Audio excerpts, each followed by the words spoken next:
All right, guys, I think we got the technical difficulties out. I see audio going out. Please, somebody confirm and let me know if we got this thing fixed.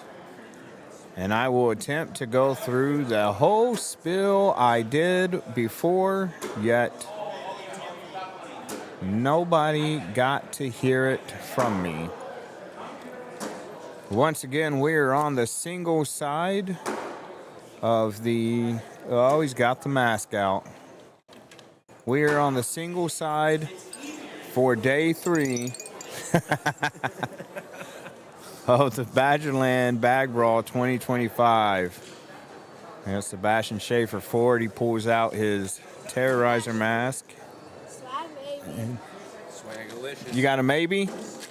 Oh. Or did you not go talk to her? I did talk to her, and she said, if you make it to the championship, I will put you on the live stream. There you go. You got a goal now. I want to talk on the live stream, though. Well, I mean, you can put the headset on, let everybody hear you. I'll even turn it on so people can talk to you. Got a young man here. Last year during the Badgerland Bag Brawl, we watched him play a lot here on in between matches on center court, and he's wanting to play again. Tell him your name. Tell him where you're from. My name is Ryland Webb. I'm from Wisconsin, Beaver Dam. It's a nice place here in Baraboo. We had some snow last night. Yeah, I'm from Southern Illinois, not way south like Texas, Tennessee, where it hardly ever snows. I've seen snow, but I was not prepared for the snow to hit while I was here. I mean, I was in Streamwood, and I was like throwing BGs, but this season we're throwing swag. So shout out to Swag Bags. There you go. He has made the switch from one company to the other. My dad made a decision. Oh, he made the decision? Yep. There you go. How old are you, bud? 7. 7 years old. And what'd you just throw in your game? Okay, let me check. Tell him what your PPR was and what division you're in. And I am novice, and my PPO was an 8.6. he threw an 8.6 in his first game in novice at 7 years old. Yep. On Friday, in the novice division, on the blind draw, I shot 10.5. That's amazing. That's awesome. Keep that fire going, and hopefully you can get to the championship, and we'll get you here on the live stream for everybody to watch you throw. I've been practicing for 3 years now. It's been a lot of practice. So you've been playing since you were 4. That's awesome. My grandma passed away in March. You know, I'm sorry to hear that. That's always tough when you lose a family member. Well, we remind her of the moon because it's big like that. Oh, that's a nice way to look at it. Yep, pretty much. So we waiting to see. I'm hoping everybody can hear. Anybody out there want to tell me what's going on? I lost my chat on this one. Come on. Chat is disabled. Oh, I'm No up. way. You're up. Good luck, bud. Thanks. I'll come back in a little bit. All right. So he'll come back. Chat is... We don't want the chat disabled. Why would it do that? Let's go back and try and edit this video.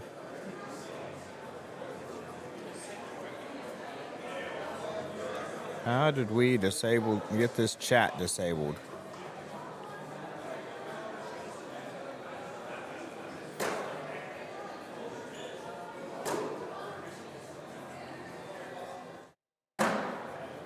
I am not sure what is going on today with everything.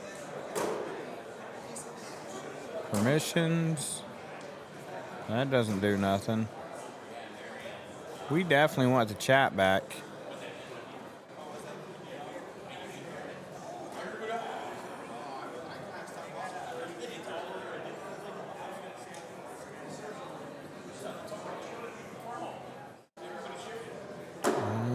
Ads won't be personalized.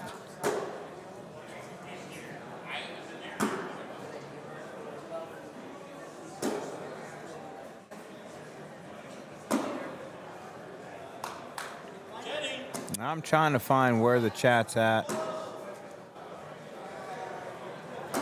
because we definitely want the chat. It makes the stream so much better. But while I look on this and assume, for all intents and purposes, everything looks like our sound is out there. How are you doing, Chris? Let me know. Can you hear the sound? A while ago we were up and nobody could hear it. Then found out there's an update to one of the things we use and one of the pieces of software. So we had to go back, restart the computer, and get everything up and running.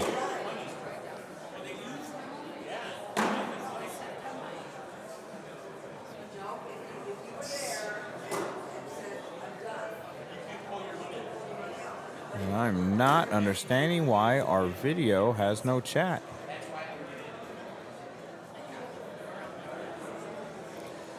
But hey, once again, assuming, okay, Chris said yes, he can hear it. Good deal. So this is day 3.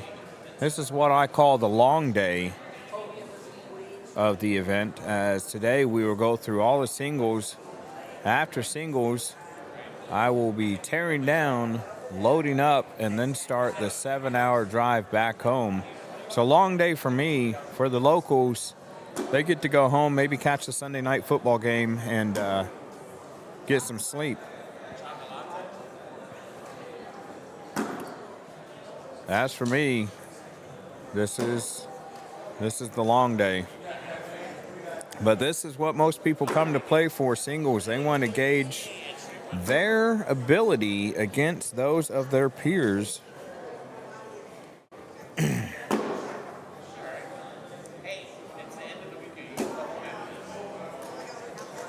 Well, I had to check out our chat here. And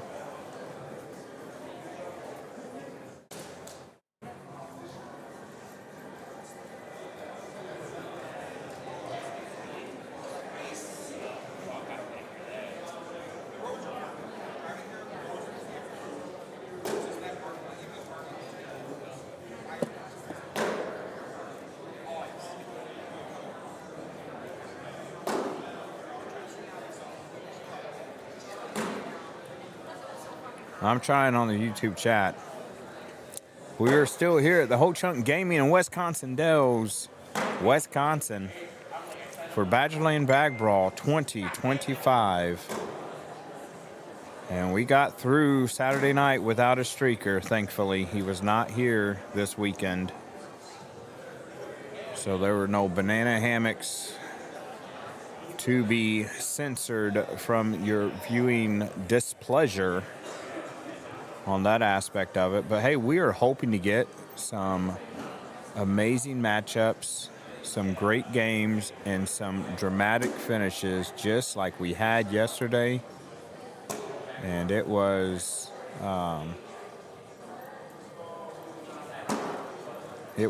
just a great time. And today with singles on the agenda, we're hoping to get the same thing here.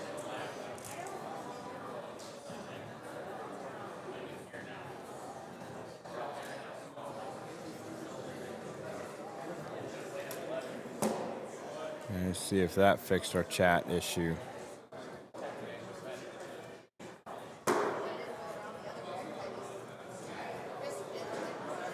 Oh, gotta save that.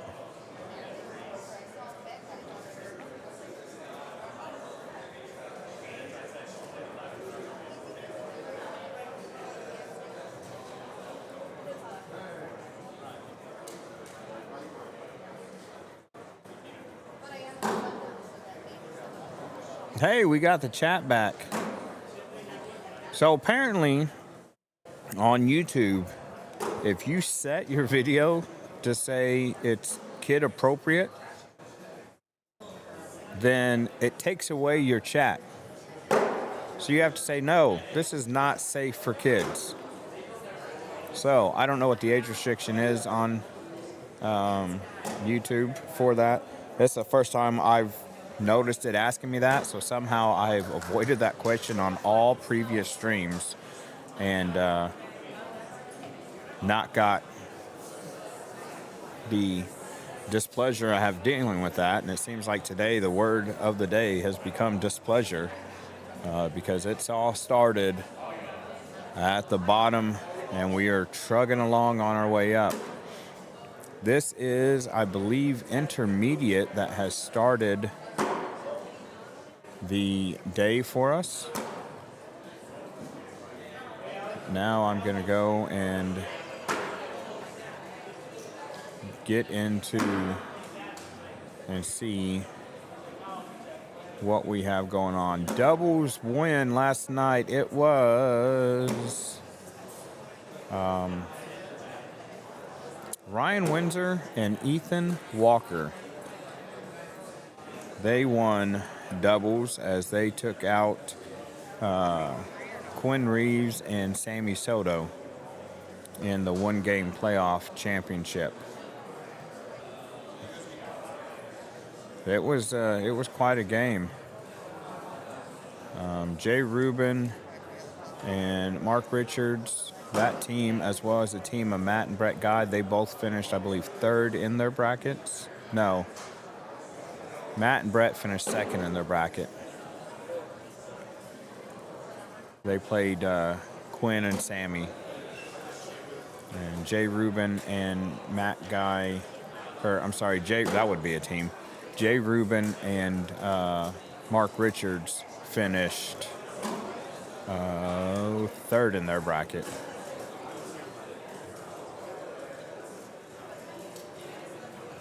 So that's where they stand. Matt Longoria, I'm accepting your friend request now.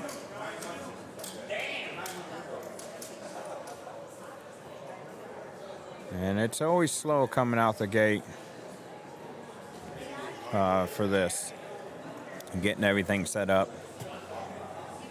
And Riker Wells is lucky I already had my chocolate milk, because he put his chocolate milk up here and then turned his head. And I was taking it. No, I'm good, bud. Thank you, though. That's how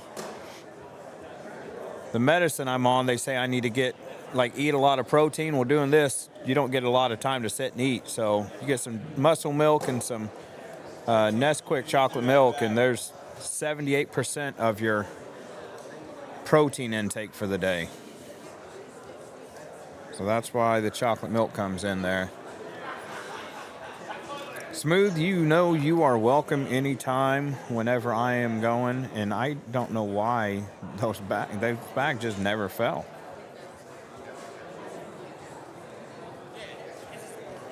And they're back up and going.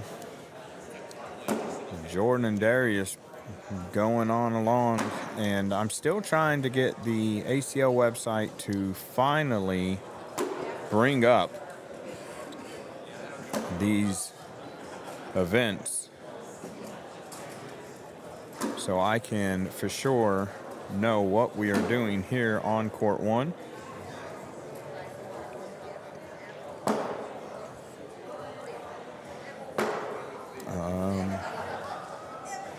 Okay, so this is advanced, it looks like.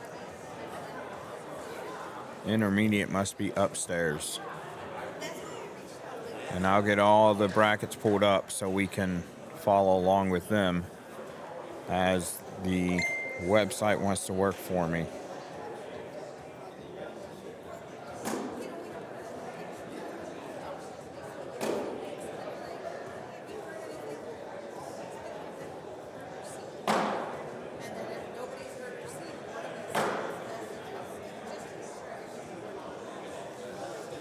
So Jordan and Darius, we've seen Darius here on the live stream, and it was a team event. I can't remember if it was doubles or if it was blind draw, but he threw quite well to while he was here. Jordan, I think this is the first time that I remember seeing him on here. And if you're not sure which is which, Jordan's in the Team Swag jersey, and Jordan is in the Sub-Zero t-shirt.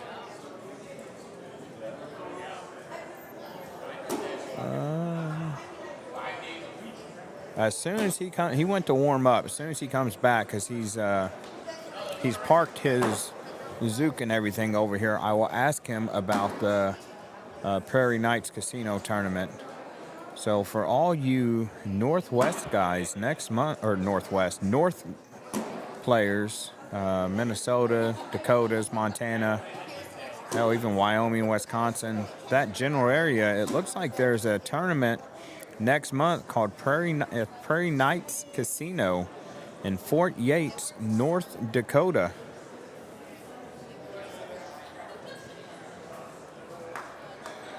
So, Patrick, thank you for letting us know about that. That is always a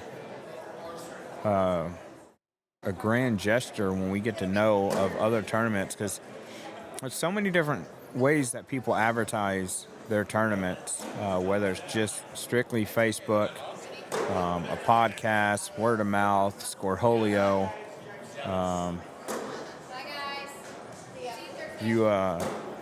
It's hard to keep up with all of them, and man, I know there's a lot of great tournaments out there, and the more people know about it, the bigger it and more successful it can become. And I think live stream helps with that, not to try and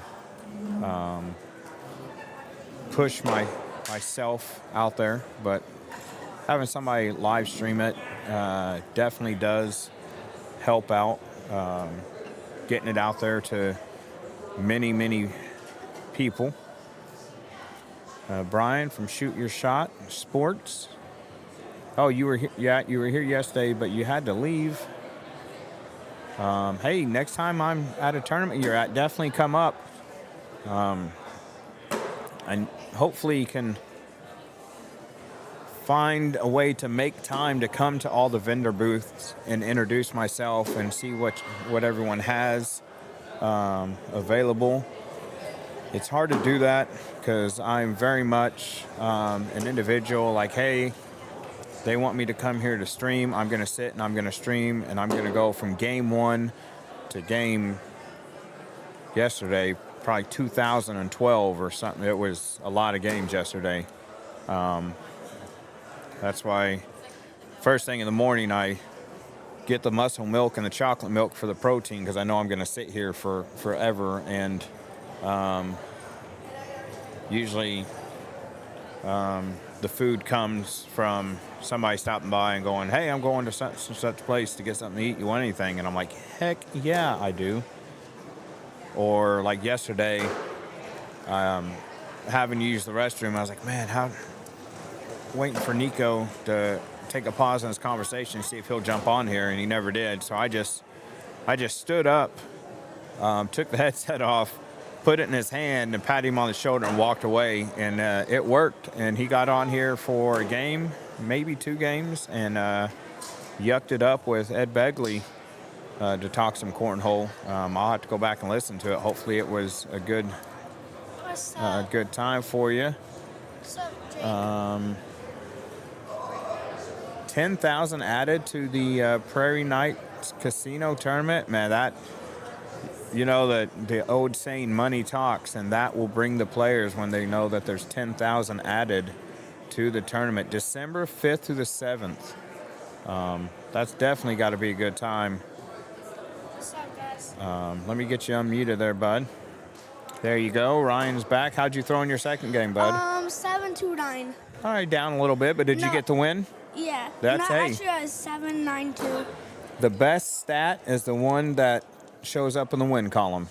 I mean, I joined 2-0. That's good. So you're moving right along there in your bracket, and you said you were playing novice? Yeah. There we go. So, so I said Stacy. Stacy said he told me to do this. Yep. So he told me to say Stacy's pretty, and I did. And if I get all the way to the championship, she will make me on court 1. Yeah, I did. I did. You had said you'd like to play on center court, and so I pointed out the director. And I was like, go over to that table and tell that lady there that if I sit here and tell you how pretty you are, would you get me on center court?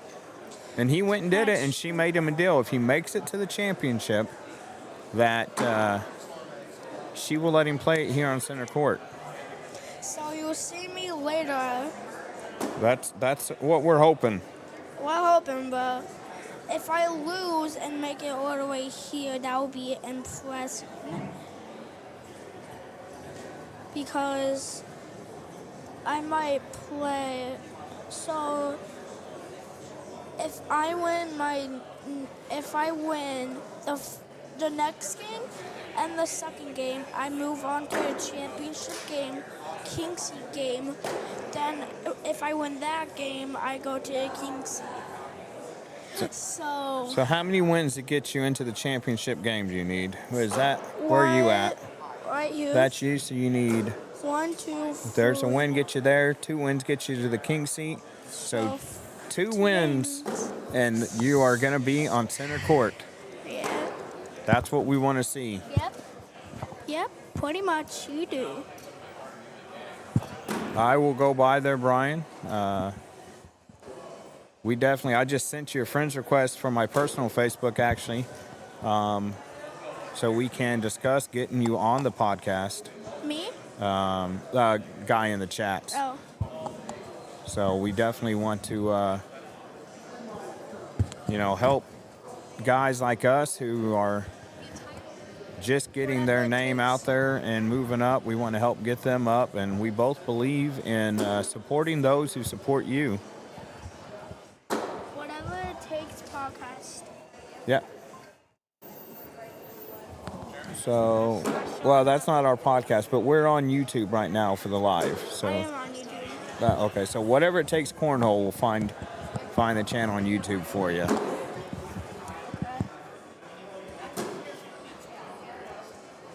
Whatever it takes, Cornhole.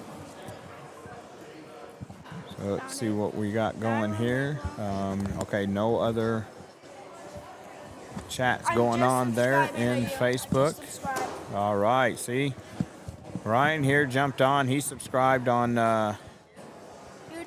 YouTube. So for those of you on YouTube watching, if you haven't subscribed, go ahead and click that subscribe button. Yes. Hey, also, you should see a little bell somewhere up there. I'm not sure where at on it. If you click that bell, it'll should let you set up notifications. It looks like you already got it when you subscribed. So there you go. Subscribe. Make sure your bell is activated. Yeah. And then anytime that we are live at an event and streaming, you will get a notification on your smart device, whether that be a smartphone, a tablet.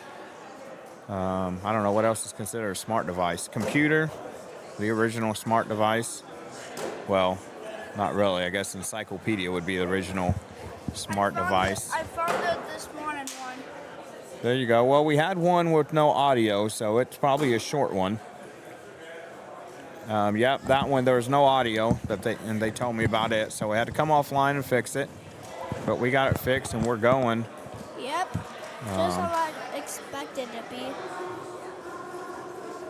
So whoever wins the novice 86 match plays me. I was trying to get a PPR. And I sent the guy to the lower bracket. So in roughly an hour, we are gonna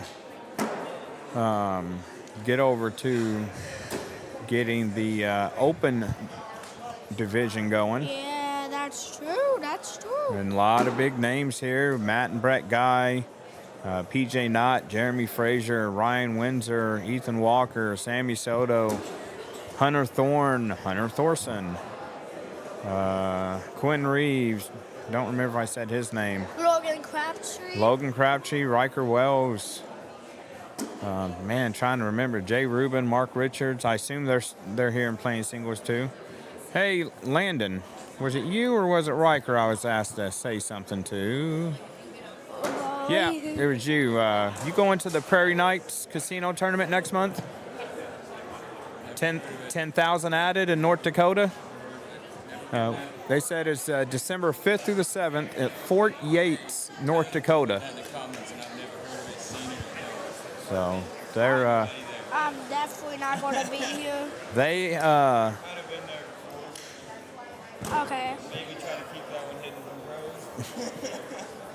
I might be up. It's Brad Anderson's tourney up at, it's like 710 Cornhole, I think. It's good money in it. So he is. Not going to be here. He is not sure. It sounds like. I think they are about as last minute as you can actually get.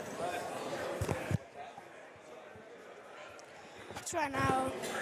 So it sounds like they may be there, but Quinn and Sammy Soto, yep, they are here. I'm up. Put 22, bye guys. All right, good luck, bud. Thanks. He is focused to get to play on center court. Last year he was always man, I'm getting horrible this morning with these dang cameras on you. Sorry. Last year Ryan was here on the center court getting things warmed up for everybody. And it looks like we may be back here shortly as we wait for the next game. And let's get these cameras. Let's see which camera we got pointed at the crowd here. Let's get that one going. We'll point it out. We're going to take a quick break while they get the next one up.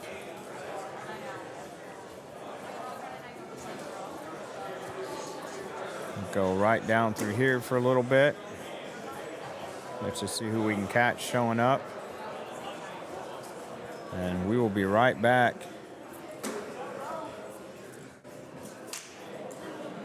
Yeah, I think that he is laser focused to make it to the finals.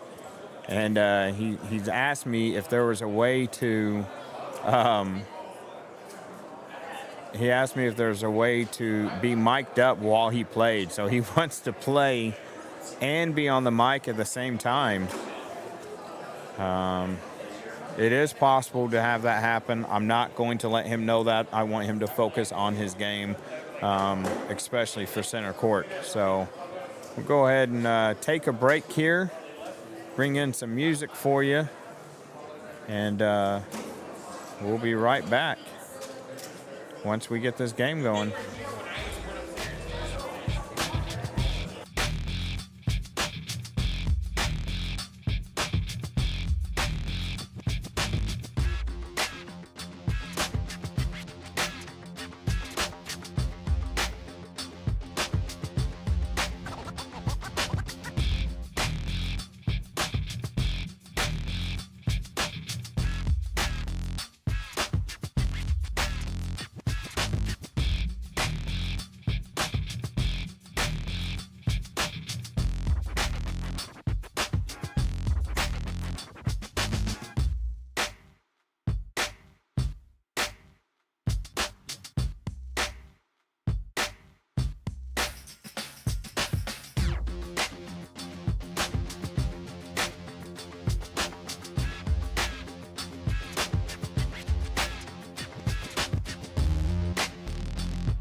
All right, guys, I am back, and it looks like they got a game here while I was away. Let's see where we're at. And this game's gone quick, it looks like. 18-14 for Marty right now. That's not right, though. That says court 2. Let's refresh this score bug here. And that still didn't work. We'll get it going until we get the right game and the right score showing on your scoreboard.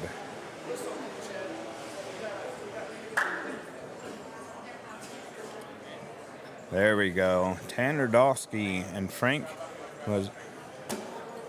Mazzalupo.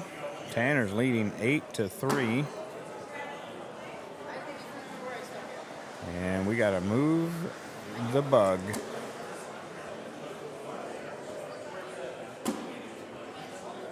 Let's see what is going on here. That's not what we want. I'll tell you what, every time we get the score bug right where we want it, we get a little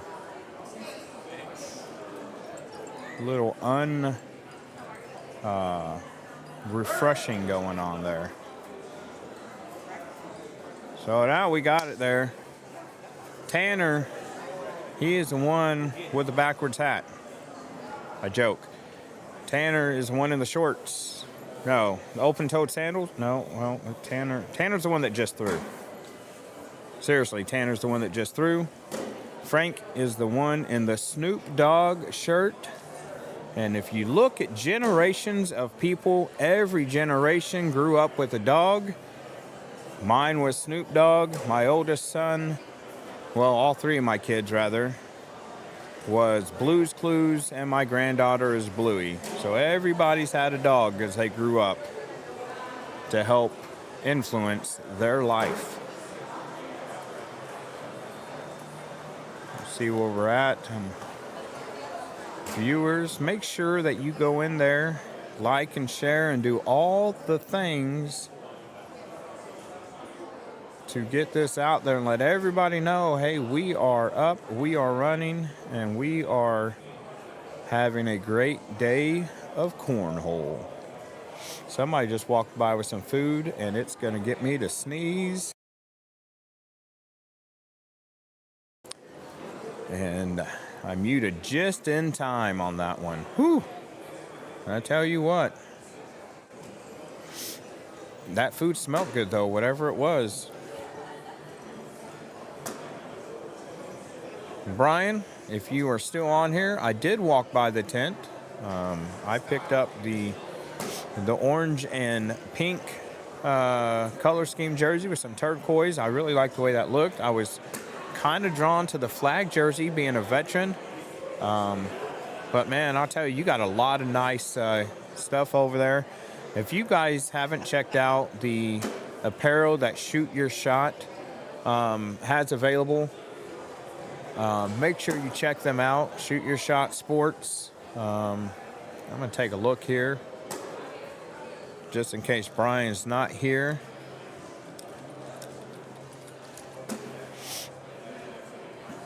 See if I can find them. There it is. They are on Facebook, I see. And it is Shoot Your Shot Sports on Facebook. Go on there, find them,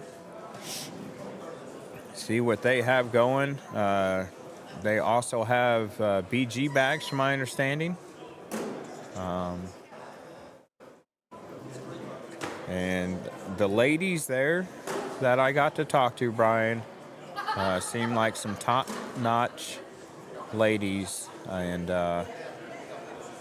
just to let you know, we got into a discussion about Bluey and the things we do and do not like to watch with our grandkids.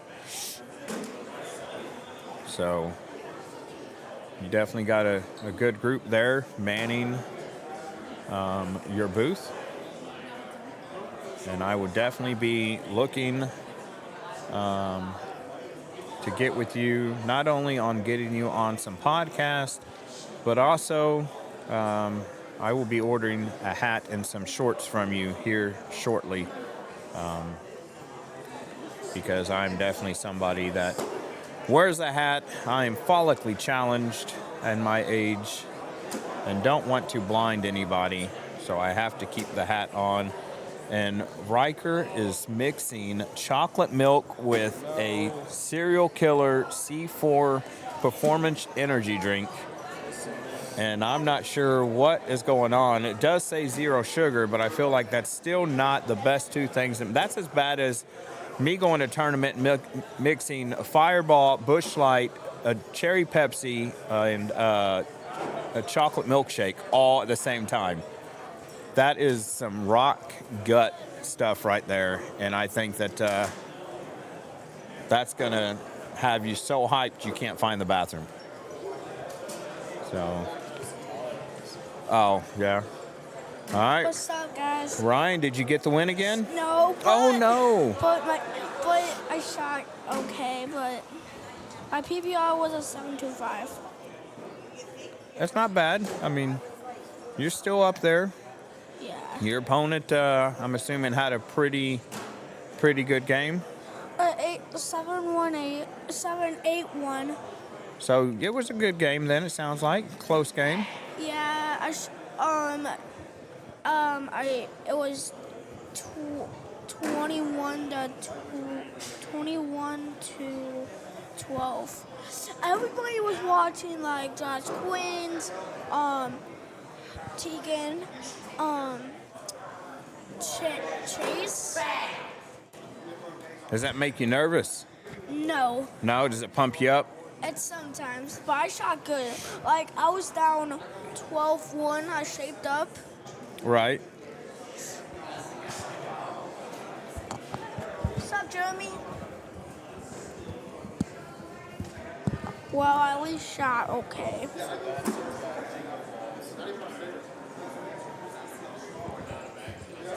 What, bro? You doing Rising Stars? Yeah, bro. I want a 9. You're doing Novice and Rising Stars? Yeah. God dang. So you guys hear these young gunslingers talking about a tournament called Rising Stars. So they have an event here for the young guys that are, is it under 8 or under 10 and under, right? Yeah. So for 10-year-olds and under playing a Rising Stars tournament. It starts at 2 p.m. So it's 2 p.m. So yeah, you can get through some novice. Nice shot there. Take a Let's see replay. if we can get an answer here. Do a replay. What, Bentley? Almost got a get around back there. What? I looked up just in time to see that nice airmail. Gonna get an and one? No, he's got, oh, rolled right on top of it. Well, James Webb, you might know him. He's right now in novice, and he's right. Huh? Are you doing Rising Stars? Yeah. My score bug is not wanting to go up, right? Refresh. There we go. Round 10 PPR track. You already did that? I've not, because I'm still waiting for this to pop up for me. I may have to do it on my phone the way this is looking. It looks like you do. Hey, it's me, you, and Mikey in Rising Stars, I think. Probably. Because there's only 3 in it right now. Except we're not doing it on ACL, so. What are we doing on? Probably just scoreboard. That would be perfect. But if we do score magic, then we can still track our PPR. You can. I'm fine with that, bro. You see these guys over here. They are all ready for this Rising Stars Yeah, you tournament. betcha. I'm all ready for today. You think I could win the plaque? Not I am, bro. Yeah, I doubt it. We're going to see who wins the plaque. This is Which one you can do it? I can easily beat this kid. Oh. Nah, bro. 1v1 right now, bro. 1v1. There's no open boards. What the hell? We'll find out because I either got to play you or Mikey first game. So funny now. I'm gonna be alone. Bro, my first game is either going to be you or Mikey. I hope 6, it's you so I 7. can destroy you. 6, 7. Oh, no. 6, 7's back. We got that crazy 6-7. What is it? 6, 7? 6, 7 on my 6, 7. It ain't that funny. With you. What does 6-7 even mean? I don't It's know. just numbers. So you just use it as a term of giving somebody a hard time? Probably. I should give it every time. 67 is the number of a famous basketball player. And then a bunch of people 6, 7. and then a bunch of people just started saying, "Oh, 6, 7."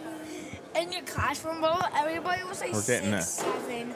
Bro, in my classroom, Getting education one here person says 6, 7, the whole classroom On dies. why everybody says 6-7. Like, Yeah, literally. it's awkward. Bro, What? What Sigma Daddy one was? person says 6, 7 in the classroom, all the other classmates just like, "What did you just say?" And it I was said, I'd be like, 6, 7. Papa They'd be Bingo. like, "Boop, boop, boop, boop, 6, 7. Papa Bingo. Now it's boop, boop, boop, boop, 6, Sorry, I 7. wish you guys could see the animated looks on their faces and they're talking about this. Yeah, bro. It is awesome. I wish everybody can see me because I lived in like the was. Just kind of letting them go with it. You're friends with Aiden Long?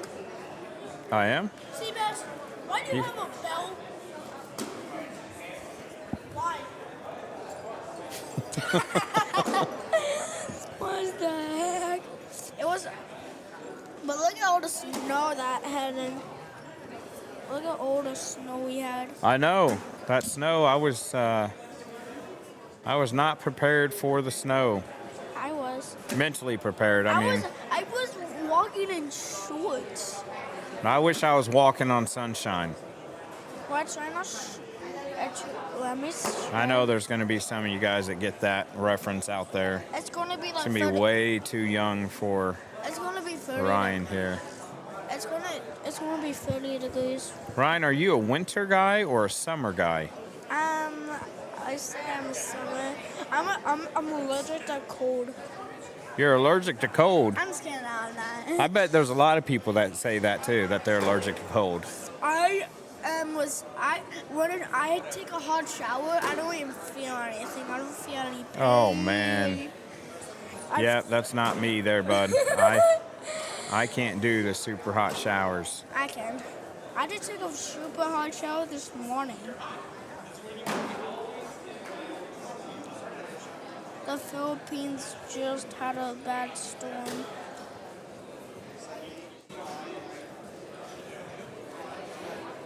So we're getting down to crunch time here as both players are on the warning track to a championship, to a win here.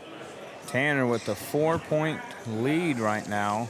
That's true. And he's now got that cut down to 2 as Frank's going to grab 2 points that round. No, I'm wrong. Tanner's going to grab 1. Oh, I needed to scoot up in my seat to see the bag that was laying on the ground. We are in the red zone for Frank Muzzalupo. Muzzalupo? I don't know if that's how you pronounce it. That's just my guess there. Okay. It sounds weird.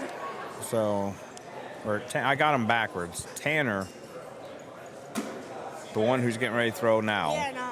he is in the red zone. 4 points away from a win. Yep. I hope Tanner wins. Who do you want to win? I'm not really partial to either one. I just want to see a good game come out of it. I mean, that's 2 facts. So, And that just hung up. And he's just gonna not even try and mess with it. He's just gonna stay right there. this is Figured if he gets too close, then the bag falls, he loses, or he can just lay it on the board and get another round out of it. This is where I live. Yeah? Yep. It's hour and 13 minutes away from here. Yeah, I'll show you where I live. Let's scroll out some. And we're gonna go way down here. Where are we at? Rockford, Mendota, Oglesby, Bloomington, Champaign. I'm still going. Effingham and Mount Vernon. There we go. I live right down this road here. Looking forward to Wina. My house is right here on that corner. So You live on 2 Road? I live right on the corner of 2 roads. So I have about a 7-hour drive. Look at, that's my house right here. There you go. There's my dad's car. This is my You house. set boards up in your driveway there and throw the there. sidewalk. And the sidewalk. I throw sidewalk every time. Because look at, we have a nice driveway. Look at, this is where my dad set up the boards in those green lines. Oh, he's spray painting where the boards go. Yeah, That makes it easy for you. but the boards actually go right here because I usually throw at a house. Oh, Side. yeah, I can get that. So you just put it on the other side of it. Yeah, I'm just gonna put it like on the left side. He's showing me his house on Google Maps and where his dad has spray painted in the driveway. Then this is my road. I live on a freeway corner. This is one of my friend's house named Sophia. Does she play bags with you? No, she's one of my classmates. Oh, okay.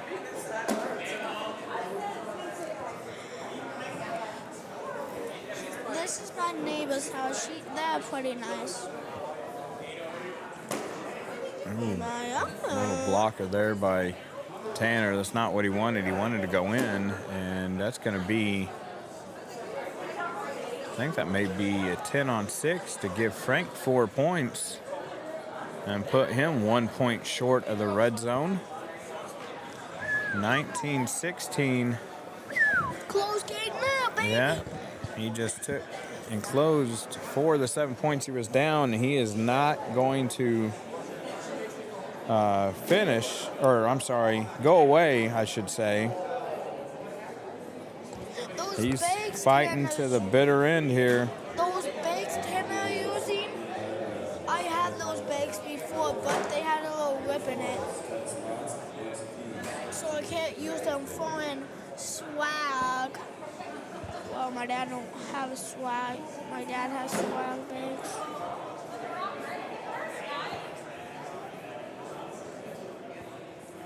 I'm tired. Like yesterday, I was so tired I couldn't even wake up from my sleep. But I slept good tonight.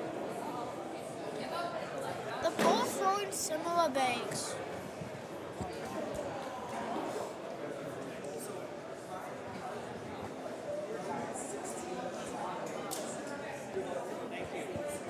How's everybody doing so far? I'm going to practice. All right, go get you some practice. You're going to have to go the hard way to get to the championship, but he's definitely, I think he's got the motivation and the drive to get there.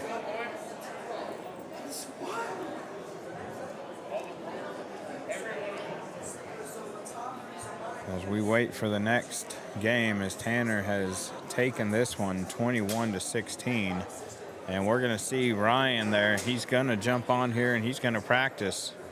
We'll go ahead and switch the camera so you can watch. And now you got a face to put with the guy who's been on here giving us all the information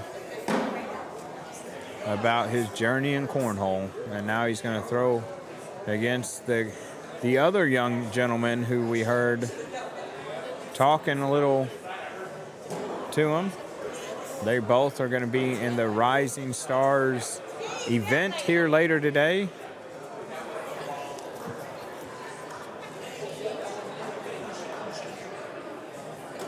And he hits a nice airmail there.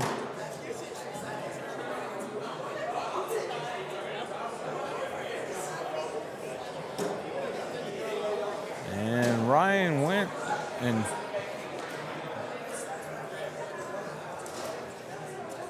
and he hits that one long.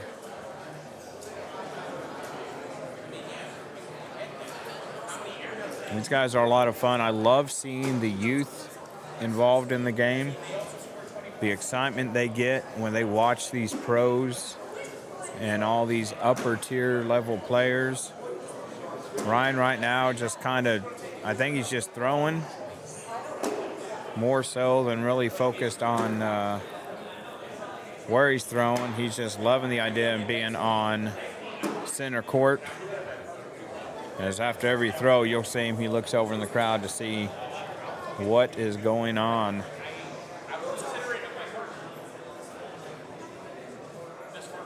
And then Brian, I do have a cornhole with smooth koozie.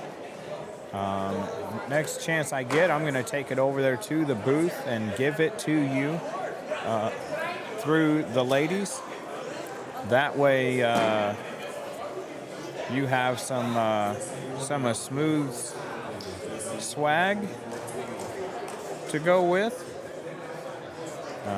I need to order some hats and keychains and stuff like that. Actually, the individual, my coworker Emily, who has been making me the 3D keychains now that we've got that all locked in, today is her birthday. I doubt she is watching, but you never know. If you guys find a chance to get on here, either on Facebook or on YouTube, wish Emily a happy birthday.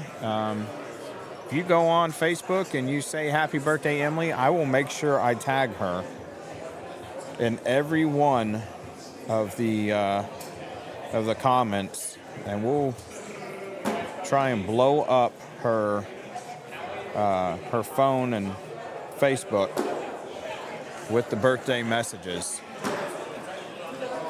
So I will even start us off.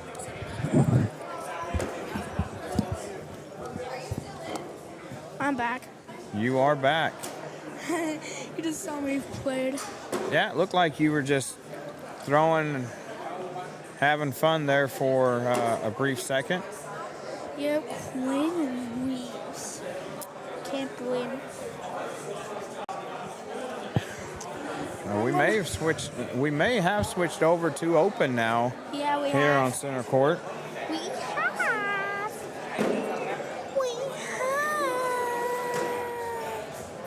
So, all right, bud. So with this game, from here on out, we're gonna focus more on the game itself. I'm going back for bye. So he's gonna take a walk here.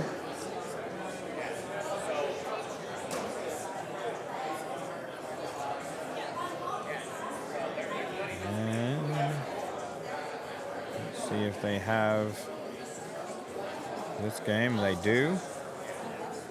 Set up and ready to go. Quinn Reeves, Hunter Thorson, and I still have yet to get anything up, so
You're back?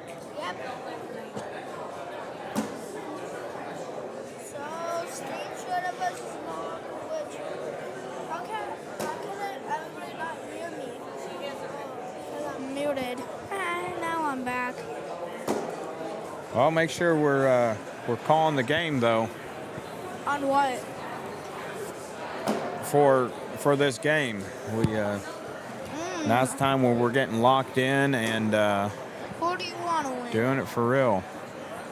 Who do you want to So again, I don't have a preference on who wins. But now that we're getting deeper into the tournaments that started a couple hours ago, you might be able to Yeah. sneak in the room and find open boards to practice on. I don't need to. I'm already have practice. All right, so we're going to get this game underway now as we're going to get Thorson and Reeves. Both did quite well in doubles yesterday, making it deep into their brackets. In fact, Reeves won his bracket with Sammy Soto, but ended up losing and taking second overall to Ryan Windsor and Ethan Walker. That's true. I mean, they flew good. What took the PPR? Their PPR, Sammy Soto shot a 9.67. Quinn shot a 10.58. That guy shot an 8.92. That guy shot a 10.75. So very good PPR for Yeah. both of them. But Quinn, So, Adam, you think Hunter's going to win this one? I think Quinn. We will see. Quinn was throwing, he was one of the top PPR players all day yesterday.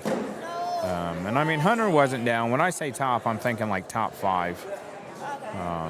Quinn is a native of Wisconsin who now lives in Minnesota, I heard, as he has got his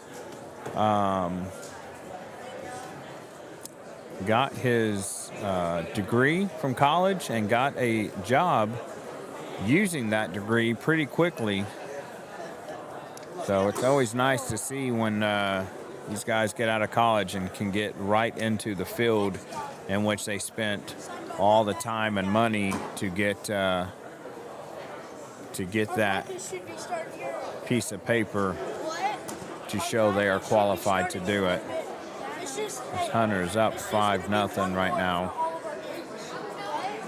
It's only going to be one board for all of our games because we don't need a bunch of boards for only 3 people. These guys are both putting them both in the hole here. And then I play my second game, win, turn control. Quinn gets right on in the hole. Will we get a double 4-bagger? A social. Oh. Quinn goes up and goes long. 10 on 9. Give Hunter one more as he goes up 6-0. I don't know who he's playing. How that was. Yesterday in rounders,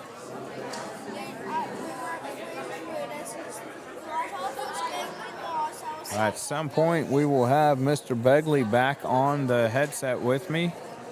He is finishing up his playing, and it's nice when he stops by and updates us on how he's playing and where he's at in his bracket.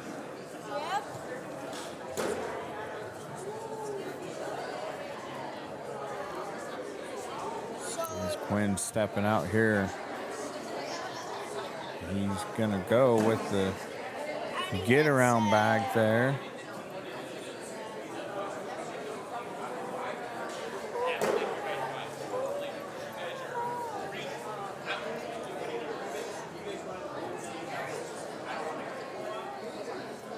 Quinn definitely is a beast, as many of these players here are. like me. They put a lot of time in. Oh man, What? that thing had so much rotation it just spun over the hole there. Huh?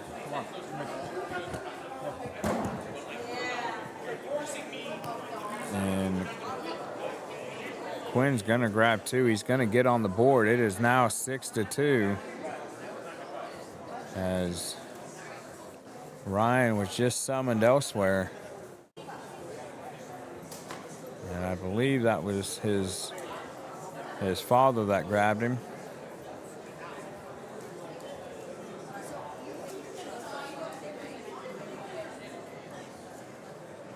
And nice in there for Quinn. He's definitely getting hole for hole going here.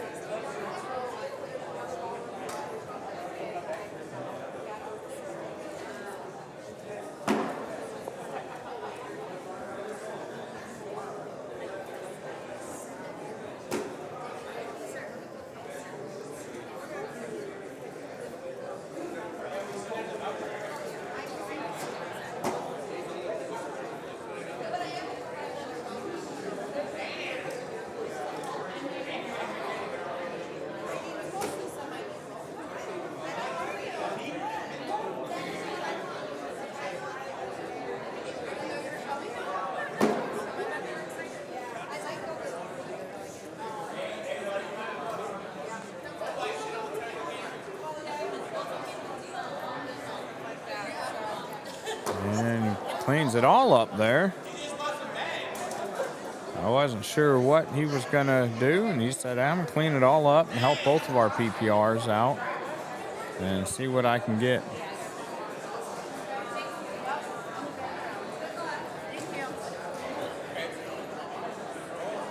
Let's see what these guys get here. I got the...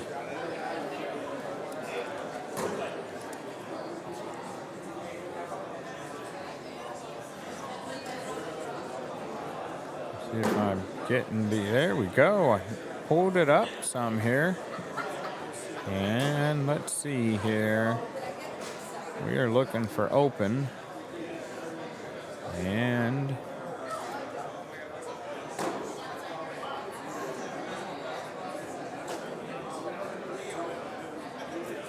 oh, I just lost it. There we go. Open singles.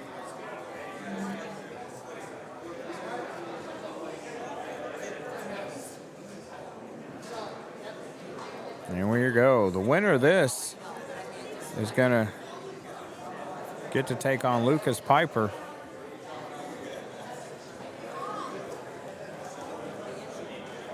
And Quinn's going to take a timeout here. Go down and look. Brennan Rieman's going to take on Brett Guy. Jared Kufis has a bye as we have a matchup on court 3 going on between Alex Ball and Matt Guy. Jeremy Snellgrove, he's up 6-2 on Chai Her on court 4. The winner of that takes on Zach Aiken. Stephen Douglas has a bye. He's going to take on the winner between Mark Richards and Steve Schroeder. And then you got Dylan Yang and Carson Getty playing, and they will take on, the winner of that will take on Chase Wangsness.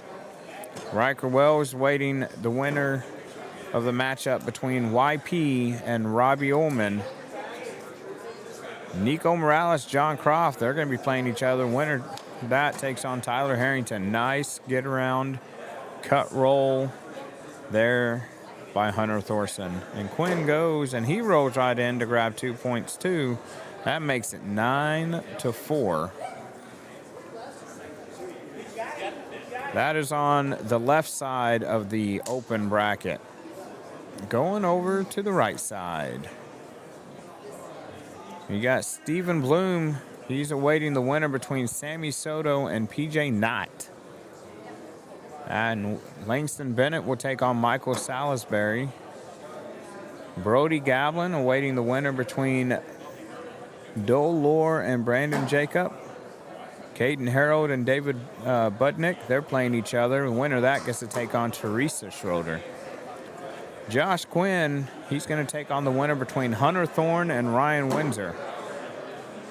Ethan Walker and Ethan, is that a Klein? Yeah, Klindworth. They're going to play each other. And the winner of that's going to take on Landon Crabtree. Riker, you're up. And where did I just see Riker up at? Didn't I just see him up?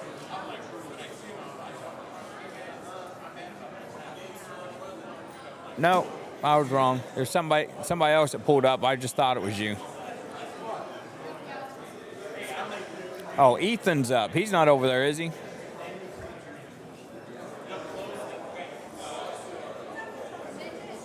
Hey, Riker. It was Ethan. He's not over there, is he? He's up. Court 17. If he wins, he plays Landon. Trevor Kufis has a bye. He's taking on the winner between Mary Thau and Kulor.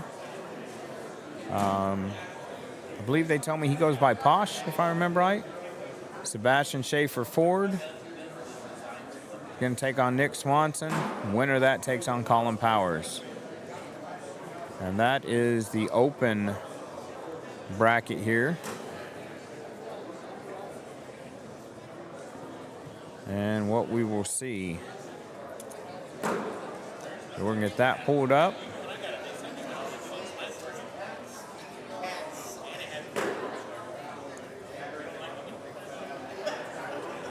And Hunter just slowly chipping away here. The score is actually 14-2. Score bug not updating. Let's see if it will now. Waiting.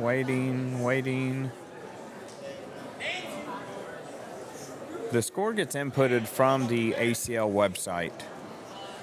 So that's why I'm having to keep refresh and clear the cache and get that going. So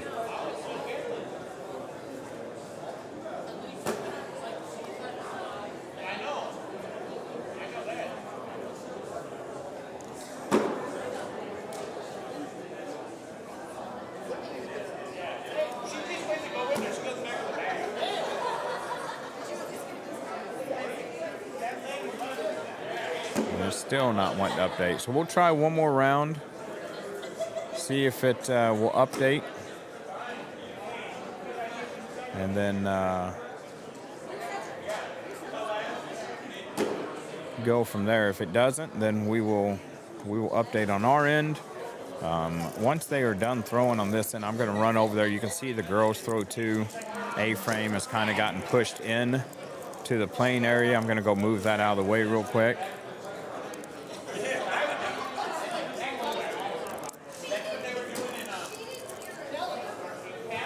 Morning. How are you, bud? Stopping to say morning before I have to Oh, play. you go ahead and jump on. I'm going to go move that A-frame out of Hunter's playing area. Uh-oh.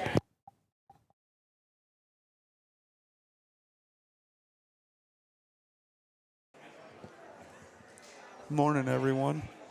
Brent had to go move an A-frame out of an area that Hunter's playing in.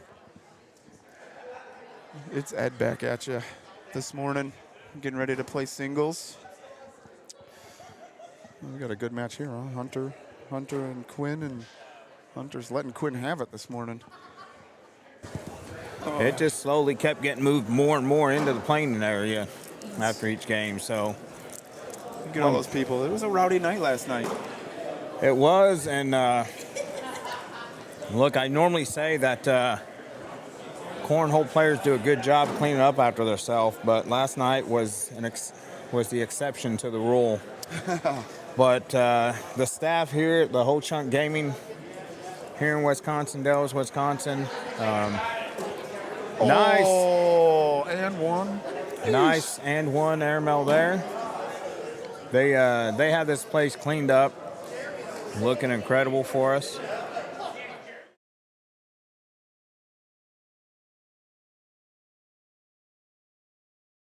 This hotel and casino. Doesn't help if I don't start the replay buffer to get that. Here we go. This is Brian, yes, I kind of thought about the The flag one you have over there, being partial as I'm a veteran, made my decision pretty easy when they didn't have my size. So I did go with the orange and pink. I like the color scheme. I think they look good. Got a little turquoise in there. Turquoise always goes good with pink for sure. It definitely does. So actually, while we're waiting for the next game up, I'm going to run a koozie over there to the ladies to give to you of Cornhole with Smooth. That way you have it. And then again, we'll get with you to get you on his or our podcast, one or the other. Hey, we can do both.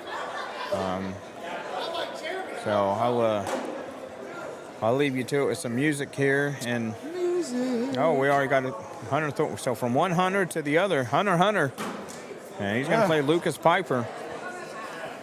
So if Ed, you got a minute until you play? I'm going to be one of the last ones to play. I'm like the bottom end of the bracket. Okay.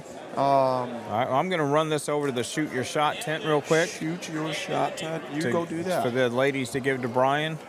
And unfortunately, it's the only swag I have here with me. And I definitely need to order more stock and take it with me from tournament to tournament to give out. Sure. Absolutely. So, swag, people like swag. Yeah, I mean, I do. You know, like we said, and even in tournaments, I'm more of I want the hardware, not the money. Yeah, that's like I'm one that likes to have hardware for sure. Yeah. Heck, if I win, I'll take a picture with the money. I'll give the director the money back if they order me and send me a nice, championship board. Yeah, I'm okay with that. Give me something to show and bragging rights with. You can get the board made for $30-$40 and keep the other whatever's left. I'm okay with that. Yep, you can go drop that off. Did you see across the internet yesterday that shot that YP had? That thing was floating out there all over the place. My goodness. I usually don't get on the internet until and look at everything until after the event's over. Yep. But I'm sure I'm going to see it for the next month. I actually went on and I'm going to tell you right now. I went on, so a lot of people probably must have screen recorded from the live, right? To hear my voice over the mic was super awesome too, So, nice. But yeah, that thing was floating. I flipped my Facebook on last night for the first time, like right before bed. I had some bags that I threw in the dryer. Flipped Facebook on, and it was the first thing that popped up. Nice. I was like, oh, all right. So, all right, I will be right back. I'm going to go to the girls' throw 2 tent and hand this to Laura. So. Yep. Hand it to Laura at GTT. Yep. Yeah. So I will. Hunter Thorson and I will be right Piper. back. And here we go. Here we go. Yep. We're gonna go down and back. Get that down and back. What's up, Landon?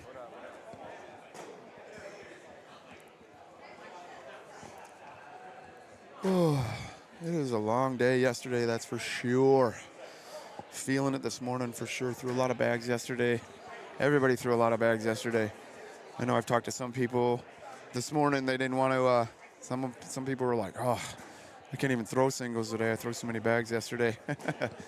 It's definitely a long grind in this game. That's for sure. Anybody that's probably been to some of the bigger events like that are truly going to understand how to. Man, I already know how to work the cameras.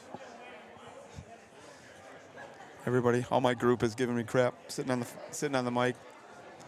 But yeah, it's a great. If you ever want to come out to Badgerland, always watch for something coming up. Stacy, that whole entire group, they do really well with broadcasting that and getting everybody notified of when the next event is and when the sign up is, and they're really good at communication and letting everybody know when you need to be ready. It's definitely a sign up that it happens within minutes it fills up. They usually take about 360 teams, 380 teams, and those 380 teams are literally signed up within 10 minutes. I mean, it overloads the ACL sign-up page and website, and people are literally waiting in like a queue to try to get signed up. But if you ever get a chance to make it out here, or ever interested to come out here, come out here. If you got questions, you can send me a message. Find me on Facebook, Ed Begley Jr. It's probably got a cornhole. One of my profile pictures, probably cornhole. Feel free to ask me questions. I can get you directed into the proper people that can ask that question as well. But I recommend, if you ever want to come out, you should. Badgerland it's Ho Chunk Casino up here at the Wisconsin Dells, and fun time for sure. A lot of people, good camaraderie. A lot of great people come out to this event, and there's a lot of people, a lot of friendships, a lot of awesome people in the cornhole world. So yeah, if you got questions, hit me up. I'll get you directed over to Stacy. She's the director for Badgerland, and like I said again, I can't repeat myself enough. If you have never been out here, you probably should make a trip to come out here for sure. Yeah, absolutely. So, and Brian, that has been handed to Laura. She stuck it in the money bags there at the Girls Through tent. And I'm not going to tell you, she said, we'll see if it makes it. I like it. But let me know if it makes it to you, or if by some chance we need to get another one sent out to you. Lucas off to the right there. 2-0. The one thing I struggle with is marketability. It's hard. Marketing is hard. Like, there's an act to marketing 100%. That's why they go to college for that. Yeah, no. I'd rather go up and just try and find the time and go booth to booth and introduce myself and get to know the owners of the companies and bag reps and all that. So the biggest thing is I'm terrible with names. Yeah. So you can tell me your name 6 times, and I'll probably forget it when I walk away. And it's so bad. Like, I don't know why that is. It's just a way, like, as humans, we're listening to the name, we're just not remembering it. We don't take it in, you know what I mean? Yeah, absolutely. I hope you do get it next weekend. One thing that when I ran a manufacturing company in Western Pennsylvania, they send us, a few of us, to a Dale Carnegie Skills for Success, winning people or winning places and influencing people or something like that is class. Yep. 1 day a week for, I don't know how long it was, 6, 8, 10 weeks, something like that. And that was something they covered one day, was how you introduce yourself to people and you shake their hand and you look them in the eye and you hear the name, but you never remember the name. So, like, make something up in your head to remember it. Yeah. Like, we had to get up before we knew everybody's name and introduce ourselves, but not say our name and act your name out. So I was like, man, how do you act out Burton Grimes? I was going to say, how do you act out Bert? So I got up like I was on a snowboard, because anybody that snowboards knows of Burton snowboards. West Pennsylvania, nobody knew of it. They thought I was surfing. Okay, that's valid. And then I just, like, washed my hands really, like, rub my hands really hard together for, like, Grimy hands, Grimes, yeah. Nobody got it. Actually, I would say none of us got anybody's name until they said what it was as they acted it. And then everybody's like, I get it now. Yeah. So now I just, when I look them into the face and I get their name in my head, I'm saying it over and over, and some more uncommon names. I'm trying to think of something that'll remind me of it.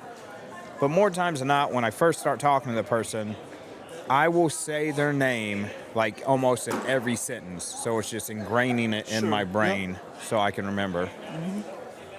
And I remember last names easier than first names. I remembered Begley way before I remembered Ed. Okay. And that might be the military part of it, going by last names for everybody. Yep. So names are definitely a hard one. Michael Scott has the best way to remember people's names. I know who Michael Scott is. The wife likes that show. That's when the shows that she plays and I'm in my phone. Is that the But maybe office? So maybe I need to pay a little more attention to that. He missed that bag. Oof. I just kind of stood and thought about it for a minute. Yeah. I just had a great conversation with Hunter Thorson. If you remember, we were talking kind of last night that I kind of have that same grip that he has. Yep. Step with the opposite foot that he does. And I kind of went over to that Brotherhood tent. And I just kind of was talking to him. I'm like, hey, Hunter, can I talk for a second? And he's like, absolutely. And I said, look, man, I'm like, this is how I step. I'm like, but I have this right hitch sometimes. Doesn't happen all the time. First thing he asks is, he's like, let me see your grip. I said, okay. And he sees my grip, and he's like, so you kind of grip your bag with your thumb, so my thumb is bent a little bit. And he's like, let me show you mine. I'm like, okay, cool. He showed me his. He's like, do you see a difference? I'm like, well, a little bit. I see your thumb's not bent. And he's like, yep, try a straight thumb. So I'm gonna, something I'm gonna work on. I'm not gonna work on it today. Right. Today's not, this weekend's not the time to do that. But we talk about, yesterday we were talking about the people, right? And most people think like, oh, he's a pro, he's not gonna talk to me. You know what I mean? Yeah. And these guys they're just cornhole players like the rest of us. And to be able to, sit over at a tent and just ask a question and for him to kind of pull me off and be like, yeah, dude, check this out. This is what I do. Maybe, this is going to help you. Because the one thing he said is is your bag a little wobbly at times? I'm like, yeah. And he's like, yeah, you're probably not clearing the thumb fast enough. So you're still on it. So I'm like, oh, damn, that makes sense. And that shows how much time he's put in to know even the little intricacies of the mechanics of a pitch. It could be, hey, your thumb just needs to move a little bit more. Yep. Yeah, super cool, so.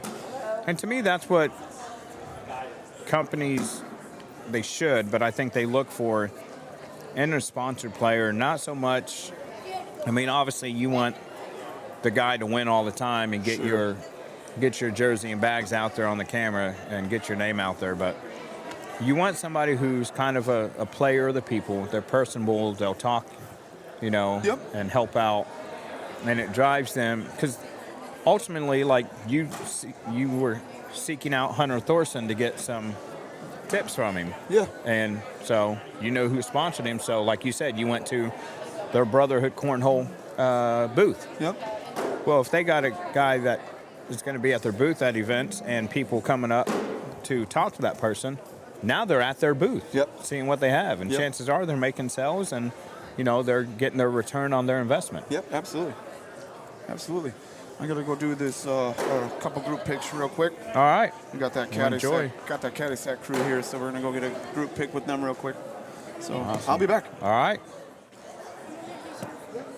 So as you've seen, Hunter Thorson, you guys see him, maybe not after he does that, but go up, talk to him, have a conversation. A very personable person. And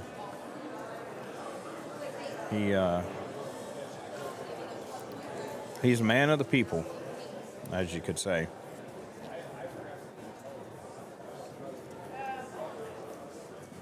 And we are rolling right along here. Keck has all the brackets made up. He has the final two. He has the final fours. Just waiting to get to that point so we can see it all here. Nice roll bag by Lucas Piper. Last year, this weekend, Lucas Piper had a good weekend. I got introduced to him as a player and as a person. One of the best things I think about doing these events is getting to meet people you've not yet met and see players you've not yet maybe heard of or seen in person, and see things like that when they hit a shot they like or hit a shot that they're okay with, but maybe really wanted to drag that bag in with it. to get more than 2 points.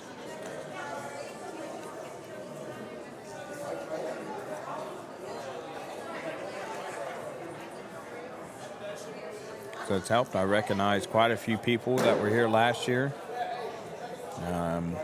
If you're here, you're listening, and you remember us talking last year, chances are I recognize you, but there's a 100% chance that I don't really go up and interrupt somebody when they're playing, watching, spectating. But I do notice you.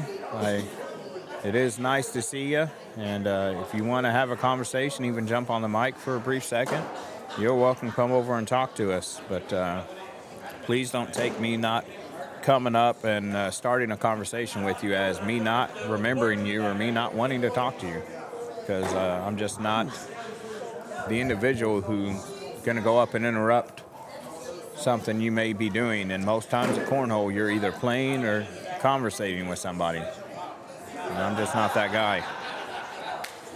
Lucas got himself back into this game. Yes, he did. Kind of settled in a little bit. Looked like he had some mechanic stuff going on or something at the beginning of this match. Just locking himself in a little bit. Yeah, I was just saying that I didn't know who Lucas Piper was before coming here last year and getting to watch him play and meet him. And he, I remember, we talk about visualizing something, remember somebody's name. And for me, with Lucas, for some reason, it's the mustache. You know what? He's got that that fine grained mustache. Like the Gomez Adams. The Gomez Adams. Yeah, perfect.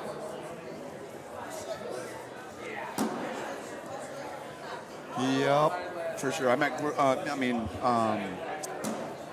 met Lucas last year. He was, obviously through with Brody. Brody last year. Through with Brody again this year. So that's kind of where I met him a little bit. Is that 2 more for Lucas right It there? is. I didn't see Ruben in singles. I'm guessing, did he take off last night? I think he left last night. I know he was under the weather. Was he? Yeah, coming in. I was talking to him outside, and he was like, man, it's like I'm getting my butt kicked today. Just, he had like a head congestion cold, running, he just was not feeling it. Feeling it, and that's rough, especially when you're trying to run into, a game, and then you're like, oh my God, just feeling miserable. Yeah. Now you're battling your mental state because of sick. You're battling your physical state because of being sick, and then you're battling these top-notch players. So it's like probably on medication or, Yep. over the counter, if you're on some sinus stuff or, that stuff has a tendency to make you a little drowsy. Absolutely does. Or not be right there. Man, Hunter just missed that roll. Another 2 points for Lucas.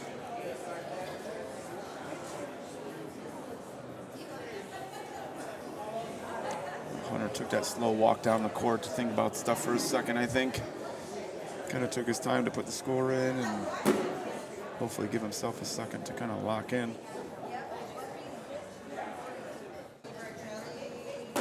Good bag.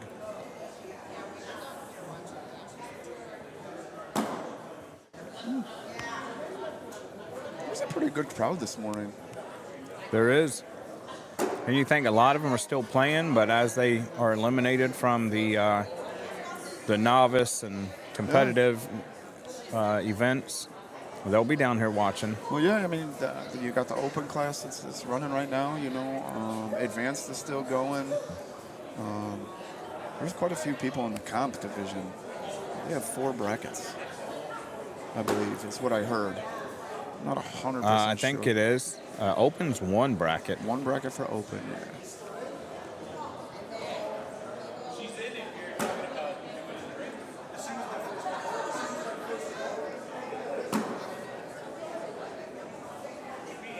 I am match number, what am I? I'm on the other side, bottom of the bracket. I'm match number 64 for that bracket. And where are they at right now? Like match number 21? 55. Oh, so it's not too far away then. No, but they're running the one side of the bracket and then the other. So, you know, there's what?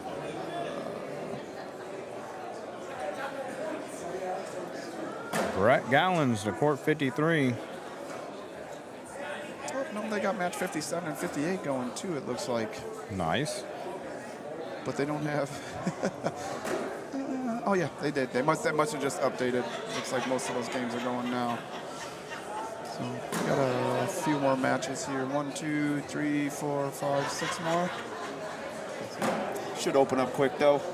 If they opened up, move some boards around. Yeah, as the other brackets start losing the need for the boards, then you'll start seeing the bigger ones start taking place. And Luke's put his hand up. Like, I don't know how it went in, but it went in, and I'm just sometimes, you know. Yep. What's the was saying? like, You don't look a gift horse in the mouth. And he's going to take it. Mm-hmm. I mean, he's just chipping away. Chipping away.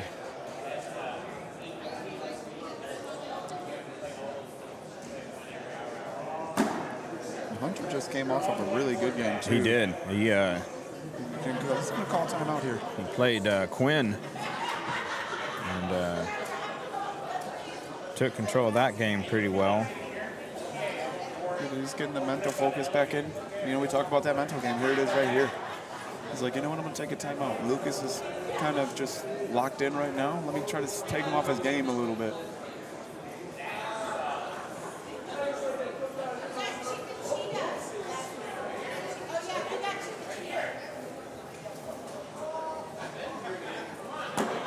Yeah, good bag. That's a good one.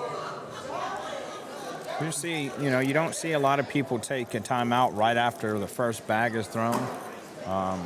It's not always so much for going to look at the bag as it is for slowing down your opponent and trying to let that momentum pass him on by. Mm-hmm. So as soon as Lucas threw that bag to the right, Hunter said, I'm taking a timeout. I'm going to let him sit and think about that bag for a minute. Yeah, and you know what? It's a visual aspect, too, because Lucas knew he missed that, right? Mm-hmm. He's like, you know what? This is a perfect time for me to allow him to... Oh, no. And Hunter wanted to get the push through. And he got the push, and it went through the back of the board. Yeah.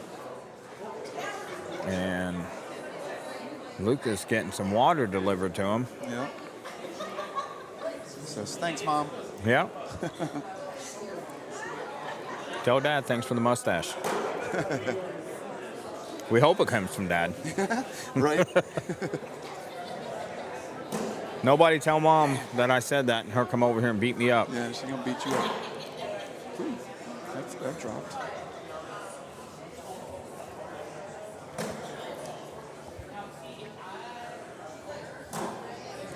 Blocked right behind that. You know, Hunter probably going to get a roll drag he's probably here. going to do a roll, Roll, drag. That's Yep, it. there Just it clips is. the corner of the bag to take it with him. I don't think Lucas can get that, but I just... Oh! 5 spot here maybe to get Hunter Right back in it. cut the lead in half. Nice. He does. Yep. You're going to take that from being down 10 to now down 5. You know what, though? That's a momentum change for sure. It right? definitely can be. You know, I know, speaking from experience, and I can't say it for everybody, but I know, like, throwing a bag off the back of the board has a tendency to really be like, all right, what did I do there? Yep. You know, did I throw too hard? Was I too low on the throw? Did I not get, you know what I mean? So, you know, you see Lucas, he kind of stepped back there. He picked his bags up, and he took a step back there for a second. And Just kind of try to recenter himself. to the left a little bit, kind of in his own lane there. Level 2-ish. Well, that's a good Hunter's bag. going to pull it up, but he's going to sit on it. So it's going to still kind of be hard for Lucas to get a push. He gets the push, just not the bag he wanted to take. Hunter's, he might be able to bully that bag out a I little was just bit by gonna say, pushing if he into kind it. of bully a little bit, I hope he brought it in a little bit more. I think he's just gonna try to let Lucas try to get that bag. Yeah, Lucas is going to, so. See that, and it makes me think we're going to see a social right here. Yeah. No, I think, I think right now, like, Hunter's got bag control, right? So he's going to add the pressure to Lucas now, right? I'm going to make you make your shots. And if we're going to run, we're going to run. I'm going to lay a blocker. I'm going to make you hit your shot, right?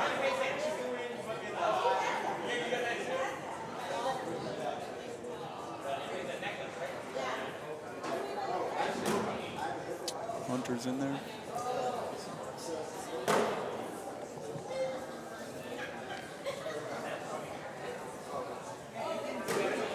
See? It's like, here, I'm going to make you hit your shot here. You're either going to go through that or, yeah. I really would have called a roll out of Lucas on that one, but I'm surprised too. Nice replacement just right kind there. of trying to get, that's what he said yesterday, almost like he's just trying to recalibrate his throw these next few rounds to get everything in line. Yeah.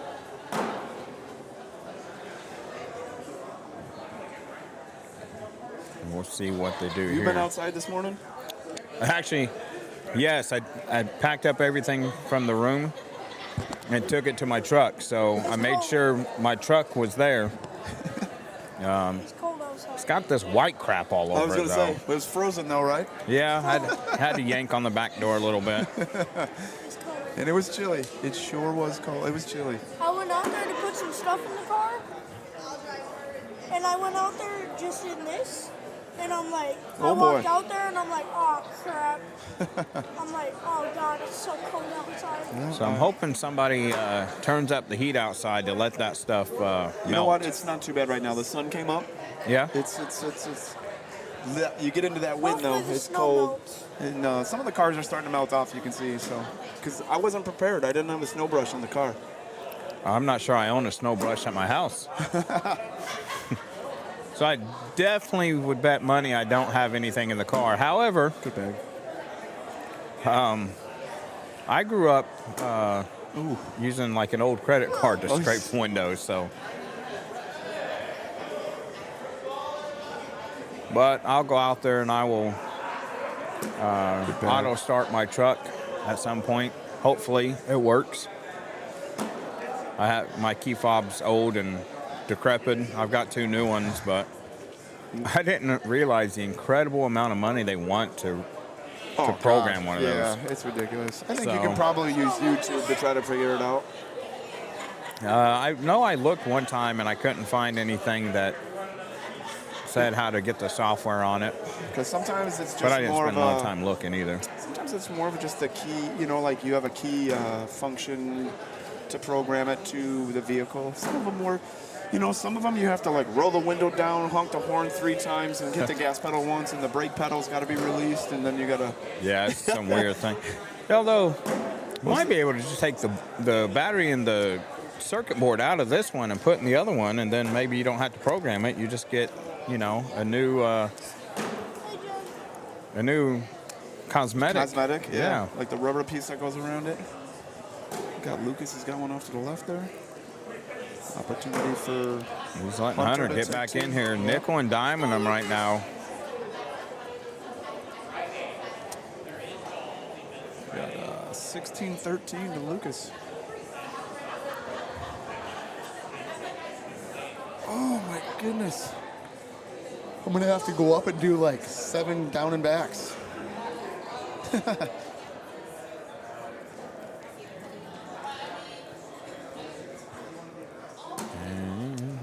Let's take a look at the open bracket here, see who's where. So the winner of this gets to take on Brett Guy, who he ended up taking down Brennan Raymond 22-8. Speaking of the guys, I talked to Matt this morning. We talked where Brett was kind of hanging his head. He was kind of a little beside himself in that game last night. Right. And I talked to Matt a little bit this morning, and I was like, hey, Matt, you called the timeout at a perfect time. You saw Brett was Not not engaged in the game. Right. Yeah. He was kind of down on himself. And I'm like, does that, as a partner, right? Does that feel? Do you feel the pressure from that? Like, do you feel like you have to make shots that you need to, that you don't want to do but you have to do, like that To try airmail, and get for off the instance, court. right? To get him off the court. And he didn't even think about it for 10 seconds, and he was like, absolutely. He's like, it's rough. He's like, I knew we were in a situation where, like, Schroeder was just letting him have it. He's like, I'm like, at this point, I kind of walked down there. I said, look, man, I'm going to get us out of this game right now. And he was okay with it. And that's when he hit that airmail, right? Yeah. And So he knew, I think, if we don't get off the board, Yes. the longer this game goes, the lower our chances and get. I said, like, I saw Brett, he kind of, we both saw it. He got off, he said, congrats, good game. And he got off that board really fast. Yeah. He went for a walk.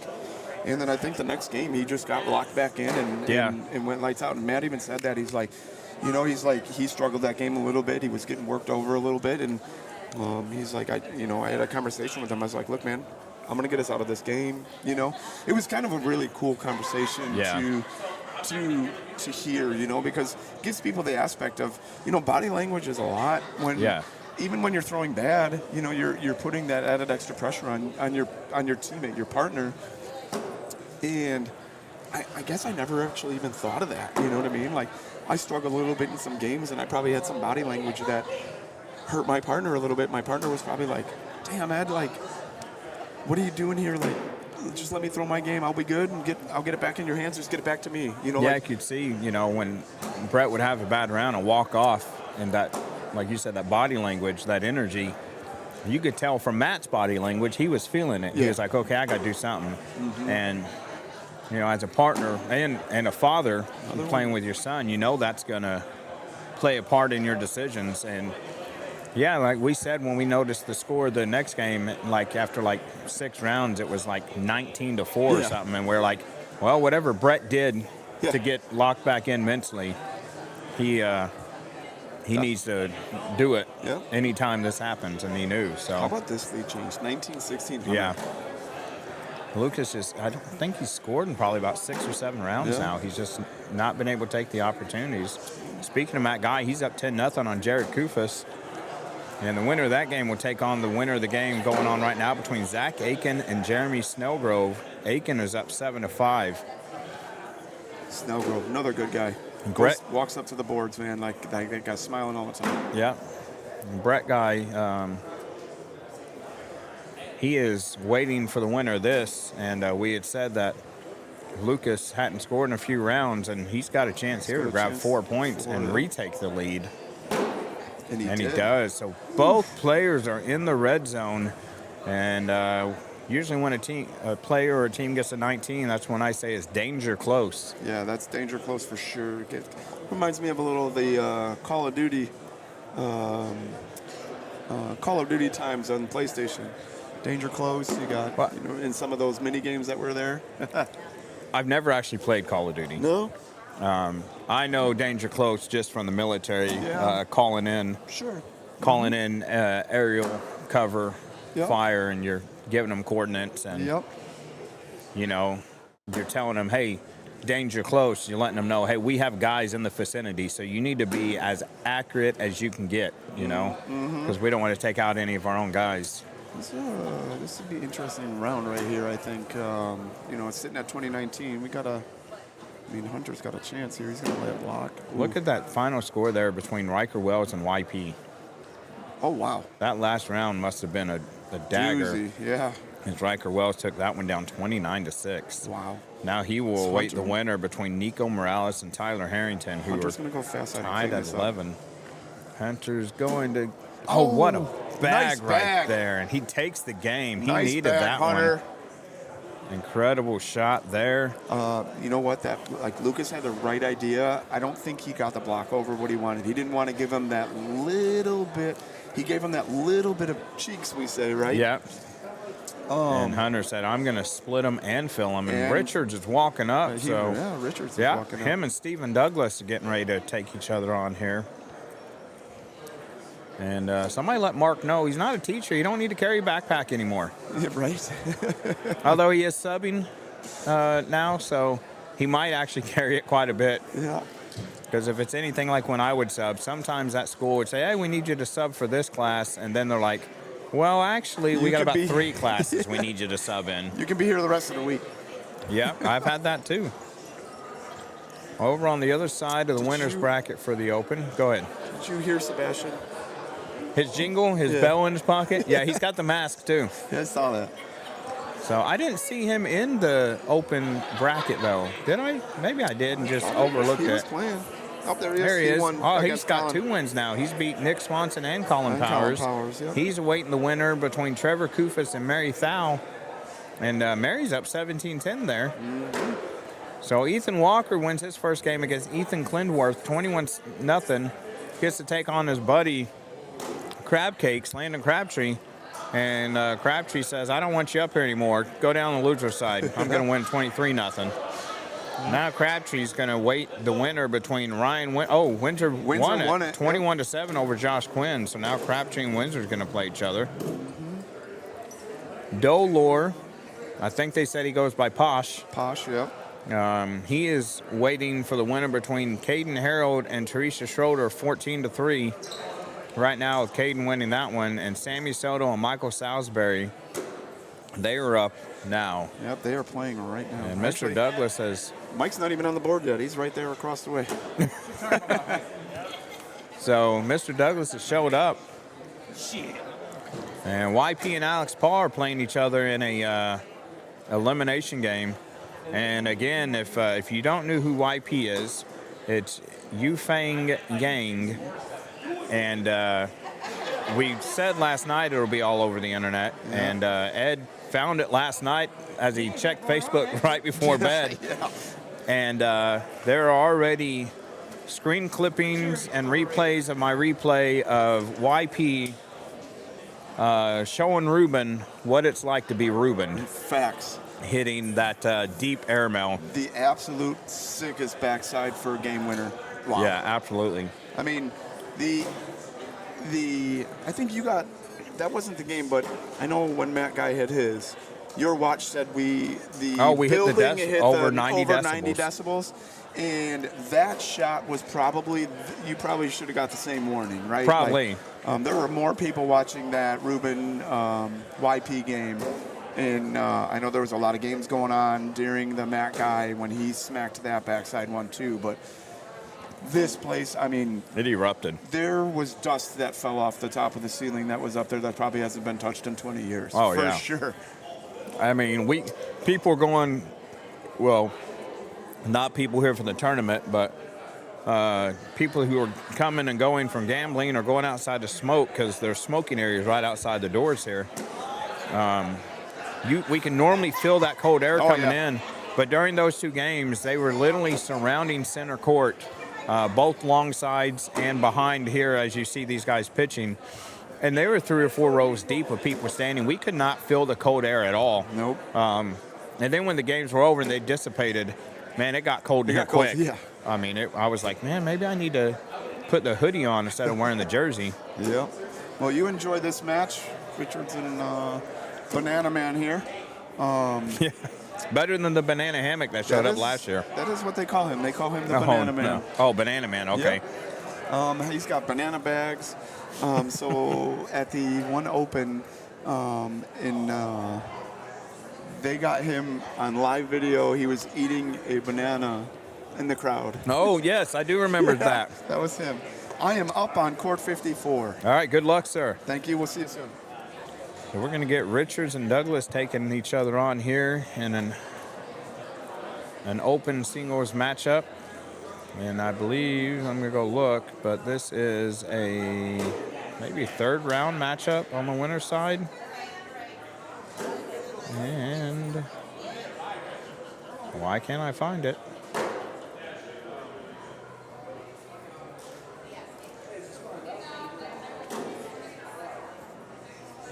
I've lost it some. There it is. No, this is a 2nd round matchup as Mark Richards beat Steve Schroeder 25-2 to get to Mr. Stephen Douglas, as this is Stephen's first matchup in the tournament. And he's going to give up 4 to Mark right out the gate. Dustin and Aaron, nice to see you guys joining us. Sorry, it's been a minute since I checked into the Facebook comments. Not gotten a lot of Facebook comments this weekend. Most of the comments and viewership has been on YouTube. So I've kind of left that up and open to watch. So, which this time, I mean, got plenty of viewers there on YouTube, just not following with the comments. And just short and right. And that bag moved down a little bit. It's not touching the ground yet. It's got about an inch, but every time a bag hits, it's moving a little bit more. And they're getting the Banana Man going. I think if they each would have had one more bag, I think Richard's bag would have fell off the front for sure.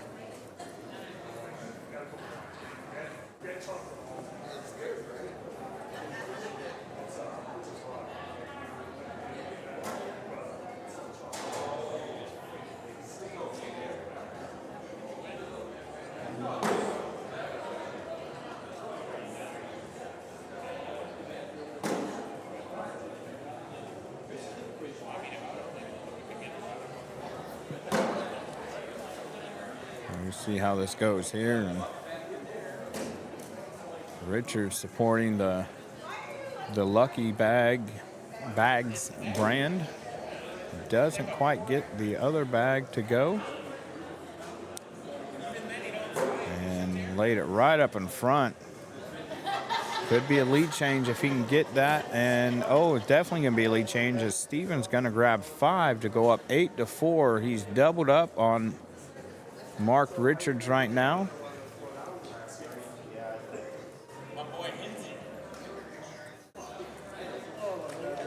Again, if you guys are watching on Facebook, we are live on YouTube as well. So feel free to go there if that is your preference. Just go on there and search Whatever It Takes Cornhole and subscribe to the channel. Make sure that notification bell is clicked. That way when we are live at an event, you will get a notification on your phone and you won't miss anything there. Looking at the comments here. And no comments, just basic notifications on the happenings of Facebook. Not gonna go look at that. So as this score is gonna stay 8-4, and not partaking in the socials today, as after this event, it is hurry up, get everything loaded in the trailer, get home, and hope I can make it there before the end of some festivities. And I'll just leave it at that, as I'm not sure if any certain people are listening or tuning in. I'm going to say chances are that these individuals are not. But the minute I assume that and act as that will be the time that they are. So Richard's going to grab 2 on this one, and I cannot change the cameras by touching my phone, yet here I am trying to hit the apps to do such a thing.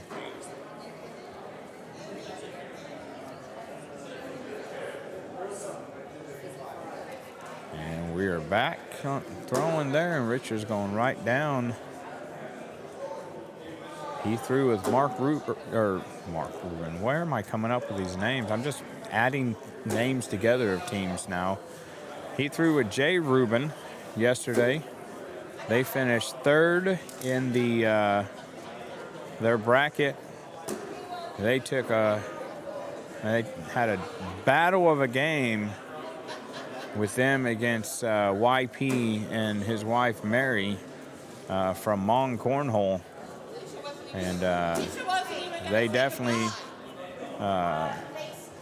introduced me to Mon Cornhole. Had the chat telling me all about Mon Cornhole and where all they're located. I've got actually in my Facebook, I've got a long message to read about Mon Cornhole. We learned that YP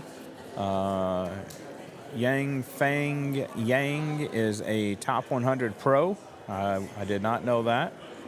Learned that Mary is his wife. They have 3 kids. They've thrown together here. She is an ACL Women's Pro in her rookie year. Learned a lot about them. Learned that they can throw some bags, and that YP can hit a clutch airmail when needed, as he Rubened Mr. Air Ruben, so to speak. And it was the shot heard round Wisconsin. Phil was asking, who do I like in this match? I'm going to answer it. I feel like this is going to lead to you enticing for another friendly wager, but I do like Richards in this. Not that Mr. Douglas can't win it. I like the consistency of Richards' game to carry him through. It was a very clutch shot, and I cannot wait to try and take the replays from this weekend and merge them together and make a video. I guess I'll learn how to make some AI-generated music to go with it. A nice back there by Stephen Douglas.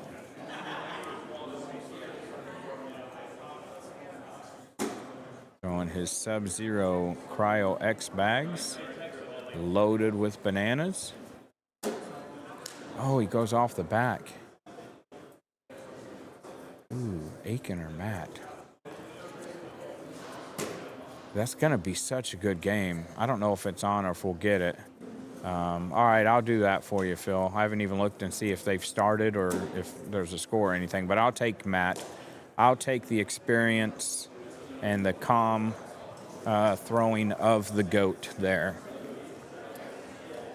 But I'll tell you what, Aiken has been throwing lights out this tournament, and he has not let whoever he is up against affect his game at all.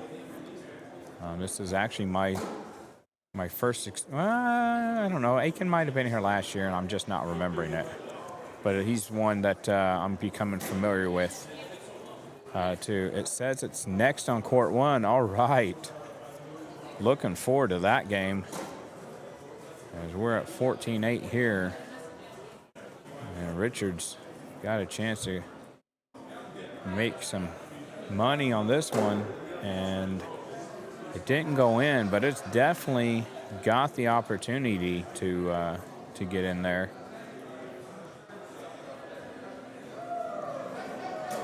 And no, he's got to push through there. He's going to slide and hit, and they just pushed into it. That bag didn't move at all, so we'll see. And what I thought might happen, we got a Washington. That term courtesy of my friend Todd Lawler. He says it at our local events, and I kind of like it. So I've been using it, but the credit does go to him for that term. Just like if you, well, he's not back here. I don't see Luna. But if you hear me make the comment, I think they need to split the cheeks. That pretty much means that they're going to go between 2 bags.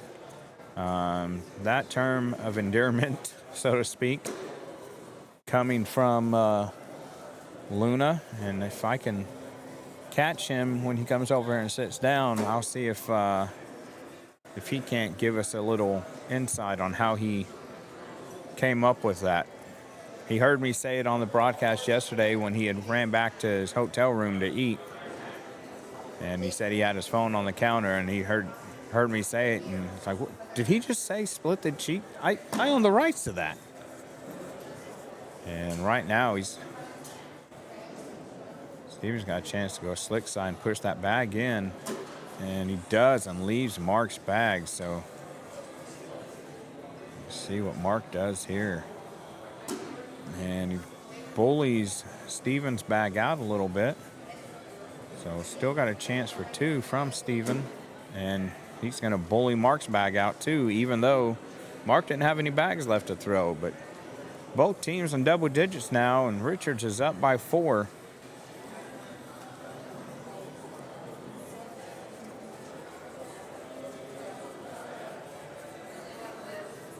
And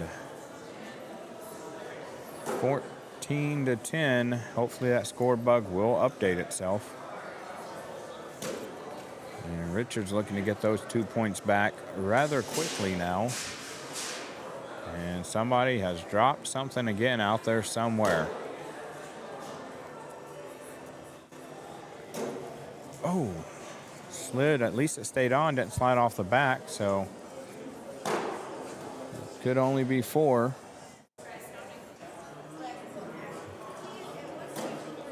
And Mark can go in to grab 4. Or does he airmail 1 and 1 it? Nope, he doesn't. So he just slides right in, takes the 4. Now, Corey, this is in, I guess technically it's Baraboo, Wisconsin. It's in the Wisconsin Dells, Wisconsin area. We're at the Ho Chunk Gaming, as you can see, actually right there behind Mr. Richards, the A-frame advertisement of Ho Chunk Gaming in Wisconsin Dells. That's where we're at here in central Wisconsin. And this is hosted by Mad City Cornhole. It's the Badgerland Bag Brawl. It's a yearly event. This of the 2025 variety.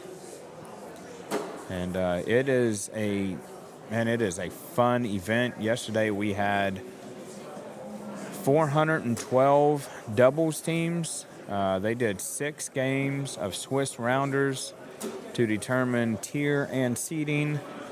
By the time rounders was done, if I remember right, that came to 1,242 doubles games had before we even got to bracket play. And Mark did not want to drag that game or bag of Stevens, and then Steven went off left. So Mark's going to grab 2 more, and he is danger close. 20-10 after grabbing those 2. So it's a fun event.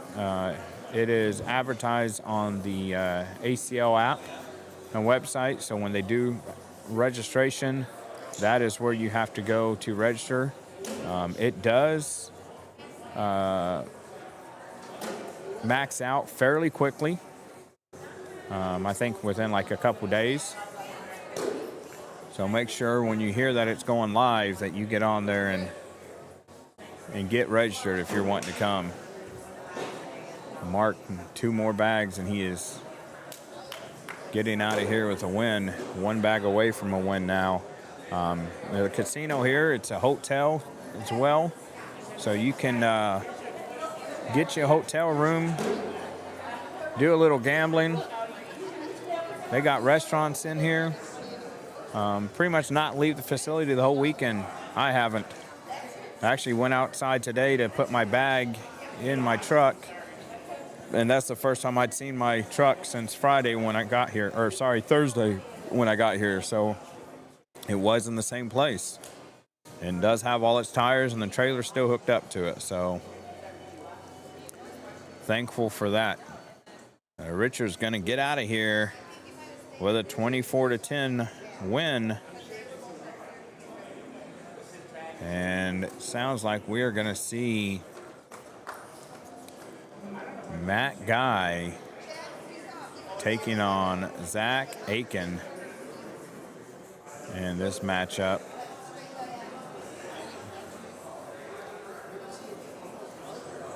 They get the tablet going there.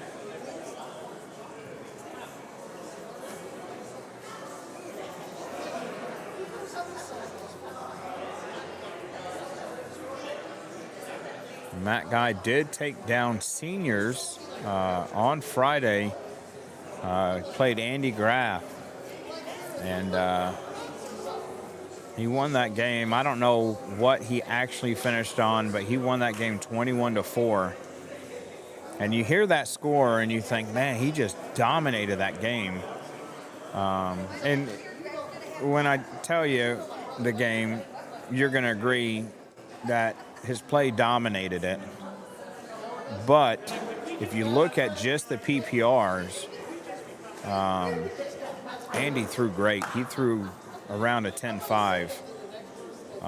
And those 4 points that he got was in the same round where he capitalized on the only 2 bags that Matt missed, as he went 62 for 64, or no, 60 for 62. And the only 2 bags he missed. And he missed those the same round, as he had one hanging in the hole, and the other one he went for an airmail drag and missed the airmail, and the bag hung up on him. And it was just an incredible game by 2 incredible players. And you know, you can't do a whole lot when your opponent doesn't miss any bags. You think he maxed out the points he could get on every bag that Matt missed. How are you, sir? Jim Heineke. Well, Burton, I how? finally got to meet you. Yeah, it's been a lot of Facebook comments and back and forth, and Yeah. but you're welcome to sit here and get on the broadcast with the game if you want. Sure.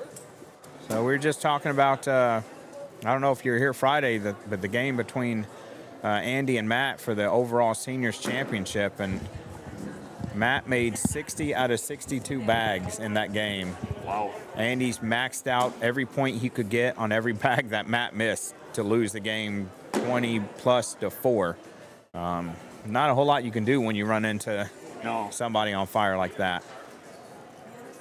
I would say with Matt being eligible for seniors, he'll play in some of them. He may not get all of them, but so what year is this for you at the Badgerland Bag Brawl?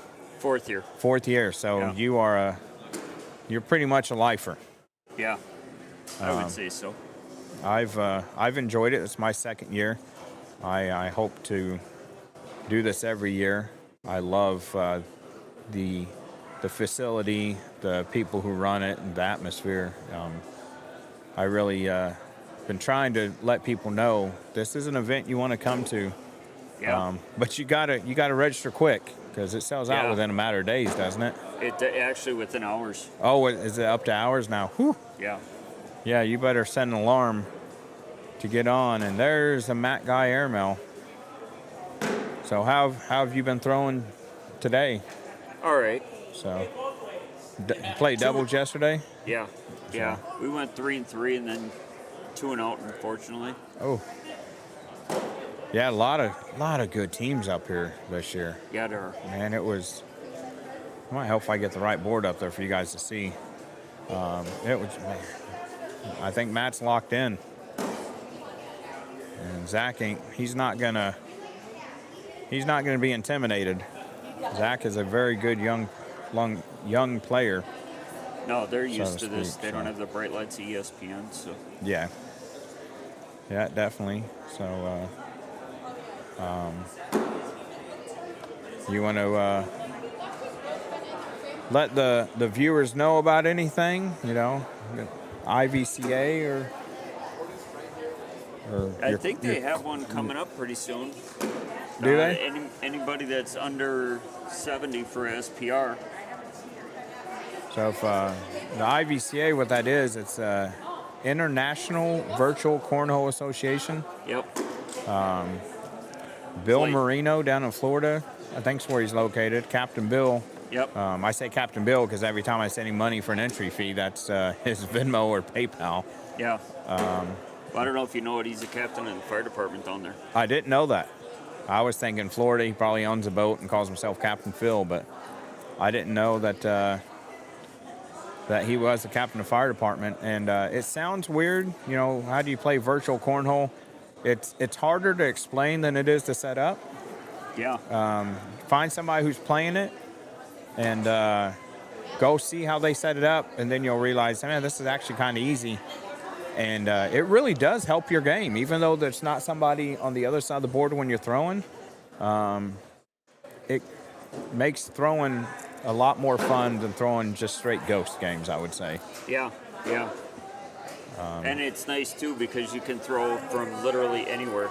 Yeah, I've thrown against guys in Europe quite a few times. I've thrown against Bill Marino. I don't know if I've got to throw against you yet. I think we were supposed to, but you were moving into your house. Yep. And yeah, I got that new pole barn that now I have 4 courts set up in it right now, but I'm going to I'm run jealous. some wiring and get a 5th one set up. So I'm jealous. I might try and just go ahead and set one up to be like toward anybody in my area, any of my club guys or girls that are throwing in the IVCA can come over and it all be set up for them. Nell lives right down the road. Nell is actually the one who found my house for me and told me about it. So I literally live like 1.3 miles from him now. Oh, wow. So that kind of shows how close you can get with the people you play cornhole with in your local area when they tell you, hey, I found the house for you to buy. And then you see it and you're like, yep, you're right. You did. Yeah, you play guys close, and then I played one guy that was in Germany, one guy that was in France. Oh, nice. Those games are hard to set up because of the time zone difference. Yeah, you really have like a 2 or 3 hour time that you can get with somebody. And I feel like those generally become the weekend games because that's when to hit it, or else somebody's playing when they should be sleeping. Yeah. But definitely a good way to practice. And Bill does a great job. It's not just a straight, just straight down the middle. He's got so many variations, and some of them I've taken to our local events for our blind draws. My club loves when we do the call to airmail blind draw. Okay. So, he has that one where IVCA event. We have to airmail one of them. Yeah. We've made that into a blind draw that we do about every 2 months. And people who don't shoot airmails, we got a couple of them. Kiara Wills being the main one that would never shoot an airmail because she was like, man, I ain't good at these. And then she played in that. She was like, holy crap, I might actually be good at these airmails. I might need to do this in games now. And we got a rare Matt guy miss, and Zach gave it back. Yeah, it's not often you're going to see him miss too many. You can ask Andy Graff about that one. But yeah, I'm a big advocate of the IVCA, and I haven't actually got to talk about them yet this weekend.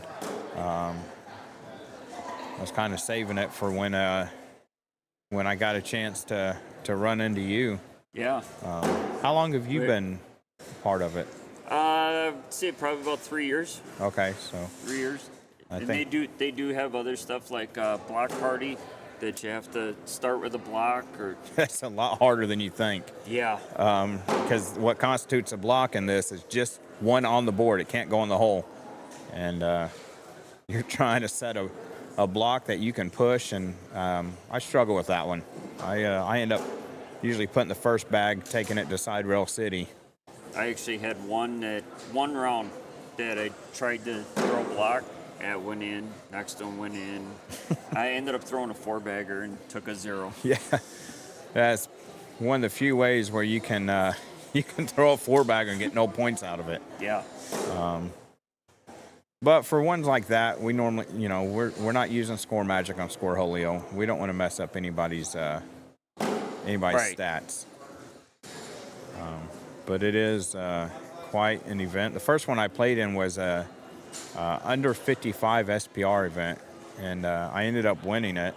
I actually ended up playing my wife in the finals. Oh, really? So that was unique because we're like, well, How are you Had- supposed to do this? Yeah, so we streamed it really for anybody who wanted to watch it, but we, only one on the court at the time. So it was unique. Of course, like I've said on here, I don't play for the the money in it. So when Bill was like, "Hey, you won, I can send you the money or you can get a jersey," I was like, "I want a jersey." That money I'll spend in no time, but that jersey, every time I pick it up, I'll remember that, hey, Yeah. I won that. Yeah. So my first ever tournament one jersey is an IVCA jersey, and it proudly hangs in my closet, and it must have actually got moved because it's normally one that I take with me to events like this and wear around. Oh, really? Because, yeah, it's that way it gets the advertising out there, and you'll get people, nice airmail there by Matt, and you'll get people go, "Hey, what's that jersey from?" And then I get to talk about it and tell people about it. Yeah. So I got stopped by Lori Duel in Milwaukee. I was wearing mine on Friday night. oh, she's up here this weekend. No, I don't. Is she? Oh, you just I don't meant. think. No, when they were in Milwaukee, when they had a national. Oh, one. okay. Yeah. I thought you meant this weekend, and No, I was no, like, no. "Whoa, why didn't No. she come out here and play?" But okay, during the national. Yeah. I'm surprised more pros don't come up here. Yeah. This is a very well known event, and like you said, you kind of have to be on your game the day that registration opens because it goes so fast. Yeah. There's Jonathan Nell there, but it looks like his son Grayson hacked his YouTube, so it says Grayson. But Nell is on there listening. Your brother, Jeremy and Courtney, they just left. They're headed home. I won't say on the broadcast that Jeremy snores, but I'm gonna give you a call, and man, he can saw some logs. A dang lumberjack. Jonathan, I expect to see you out here next year. Oh man, I'd love to get him to come out here. If you only live 1.5 miles from Burton and he can do it, come on now.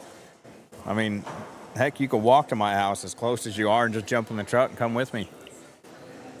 I'll try and get him to come out next year. I trying to get him to go to all the events. I always tell him, "Hey, you want to go with me?" But of course, with John, it's his priority, and I don't disagree with him at all, is his kids' events. Yeah. So Yeah. it really depends on what they have going on. He doesn't even really start playing competitive cornhole until January. Really? Yeah, so from like August to December, it's just an IVCA event, maybe one of our weekly events, one of them once a month, and other than that, it's when he walks in his pole barn throwing 4 bags one direction and getting the tool or doing what he needs until he ends up on the other side to throw them back the other way. So not a whole lot of bags. Now's the time if you got to play John to play him, because once January hits, he's going to be locked in, and Yeah, he's hard to beat. Him and Claude Miller. yeah, it's fun. When him and Claude play each other, I like to go over there and watch because it's a battle. Those two play each Okay. other. Claude's game is really advanced in the IVCA. I've told Bill that he should stream that for all of us to kind of watch, because he's done that before. Where he puts it on for everybody to get in there and watch. Yeah. He'll pick a match here and there, and That would be awesome to get that up on the page for everybody to watch. So have you played the guy that throws over a pool yet? I think my wife did. He literally. Because I remember seeing it, You and I'm can't like, be why would you short. do that? Yeah. Why would you do that? How many bags have you put in the drink before? Right? I mean, look, Matt here is just nickel and diamond Zach. He had one off, but I still think he grabbed a couple points there. Yeah, he grabbed 4, so 9-0 going on here. So you still in on singles today, or No, has your I was journey 2 and ended? done. Oh man, I got beat 22-20 and 23-18. I did battle back though. They were fun games. To me, that's what it's all about. Just get out, have fun, meet the people, and Yeah. just try and be a little bit better than you were the previous day, a little bit better than you were the previous game, and let things flow. Doubles is definitely Saturday night is definitely the night to be here. If you can only be here for one night, the day of doubles on Saturday, I would say, is the day to be here. Yeah. Even if you like to just come watch. Yeah, which had a lot of people do that. I don't remember the guy's name, but I remember the guy over here in his Packers coveralls. Yeah, that's Adam Deere. Yeah, he wore them last year on Sunday too. I have a feeling that's his Sunday outfit for the NFL season. Yeah, probably. So Looks like he's keeping himself behaved here. yeah, that's true.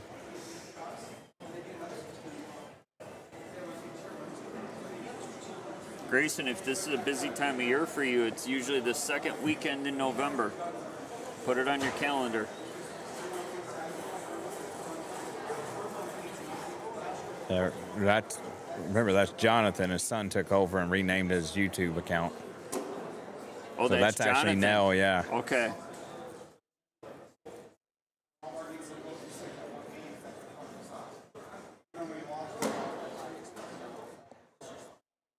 We'll see how this goes here. Matt, just such a slow, methodical pitch mechanics. Yep. And But you know, I was doing that too upstairs, and my first opponent told me straight out. He says, "Man, that's really messing with me. How slow you go." yeah, I mean, People like to the bag stopped, go throw, and I'll stand there and wait, flip the bag a couple times, make sure I'm comfortable. you know what I'd like? I'd like to see. Let's put Matt Guy in like competitive, where he can only shoot airmails, and see how he does. Well, maybe not if he's gonna keep hitting them like that. Everybody that plays competitive is going, no, don't do that to us. Please don't. Oh man, I mean, he is. Or put some IVCA rules on him. Yeah, he is so much like automatic. Have you seen? Years ago, I'd seen when I first learned about TikTok, and I'd seen some of his TikToks and the things he would throw, where he'd throw all 4 bags at once and have 4 boards lined up, and they all would hit a different board and slide in. I'd seen him hit airmails over a 12-foot stack of bread. Holy cow. Bread carts, and I'm like, man, one, I wonder how many takes it took, and two, That's like a cornhole niche trick shot right there. yeah, where do you get the jobs where you can bring cornhole boards to work with you? So I'm not sure he gets to do that anymore, but it was nice seeing that. I was like, man, these are some incredible trick shots here to get that going. Now you see these guys throwing under their leg and hitting airmails. Or Yeah. I didn't get the last night. I wish he would have told me that he was going to try it. I'd have got the cameras on him to record it. But he stood up into the far end of the top of the bleachers there, Oh, really? and he threw it under his leg, and it hit just in front of the hole and slid right in. Who did that? Let's see if I can find him and point him out. He's one of the young kids going around here. Yeah. I don't know his name. Figured it'd be a young kid. Yeah. Somebody's tried it 100 times at home. Matt has beat Ghost 10 throwing only airmails. Well, so much for maybe we should put him in advanced then, not competitive. Holy cow. I know there was down in Racine at Salmonorama, I went against Jay Rubin. And when we were doing the down and back, we told him, no, you can't stand in the pitch box. Go inside the tent that was right next to us. He still drained them all. Oh, yeah. These guys, they got that muscle memory so far down that all they need is a couple shots to gauge the distance, and there they go. Yeah. Brian Jameson, was at your job, Aunt Million's Bakeries. Sunbeam bread stack. So that's what he threw over. It was the Sunbeam bread stack. And I mean, It was incredible. If you have a TikTok account, I'm not sure what Matt had it on, if it's Matt Guy or Guy Nation or what it was, but go look at it. It was incredible, and I was like, man, what can't this guy do? Right? And then every time I come here, I get Seabass. Sebastian Schaefer Ford ends up on center court at some point, and I'm going, man, I may need higher trusses. Like, he's got the cowboy hat on, and he might hit the top of this. Yeah. May have to either push these trusses back and get further arms for the overhead cameras, or raise it up some, because he is danger close to hitting his head there. I tell you what, he had a blast yesterday with that country music girl they had here playing last night. He was over here on center court, and he was dancing and singing while playing in his game, and then he went over there and got everybody kind of in a circle with her on her break, singing a cappella style, and like, man. I would be happy with the bag that Matt just threw, and he actually steps off the board and is like, man. Yeah. Like, okay, so what did you not like about it?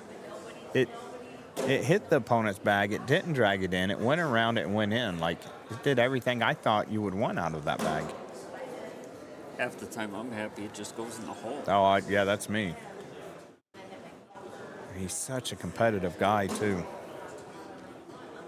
You see, he just doesn't look like he's happy with that round. It trickled in, and it looks like he's disgusted. So maybe the whole disgusted was still over the one bag that went off the board. But I gotta say, I'd be happy with the 9. We know Matt's not. He wants a perfect game. But, you know, at the same time, too, and maybe some of the viewers want to chime in on this, what would be a perfect game? Because, you know, in bowling, a perfect game is 12 shots. Yeah. And you get these guys that, you know, they could throw 40, 50 rounds. So at what point do you call it a perfect game? I've never considered the rounds when I say perfect game. My way of thinking perfect game is every bag goes in the hole, right, which obviously you're going to win 21-0. Right. You know, at that point. Official 21-0, you end up over. Right. I mean, the best you're going to do is 32-0 is the best score you're going to have. So do you say that's the perfect game, is a 32-0 and never miss a bag? But now you got to have your opponent missing on that last round, missing every bag. So yeah, they'd only have to get to 32, you'd only be able to put 2 on. So it would be, it's tough. I mean, it is, I like that. What do you guys consider the perfect game? Because originally, when I said it, I was just thinking you made every bag in the hole. You know, whether that's 3 rounds or 50 rounds, every bag went in the hole. But there are a lot more aspects that could get to it. I mean, wasn't Zach Aiken part of the longest game ever that went 53 rounds?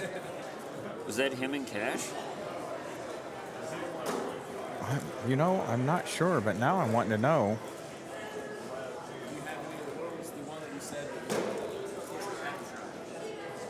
That's not what I was going for. I already have that up.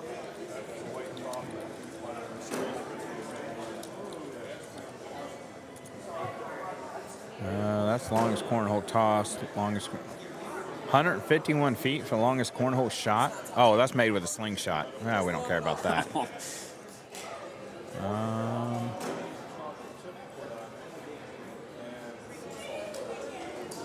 Because I know a singles game was 53 rounds.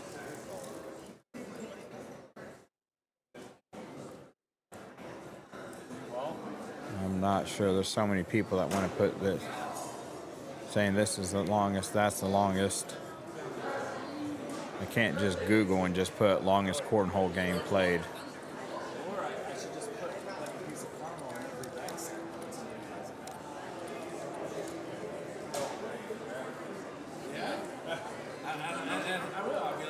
What's your recipe? I say it's even you. Or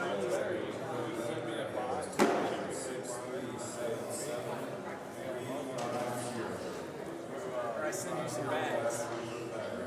I'm not sure. I do remember. I think it was something like 53 rounds, wasn't it?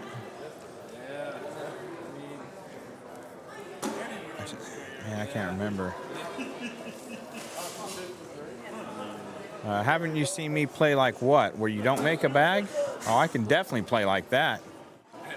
I don't know if you'd tear me up on that, Turtle.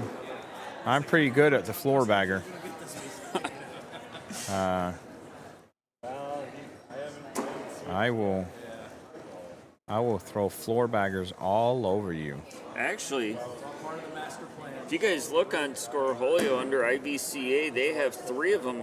There we go. A That blocker looks like bag they start open. on Thursday. No, Friday. There's Under a 60? blocker bag open under SPR is 60 and a block party of 70 or under.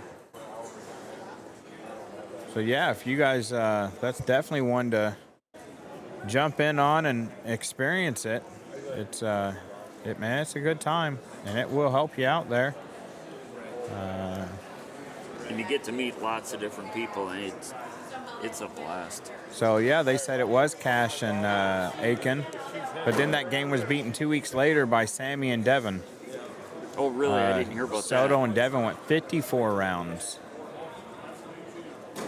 So Cash and Zach was 53. Harbaugh went 54 rounds the next Open against Sammy. 54. So they got him by 1 round the next week, or 2 weeks later.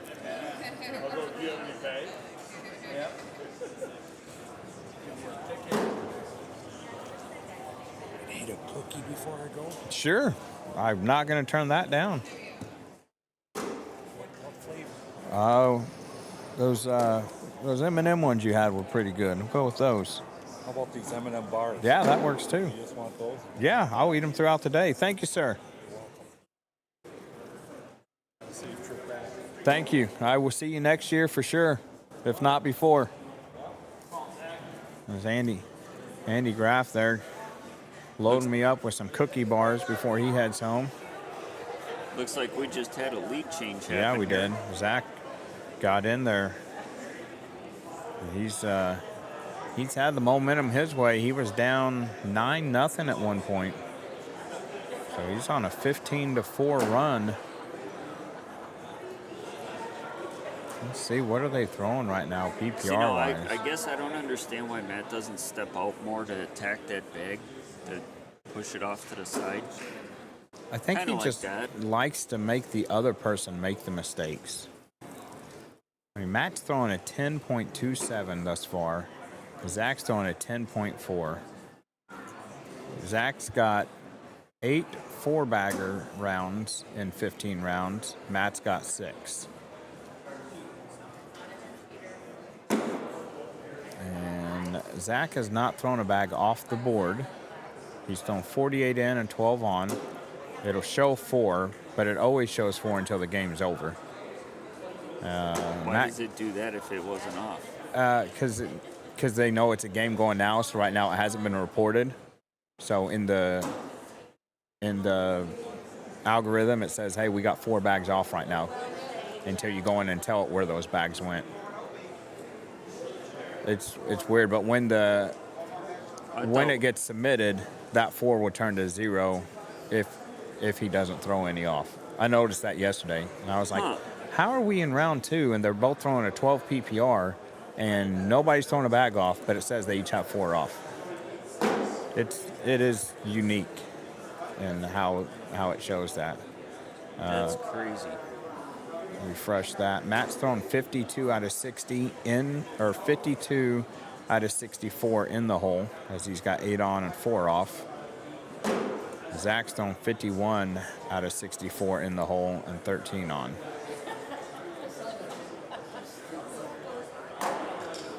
Oh, Matt goes off the back again.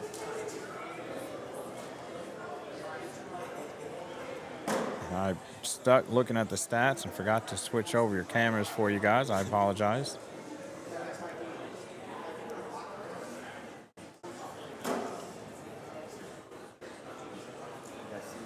Just when I thought I was going to get my money back from Phil, now I might be sweating it.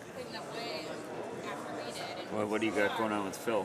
$10 bet. We bet yesterday, and I picked the wrong team. He lets me pick the team or player that I want. Okay. And I forget who it was that I picked.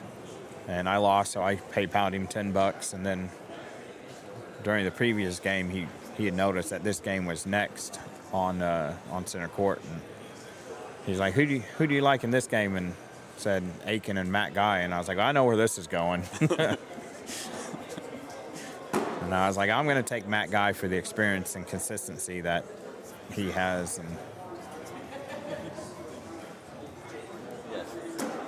And I don't think Zach has shown any emotion at all during this whole game. I don't think I've ever seen Zach show emotion. I think I seen him smile once, but he was over here talking to Nico and Riker and a few of the guys. Wasn't even on the court. Nice There's airmail a there. Matt Guy airmail.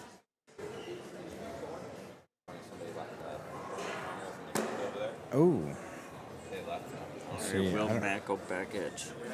I almost think you just have to go through because you know Zach's going to roll and probably collect those. That's almost a better bag because now you're trying to make him make a mistake. And he does like get to make a mistake, and that was his last bag. So Matt can go up, hit this, and get 4. I mean, why not? If you miss it, you get 1 lead bag, but May and won them too. and he's just going to go through it and grab the 2. Well, sometimes that's safer. Oh, absolutely. 16-15. So now he's going to grab 2 and get the lead bag.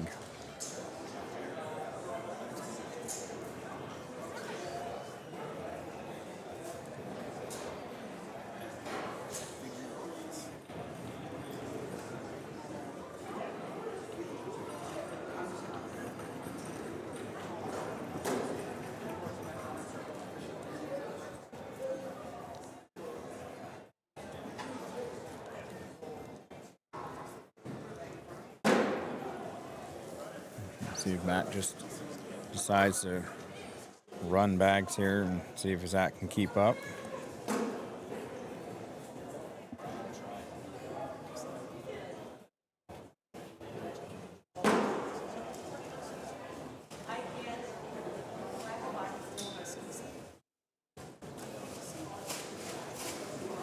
Where did that go? I didn't even hear it. I think it went in. I don't see it on the back, and yeah, I don't think it made a noise at all.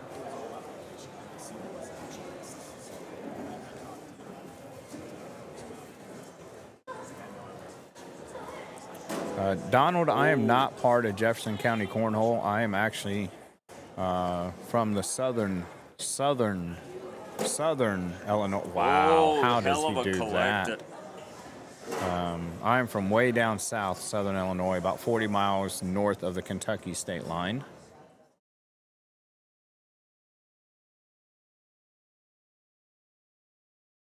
We actually got a little bit of emotion out of him.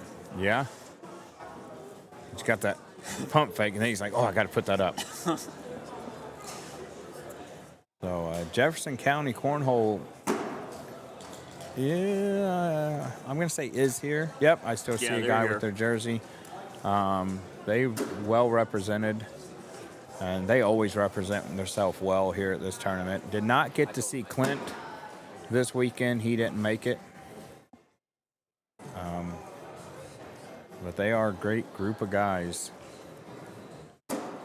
And Matt pushed right into that one.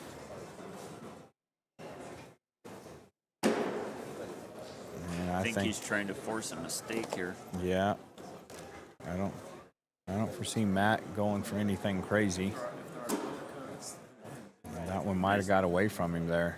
No, but it's still, it's on Zach's side. So. Oh, slipped around. And there's the motion from Zach that we don't normally see right there. Oh! He hit it. It just doesn't go. And he tells him, hey, good game. Matt came in knowing he was in a battle. And Zach's going to take the win. Zach's going to give Phil my money. I'm going to stop. Man, he keeps letting me pick who I want, and it keeps going and working against me.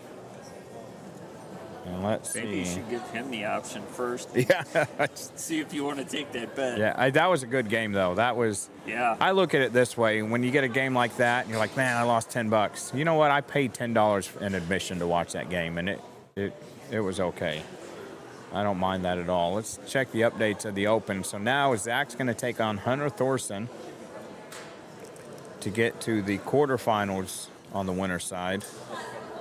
You got Mark Richards and Carson Godey, or Geedy. I forget how they tell me to pronounce it.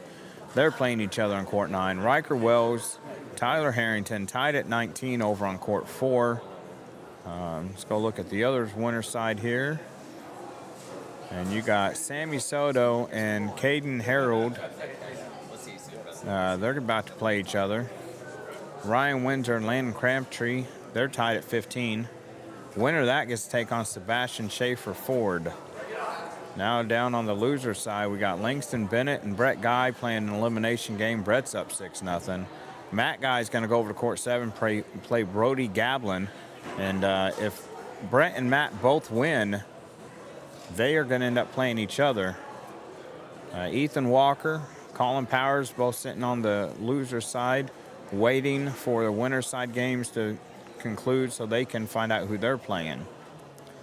Mary Thao, I could be mispronouncing, she's awaiting the winner between Nico Morales and her husband, Yufeng Yang. Nico's up 11-6, so we could get a husband and wife game. Quinn Reeves and Chase Wangsness, they're playing. Reeves is up 16-0 there. You know, Burton, I kind of wonder how competitive does that get when you got a husband and wife? Is somebody sleeping on the couch that night? You know, when they played doubles against Jay Rubin and Mark Richards, they didn't talk. It was weird. You'd watch them look at each other, and the other one would be like, "Okay, I got it." Like it's like they were reading each other's minds. I'm like, wait, is that how marriage is supposed to be? Because I mean, I'm on my third one and it's my best one, but I mean it's not like that. I can't read a mind. I can't even get her to pick where she wants to eat. But I'll wait for my phone to blow up because I'm sure she's got something to say here. She's probably listening at home. Mine's in the casino, so I don't have to worry about that. She comes out and goes, "You got your credit card? Hey, what's wrong with your debit card? It's empty."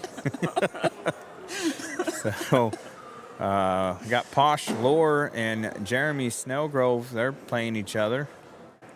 And the winner of that will take on the winner of Brennan Raymond and Michael Salisbury as they're tied. Or no, Brennan's up 13-9. Those are both elimination games. So here we go. Thorson and Aiken now in this matchup. And Jackson Gore says, "Let's go, Zach." And, yeah, Phil, I thought he might take it as well. So we'll wait until we get to a king seat match to make a another bet. But I will get on here and go ahead and send you your money that you won. Or maybe put up double or nothing. That's why I'm kind of saving it for the king seat, because if I do double or nothing now, I'm going to goat myself into continuously making these bets, and then the wife's going to be wondering what's going on.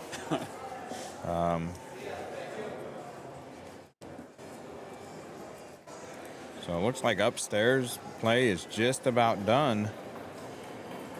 And we're moving right along. I was hoping we could finish up by 4 so I can tear down and load up and be out of here by about 5 because it's going to be a long trek home. So But we at will least see. I think the snow is done, so at least we got that going for us.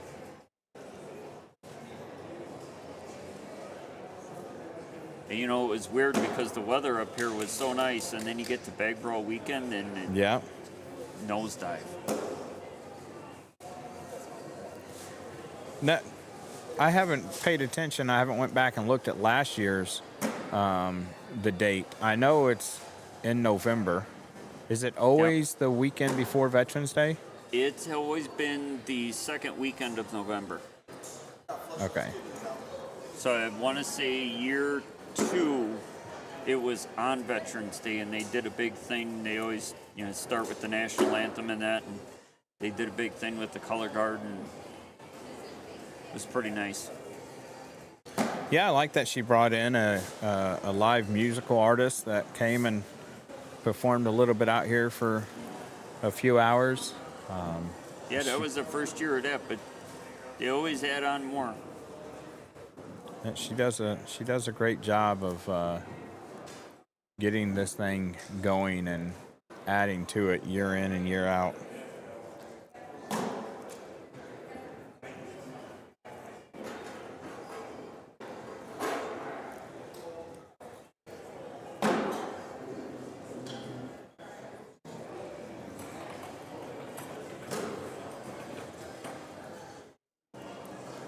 Too bad we don't have a tracker on how many rolls we see in this game. Oh, I know.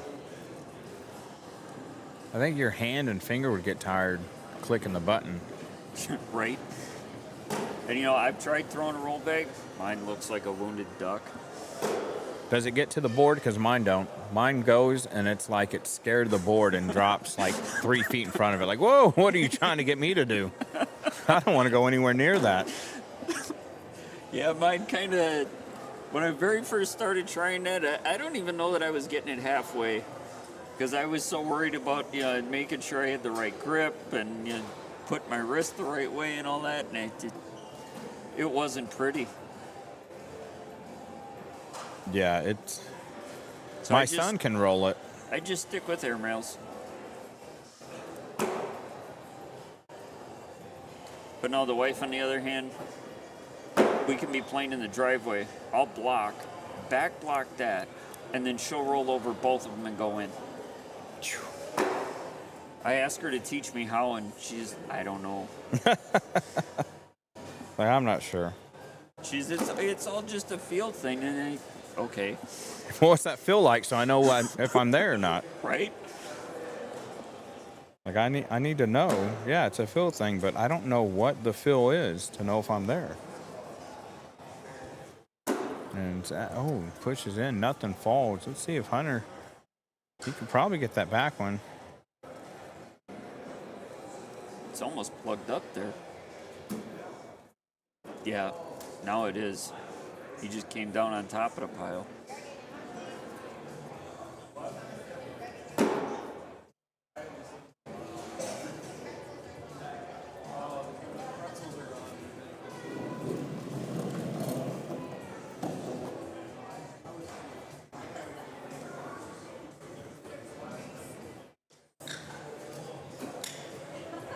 Now, is that considered a throw?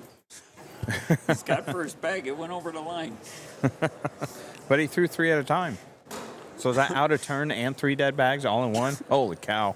You talk about a swing. The Hunter's out quick, 6-0. But, Zach got down 9-0 to Matt last game and Yeah. still came back and got that one.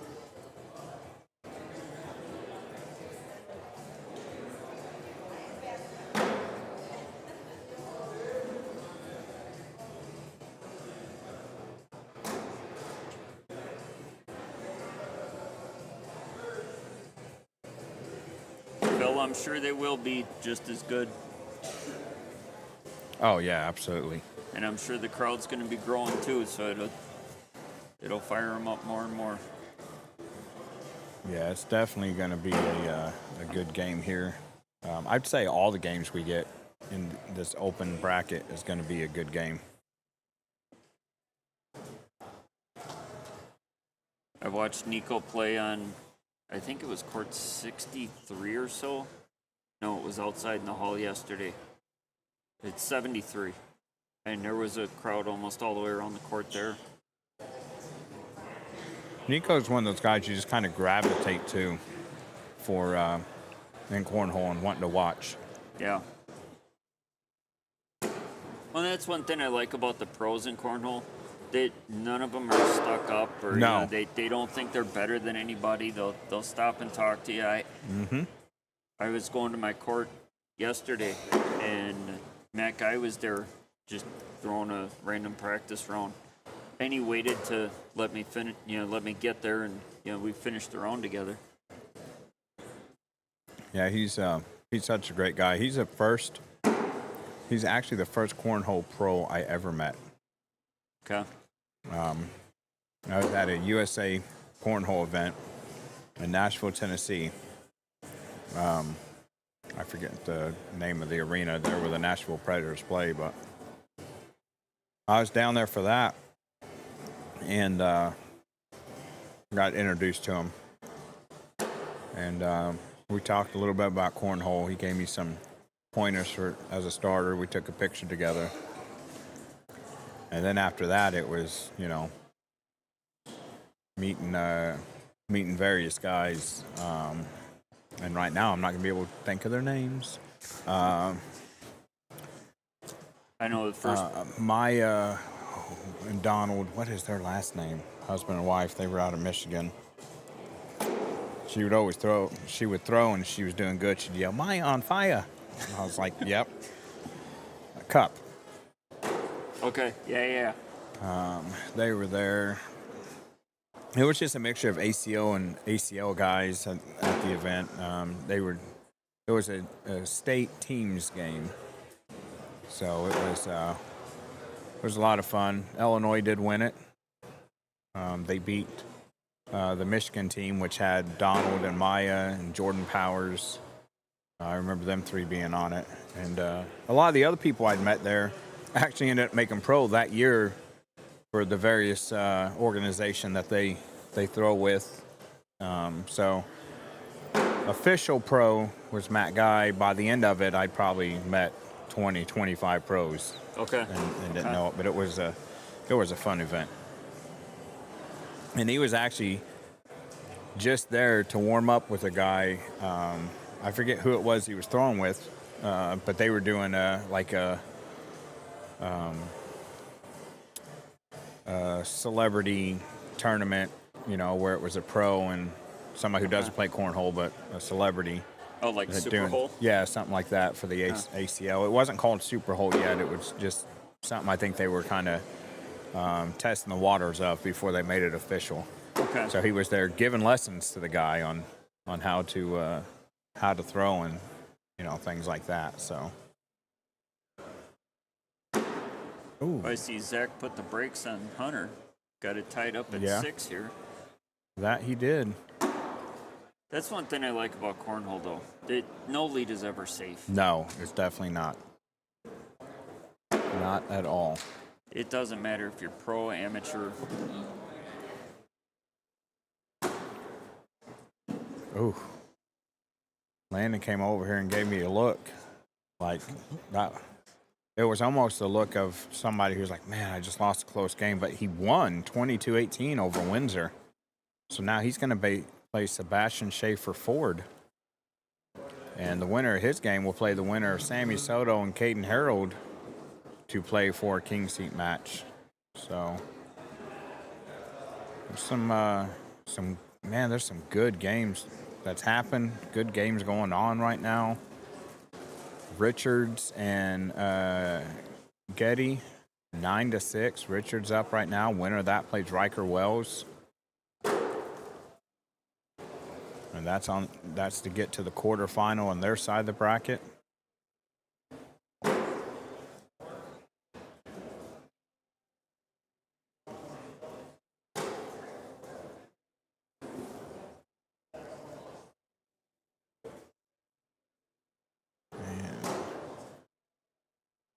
Oh, no, it's starting to stack up a little bit. Yeah, it is.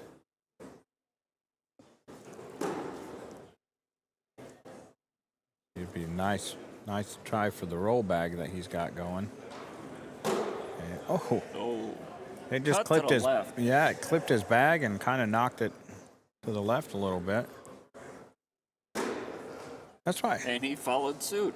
That roll bag, I mean, you don't really have control over it. You know, everything No. I was taught in cornhole was you want to throw a flat bag. Nice bag there, but you want to throw a flat bag so you have control of the bag. With the roll bags, it's like complete opposite. Yeah. You don't want it to, at least how most of these guys are doing with these rolls, they don't want it to do that. My son, on the other hand, his will hit flat and then roll over. So his has a little more straight of a roll, but a lot of these guys, they know it's going to cut when it hits, so they just aim a little more one way or the other and let her rip.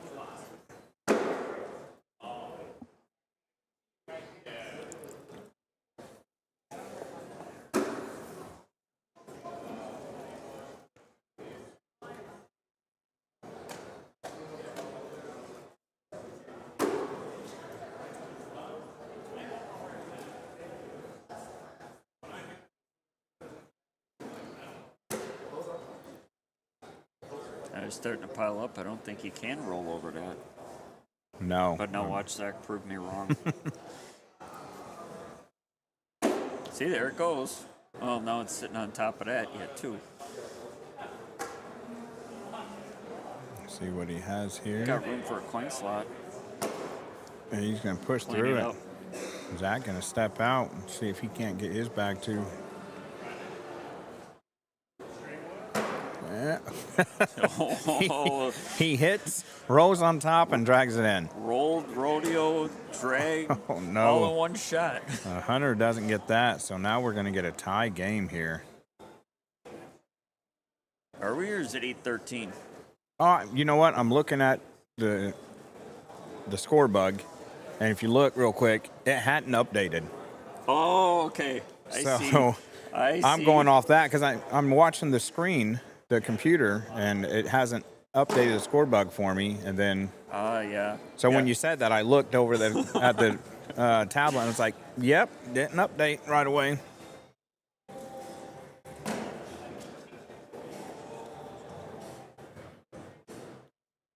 Yeah, I've made some comments about some shots in this game and the last game, and then I look at the screen and they didn't even see that, and I'm already talking about Yeah. it. Well, so this is YouTube. It's a bit delayed. This is live. So this is as we talk. It's Okay. recording onto this. Okay. And then this is taking it and pushing it out to To YouTube? and Facebook. And if you look, Facebook's actually a little bit farther behind than YouTube. Oh, yeah. So then this. So I always try and watch this. I'm really only watching this for the comments.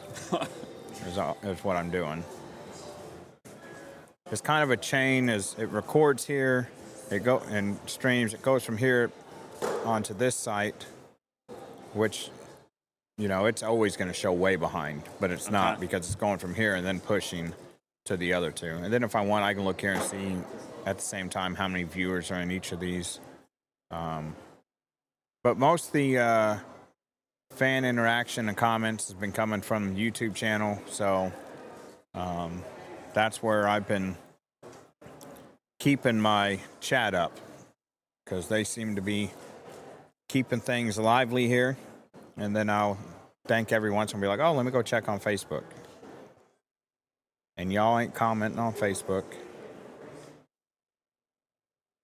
But all these guys watching on YouTube, I know some people back home, they've got it up on their TV my wife puts it up on the TV to listen while she's cleaning. Last night, the granddaughter was going into the room that it was playing on just so she could hear me. Because I guess she kept saying, I want Paw. So she turned it on, and then she'd go in there.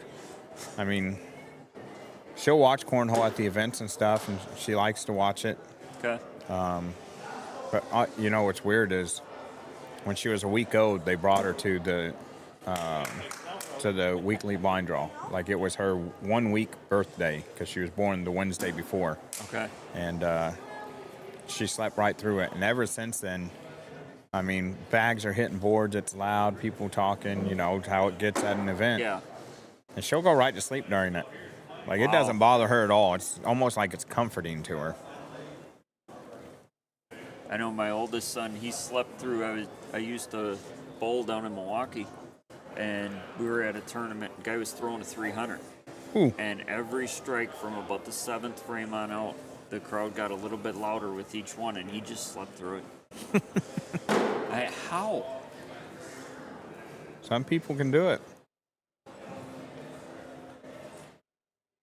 We told one guy that I was in the Marine Corps with when we were overseas. That's all he did. If he was either working or sleeping. Never even seen him eat. Never seen him never passed him going in and out of the bathrooms, nothing. We're like, dude, we're pretty sure you slept through the whole war. Do you remember any of it? He'd sit and think about it. He's like, I remember 2 days ago we did this. Dude, that was 3 weeks ago. I'm like, what is going on right now? I'm pretty sure we're supposed to stay, vigilant when we're awake here. And I think you just wake up just to make sure you're still breathing. Talk about going through the motions. So 15-8 now. Staying there. I wonder what these guys are throwing. Hunter's throwing a 9.25. Zach's throwing a 9.83. Zach's down about 3/4 of a PPR from his game against Matt Guy. And he, a little bit different style of game. He's doing more rolls and stuff. Yeah, the rolls are cutting off to the side on a lot of them, so I think that's hurting it. But, I'm the same way. I mean, I can, if I want to, I'll run bags. But then, coming here, and I know wins are more important. We don't look at PPR. Right. If you're going to look at a stat besides and a win, I'm looking at this one right here. Differential per round. Yeah. How many points are you getting each round or giving up? That's to me, that's a bigger stat. So right now, Zach's getting 0.58 points every round is what he's averaging. And see, so we're in round 13 right now. You look at round 13, it says it was a 0-0 round. That's where 4 of the bags that show us off right now are coming from. So once they put it in, that'll go to where it's at, but then it'll immediately drop for round 14. Oh, because when they hit that arrow to go to the next round, it automatically counts it, but they haven't thrown anything yet. Okay, that makes sense. See, now they're on the next round. We'll see when I refresh round 13, we'll have something. 14 right down to 0. Until they report the last round. Okay. And tell them what those last 4 bags are doing. Yep. It's going to assume that they have. That's why average bags in is so low during this. So I never talk about this on the stream because that is not accurate at all. And really, none of these, when you talk about the PPR, are going to be accurate because it's calculated in a 0 in their form. True. So it's just the way the algorithm's set up for the software. Now it's showing Hunter's down to 9.15. When he's actually probably throwing a 9.3 or something, because if he throws a 10 here, it's gonna go up. But right now it's saying it was a 0 this round. Oh, I thought that would get a little more action, just laid on top. Let's see. I could be wrong actually as I'm looking at it. So he's got 119. He pulled that out from under it and went in. Okay, no, so their PPR is actually accurate. So 119 divided by 13 rounds. So now 129. 129 divided by 14 because this is going to show round 15 as a 0. So the PPR is actually accurate. So maybe it is just the bags off when you look at that stat. That is inaccurate. I'm not as familiar with the ACL software, so I'm catching up with it. Scoreholio is the one that I'm familiar with. Sometimes I feel like I can run it with my eyes closed. I'll get text messages or phone calls from people and be like, I'm trying to do this on Scoreholio, and I'm like, all right, click here, go here. It should say this, and they're like, what? Are you looking at it on your phone or the computer? Like, no, I'm driving. Like, how do you know it that well? I guess I'm running enough tournaments with it. I just know what you need to click on. Yeah. Oh man, I thought that time I thought it was going because it just was moving. I mean, he does have 3 corners out. For that one and that thing is almost vertical. There it goes. I don't think he had to go for it to get it, but he felt like he did. So that's going to put Zach on 20. Danger close. Hunter's got to get something going.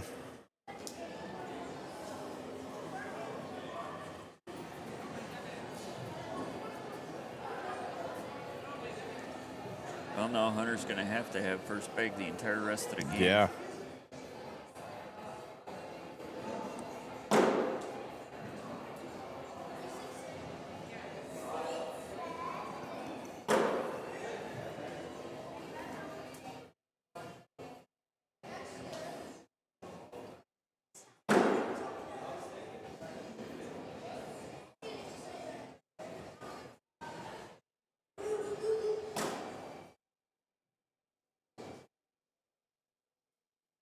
Now it's all piled up.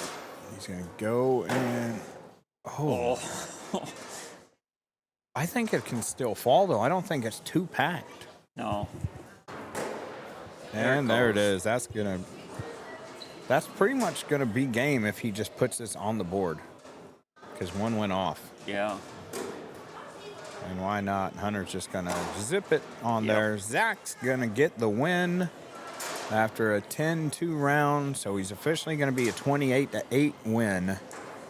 And he is going to move on and play the winner of Mark Richards and Riker Wells.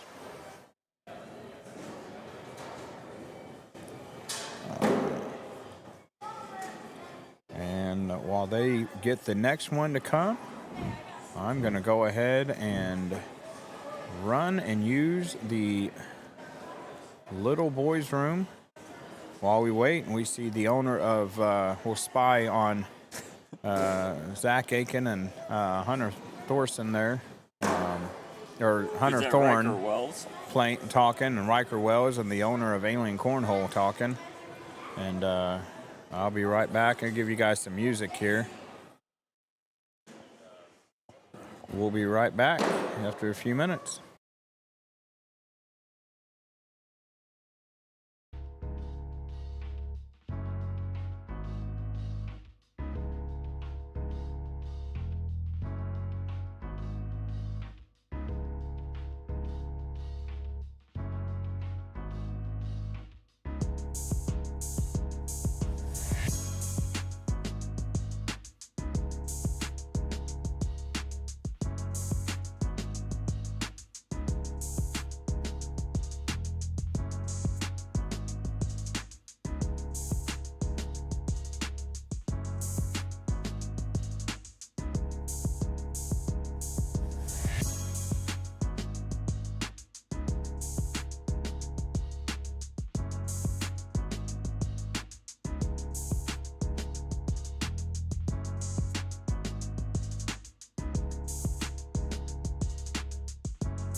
All right, we are back.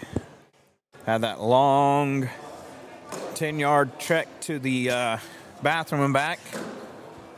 That's probably the most steps I'm going to get for a minute. And we're going to see these guys take each other on.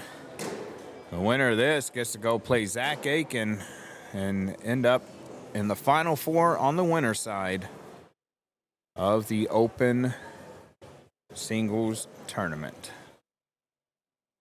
And Colette says, solid work, Zach, meow. And I know why she says meow, because she is a cats lady. She throws the cats, her and, what was your partner's name? Ashley Bannister? Allison Bannister? You guys threw quite well yesterday when you were on center court. Jamie Hurd says, let's frickin' go, Riker. Over on YouTube.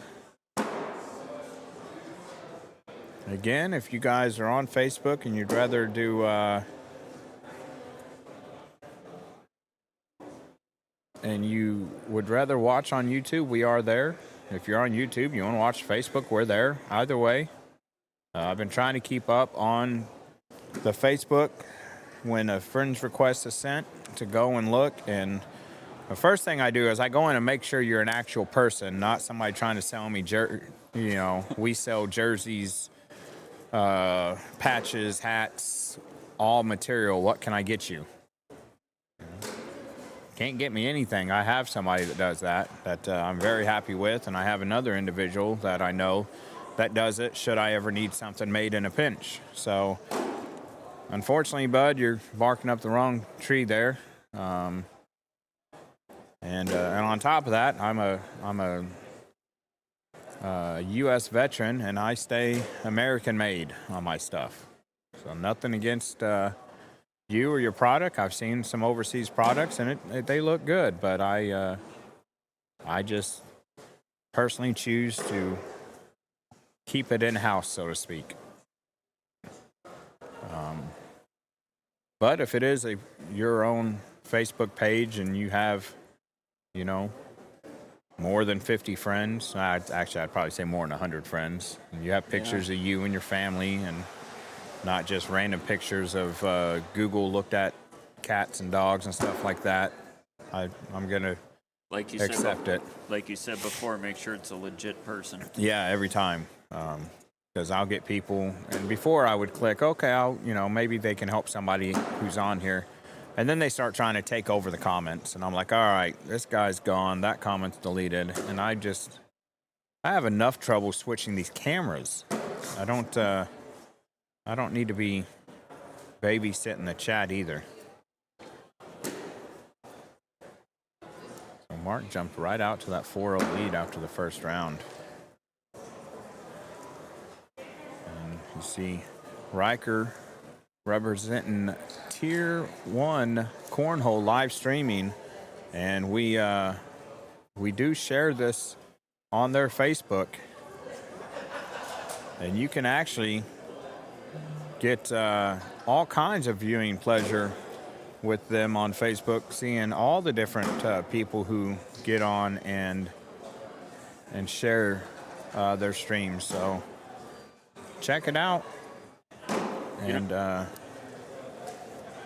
Burton, we were talking off the air about Major League and that, the movie. Yeah. You think those pajama pants or pajama-looking pants that Riker's wearing sells anything? I don't know. I think somebody, was it Sub-Zero he was sponsored by last year? They developed and made a pant that was actually pants but looked like pajama pants. Right. And I'm pretty sure ACL actually made a rule about that. They did. But then they looked at Riker's pants and hey, wait, no, these are legit pants. Yeah. What's funny is, which game was it yesterday? It was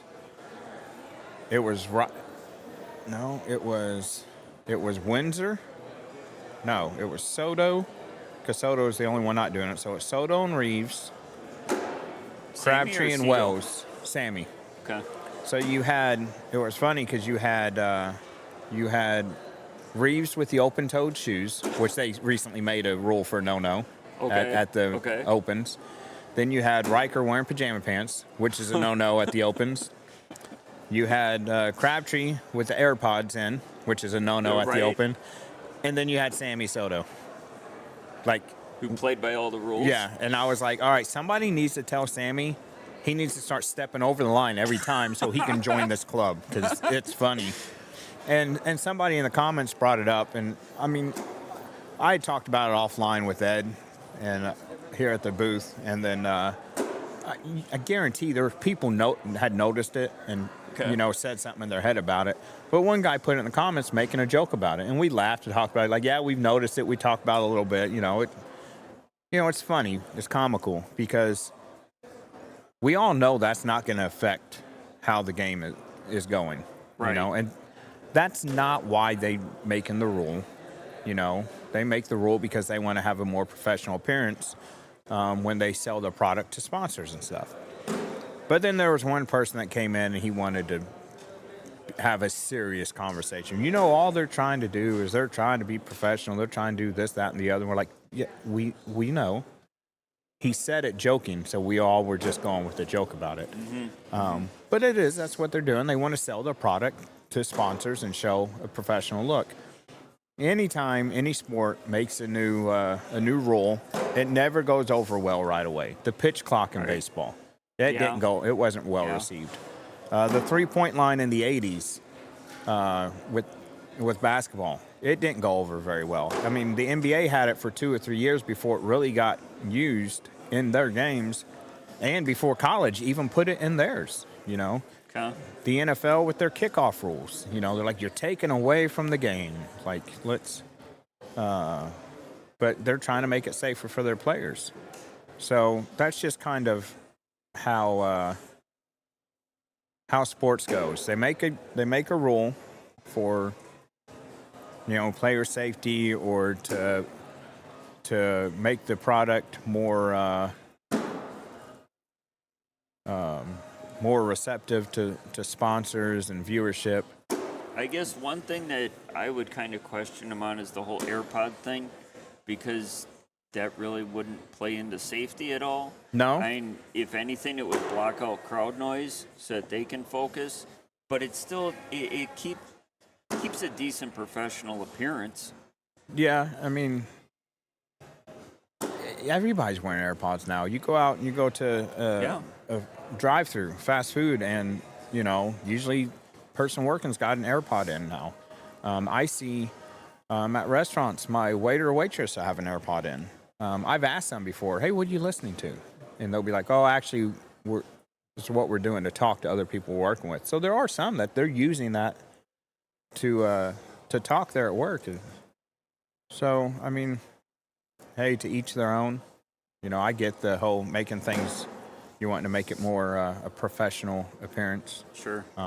But you remember, like, I don't know how old you are, but when my grandfather was a kid, all he heard about, he joined the Navy, he got his first tattoo. All he heard about, you're unemployable now. Nobody's going to hire you with a tattoo. And, now you see, I see teachers that have, face and neck tattoos. Change does not go over well with people. And I don't think it's as much nice airmail right nice there one. By Mark Richards. I don't think it's so much the change as much as it is the unknown that's going to come with the change, not knowing what's going to happen there. True. See this replay here.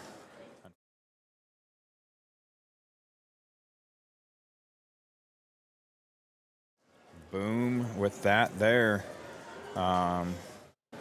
So it kind of comes with territory there. Ryan, it was nice meeting you. I hope that you did well in the Rising Stars tournament, and I hope that you finished well in your singles novice event. The Tundras, they have been somewhat sticky. These boards seem to change with how many people are around the court. I mean, there are... It does feel a little cooler around here right now. I noticed that playing upstairs, too. that it actually seemed cold. I would normally warmed up without my sweatshirt on, but it went back on. And I know it seems like, because I play out Nice like shot there. when I'm playing IBCAA, usually I'm in my driveway outside. And if it gets cool, that board gets sticky quick. Yeah, it definitely does. And Richard's going to 2 straight times, as they would say, split the cheeks.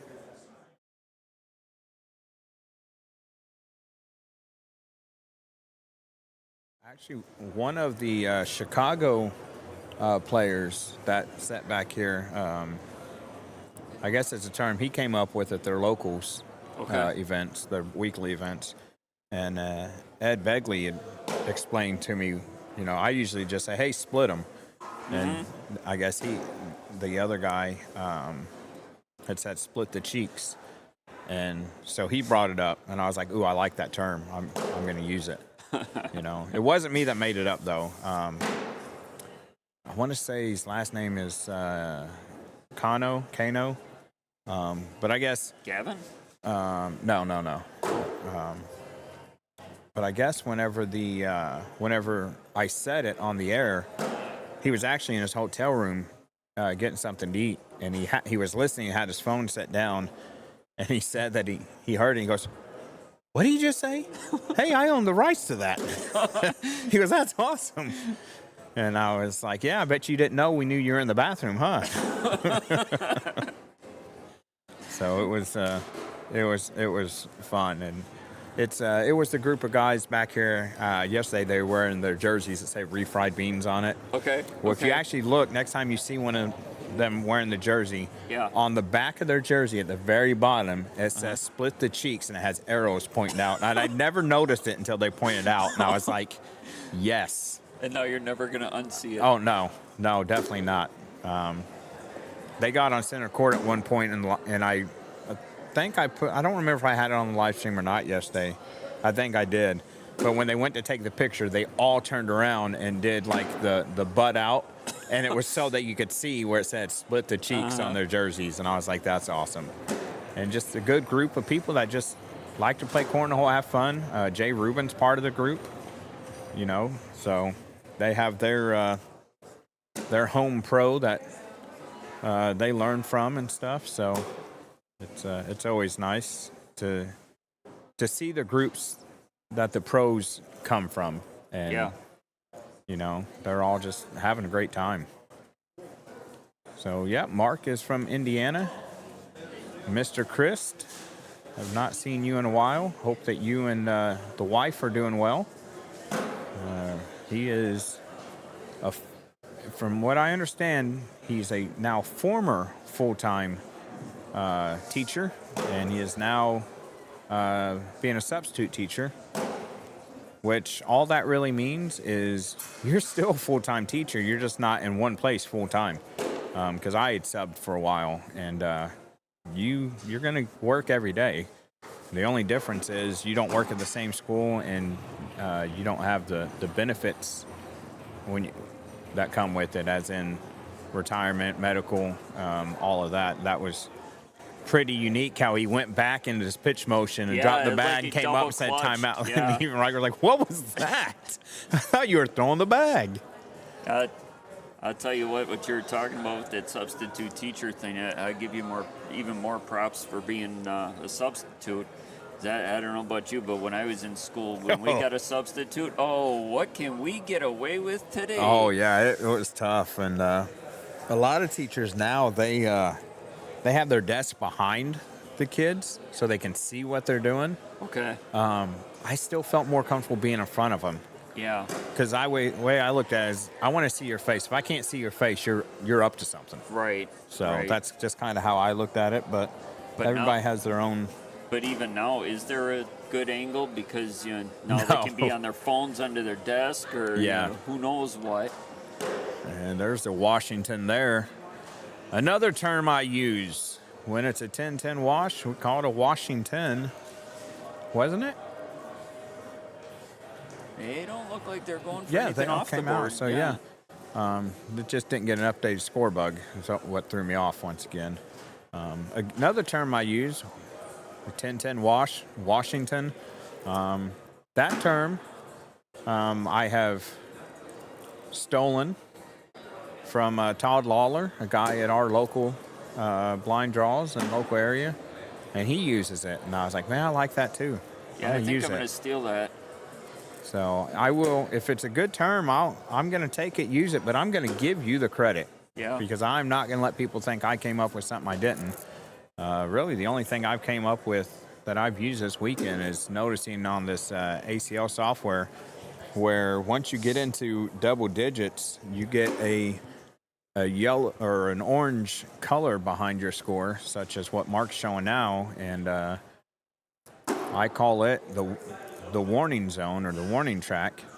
But once they hit 17, it turns red, and I call it the red zone. So I kind of take a baseball and football term and incorporate into cornhole. No, honestly there, Burton, I thought you were going to go a little Top Gun on us and say it's the danger zone. No, but I do call it danger close when they get to 19 or 20. So right now, Mark Richards is in the red zone, because in football, when you hear somebody say, hey, this team's in the red zone, you think they're about to score. True. Well, in cornhole, if they're in the red zone, that means they're close to winning. Yeah, fair point. So that's kind of my analogy behind it. Makes sense to me.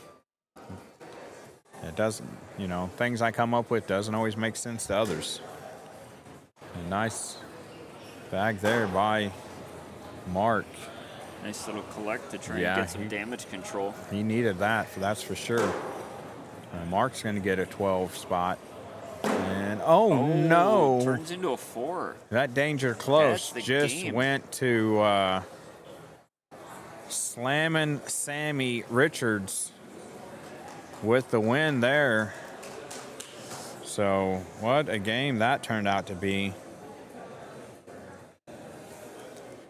And let's see if we got the next matchup. So Mark Richards is going to take on Zach Aiken in the semifinals on the winner's side. The winner's going to play in the king seat match. And Sammy Soto, he's still waiting to find out who he'll play in his match to go to the king seat. As right now on court 9 underway, we have Sebastian Schaefer Ford playing Landon Crabtree, and right now it's a 3-2 score.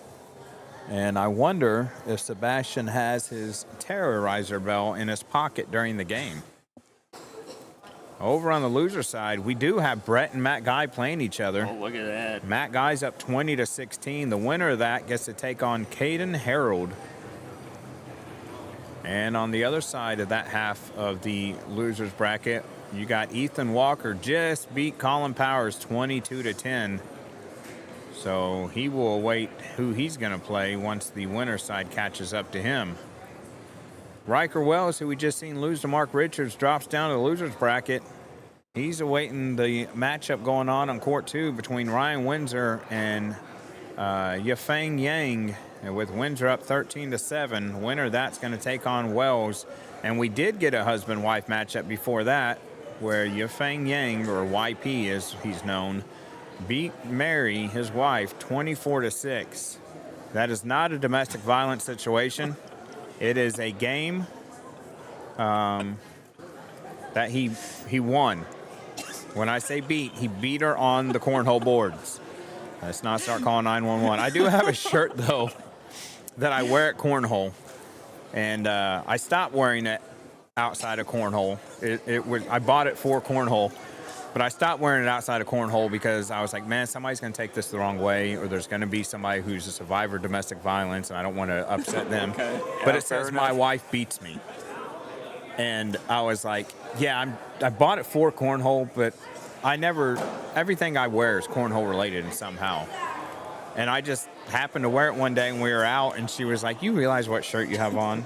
I'm like, it's a cornhole shirt. She goes, look at it. And I was like, okay, that's probably not the best thing to wear in Walmart or the grocery store. So I'm like, I should probably Especially if you just keep had that. an accident, you have like a black eye or something. Yeah, like I just fell off the ladder, cleaned the gutters, broke my leg, and now I'm walking around with a shirt that says my wife beats me.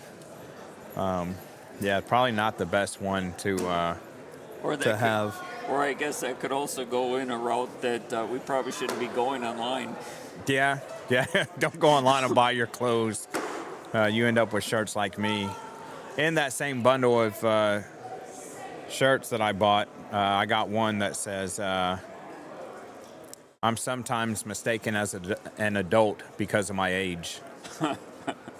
I have one that says education's important, cornhole's importanter. So the shirts like that I like to find and wear. Court 3, Hunter Thorson's taking on Michael Salisbury. And they're a full round ahead of the bottom half of that loser's bracket. So we're going to get Mark Richards and Zach Aiken up here. And Zach's dropping his phone. He didn't miss the hole. That counts as a thrown bag, Zach. He didn't hear me. So here we go. You know, one thing that I really like is when we're sitting here doing this, we don't have to worry about the announcers jinx because they can't hear us. Oh, it still hits. I I'll guess, say it, yeah, and I'm like, oh, man. Football, yeah.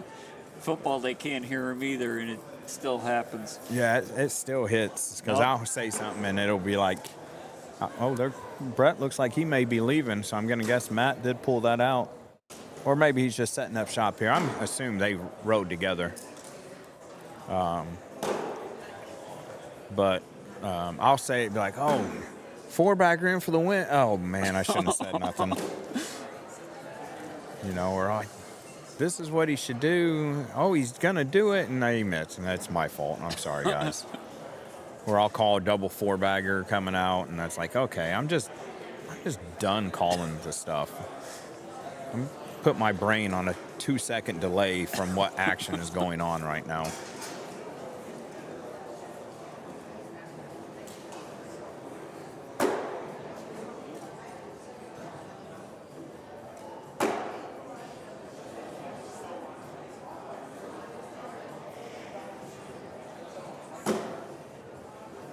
But this chat's awful quiet. It is. Who you guys got in this one, Zach or Mark?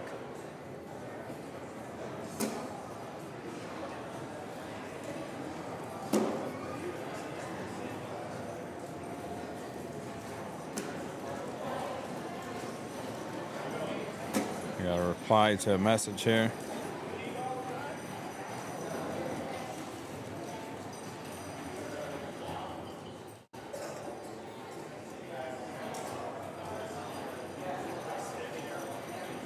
Right now, it's looking like the crowd's about split even.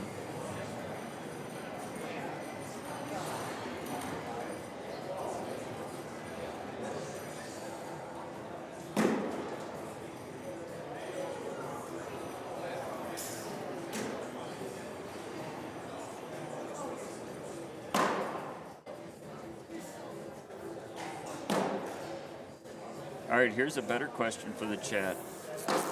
Why do you guys like who you're picking? Well, Heather Aiken says Zach, and I'm not a smart man, and I was in the Marine Corps, and we eat crayons. But I'm going to assume that Heather Aiken is going for Zach strictly off of the last name, maybe some Oh, and I see Matt is also some an family agent. there. See, Matt Aiken, Heather Aiken.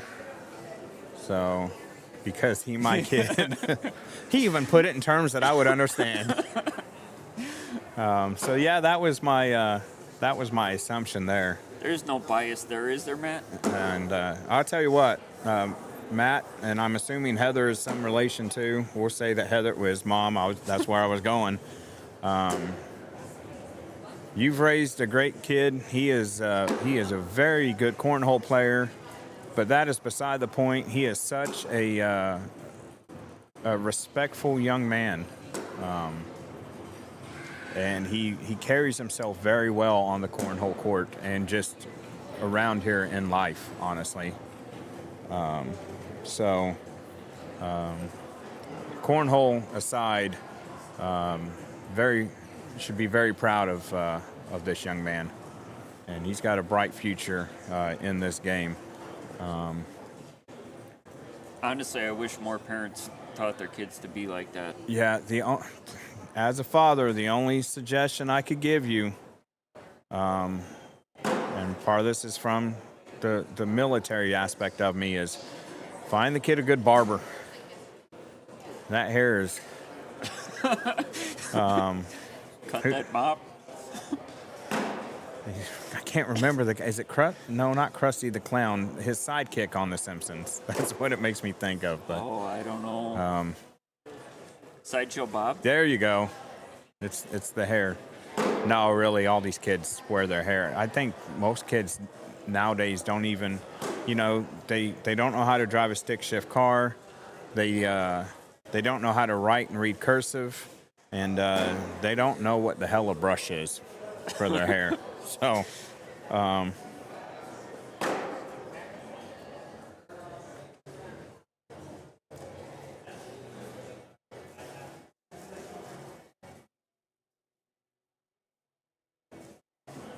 had to reply back there, but Parents ever want to ground their kid, lock them in a room with directions how to get out, but written in cursive. yeah, and take their phone charger away.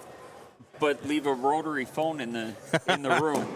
And call us if you can't find it. Here's a way to give us a call, but you don't know how to use it. Yeah, Heather, I had no doubt that he likes it that way, and that's just how the kids are. Man, I'll tell you what. I'll tell you about a time I was grounded, and this is going to go very, very morbid real quick as I say this before I get to describing this. But you would think that I grew up as a mistreated kid by my mother when I talk about this grounding. And Oh, boy. the morbid part is it's okay. She's dead now. So I'm kidding. My mom would laugh about that if you knew my mom. She'd be like, really? You had to do it like that? That's the way you segue into it? So I got grounded one time. I was in 4th grade. And I remember this vividly because to this day, my sister will still tell everybody that she's not lying. And I've told her many times, we are adults. We are in our 40s. Our mother is dead. You can stop with the lying of this story now. This is getting ridiculous. But I was in 4th grade, and my sister got caught. She was in 2nd grade, but since she was in kindergarten, she would get caught smoking. In 2nd grade? Yeah, she got caught in 2nd grade. I'm in 4th grade with a pack of cigarettes on the floor behind her bedroom door. So when you would go in a room and open the door, it was hidden. I mean, who goes in a bedroom door or Don't open it all the way. that's not theirs and walk in and shut the door behind them? You leave the door open if you walk in your kid's room or, as a kid, your brother's, your sister's room. If it's your bedroom, you go into bed, you go in, you shut the door. It's shut. Other bedrooms, you just open it and go. Great hiding spot. It really was, looking back on it. But she got caught, and I wasn't home. I was at my friend's. I was out playing, riding bikes, doing something, and she blamed it on me. And I got no time to rebut this. And quick on her feet with whatever the story came up with, and it was quite convincing. So I get home, and my mom tells me about it, and she goes, yeah, your sister told me. And I was like, okay. She goes, why would you do that? I was like, what? I didn't smoke. You found her. It's in her room. Why? I don't understand. She's like, why would you set your sister up like that? I didn't set her up. What is going on right now? And she's like, well, you're grounded. I was like, okay, I'm grounded. For something I didn't do. Yeah. But here's where the bad part comes in. I was like, all right, Mom, how am I grounded? What's my punishment? You're grounded for 30 days to your bed. You can get out of bed 3 times a day. And that better be when you use the bathroom and eat. So one of those times is when I say it's dinner time. And if you've used all 3, you're just not going to eat. You're grounded to your bed.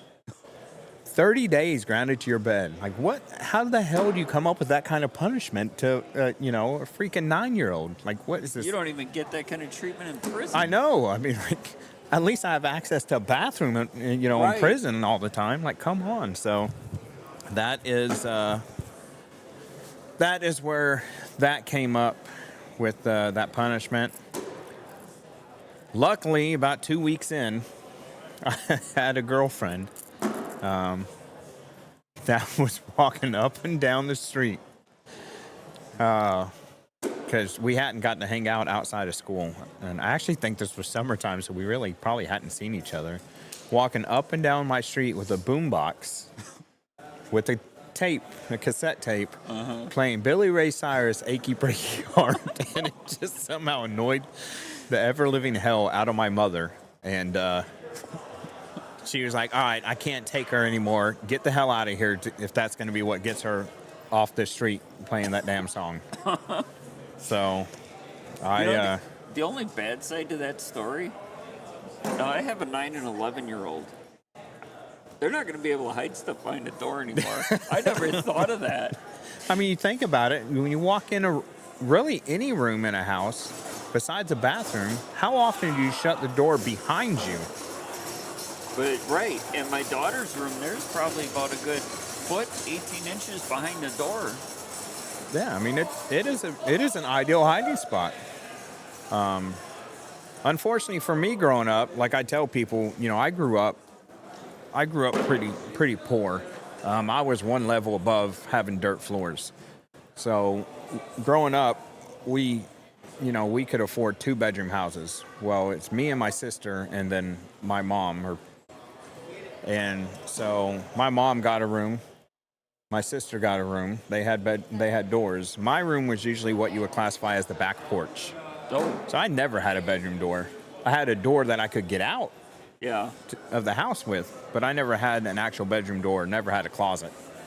Probably set me up pretty good for when I joined the Marine Corps, because I was quite okay with, bare minimums. It did help when you get to high school, though, when you're sneaking out to do things with your friends, or down where I'm from, going to a cornfield party and sneaking back in. I did come home probably my junior year from a cornhole party, and I may have either demonstrated or taught too many keg stands. Oh boy! And I came home, snuck in the back, and I was sick. I was noticeably sick. It was hitting hard. And my mom always had a lot of plants, and I guess I didn't want to stay in my room, and I went to the living room because I thought, I can play this off. She'll never know. Let me go to the living room and hang out with her, because she'll never know then. She'll think that I've just been in my room this whole time. And I was throwing up in her aloe vera plant. Okay. So she calls the local police, the town police, on me. It happens to be a guy that I had became friends with, because as a kid, you're cruising town, you're hanging out at the gas stations, whatever, and the cops come up, hey, what are you guys doing? You just kind of get to know them when you're out there. And he shows up, and he's sitting there, and I remember, and she's like, can't you do something? Can you write him a ticket? Hell, arrest him. I don't care. Take him for a ride in the car. Like, can you do something? He goes, no, ma'am. He goes, I didn't see him driving. I didn't see him consume alcohol. Technically, for all I know, it's the flu. True. Like, I really don't know. True. And if we're going with the alcohol, now I got to go, where's he getting the alcohol from? You're the only other person here of age. So, she's do like, you really want to go down that road? She's like, this is BS. And so she just let me sweat it out and weather the storm of my first official hangover. And then the next time I seen the police officer, he's like, dude, you were so drunk. Like, what? Your mom wanted me to take you to jail. And I'm like, wait, what? Like, I remember you showing up, but I don't remember, like, her saying, take me to jail. He's like, I could have taken you outside and beat you with with a billy club, and she'd have been okay with it. We almost had a little bit of a situation with Zach tripping over the board. Yeah. He's came to the court with 2 left feet. I think he might be starting to get in his head here, down 13-2 a little bit. Yeah, but I mean, he's got such a strong mental game. I feel that he can definitely come back and chip away at this, because I mean, he's not looking for a big round. He's just looking for a point. Yeah. And Mark did give him an opening just now. Yeah, there he's going to set himself up. He might thinking maybe I can manufacture a couple points out of this. And Mark's going to try not to let him. Baggy Ape Robinson, yeah. So I got one of my time. Basically, what I did for those 2 weeks was I saved one for when dinner was ready, and I would get up, use the bathroom, eat dinner, take the shower, and then try and use the bathroom again before I went back to my room. Because that's about all you got to do when you were up. I did try to negotiate at one point. I don't remember this, but she's very adamant when we had talked about this, many years later, that I guess I tried to negotiate if I only get up one time today, can I carry those unused ones to the next day? Roll over. It didn't work, but Hey, it was worth a shot. apparently I was really trying there. So Zach doesn't get a point there like he was hoping. Mark does end up with one. Yeah, he rolled off the back. So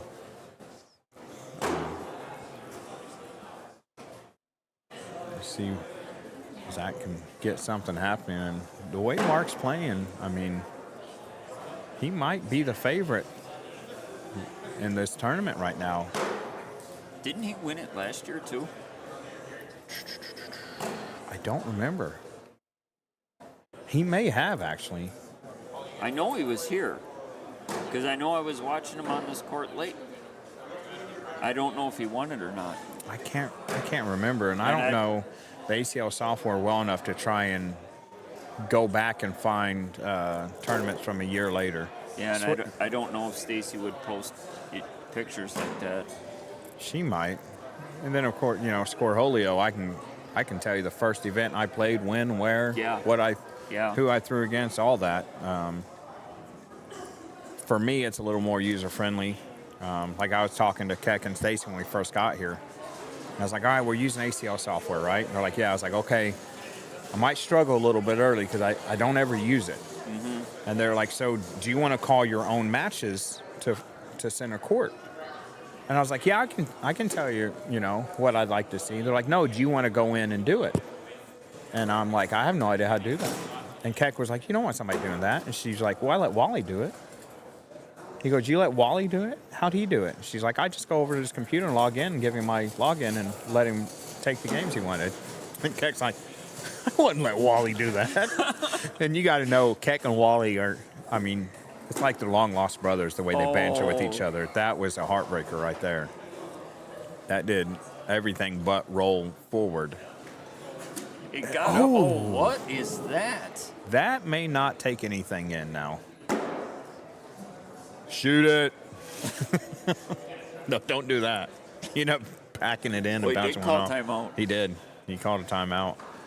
I don't know if anything's going to go there. I don't know if the ceiling's high enough to do that, to come down hard enough on it. Yeah, I was hoping that he would kind of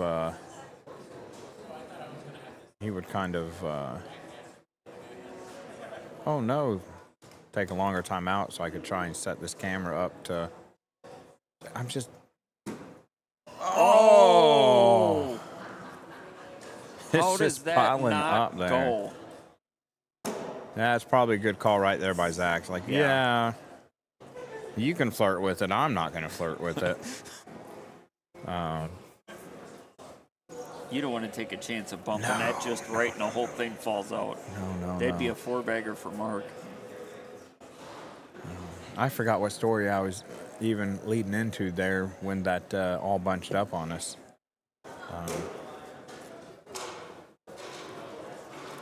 Talked about my dead mom and how ruthless of an individual she was. And then you were talking about sneaking in on the back porch. Yeah. Almost getting arrested by the cops. Now, so it's funny because my dad, he grew up one of 5 kids. His mom is blind, like legally blind. Okay. And she raised 5 kids as a single mother, blind. And him and all his 2 brothers, 2 sisters will tell you we couldn't get by with nothing. Like, Mom knew everything. He's like, I'd come home and I would leave my bottle of Jack Daniels in the ditch, That was a thinking nice color. Mom ain't gonna find it. And the next morning I go out of my room and she'd be like, Bert, come here. Like, what? Is this yours? He's thinking, and he's like, I'd think, how the hell did you can't see. How the hell did you find that? So his brothers and sisters swear they never said anything to her. So she just, but they all now, all the boys, like Zach, they don't go for haircuts because blind mom can't afford much. She cuts your hair herself. There's only one haircut she can do, and that's buzzing it all off once a month. And then, but she was an amazing cook though, because she's not reading directions. She's doing everything by taste. So she adds some stuff, Sure. tastes it, like, oh, I need a little more of this, add this. And so she literally, everything was cooked to taste. But they now only eat ham and beans on New Year's Day because that was like a weekly meal for them growing up. And so I'd stayed at her house one time with my cousin Brandon, and that's when I was actually going to take a time out here. Looks like about all he's got is a coin slot here. Yeah. Well, he might be able to split the cheeks and fill it with the slick side, for lack of a better term. But, I mean, if he goes off, it makes it game over if nothing falls. But I was staying at my grandma's with my cousin Brandon, and this is when the game NBA Jam came out on Super Nintendo. Okay. And we were playing the crap out of it because I believe at the time you couldn't save nothing. So we were like, we got to beat this game tonight. And Grandma was asleep, and she didn't want you staying up past 10 o'clock. So, awkward knuckle. Awkward. 27 feet of awkward knuckle.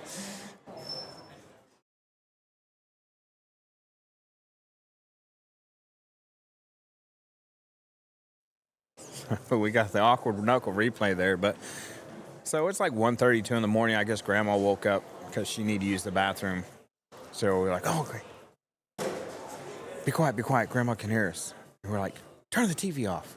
And then Brandon's like, she's blind. She can't see the TV on. I was like, oh, yeah. So we're sitting there, and then Grandma comes in, and she's just standing there. And we have this little 13-inch TV on the ground, and we're laying on our stomach. We have the controls in our hand, but we're like, you think you were hiding from somebody who could see because you're like, oh, why is she in here? And she leans down, and she touches the TV, and I guess she could feel it was warm. Yeah. And she moved over and felt the Nintendo, and she started trying to figure out a power button to push it, but that time they slid. Okay. And she just picked it up and threw it down, and it turned itself off, and the game came out. And the next morning, she was like, I don't know why you little shits tried to turn anything off. I can hear the buzzing. I can't see, but I can hear. And we're like, yeah, I never thought about that. And all your senses get picked up when you lose one. Yeah, I had never thought about that when she did that. So,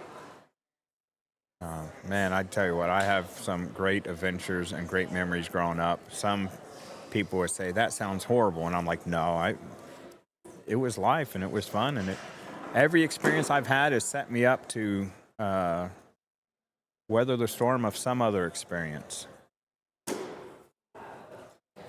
Just like this game here, every round that Zach has played has got him ready for a matchup like this. Okay, so I'm going to potentially announcers jinx this. Do you think Mark's, when he saw the 20-2 on the scoreboard, do you think he had flashbacks to 2022? Oh. Oh, man, I hope not. Maybe that's why he's had Ruben as partner yesterday, so he couldn't get it done to him again.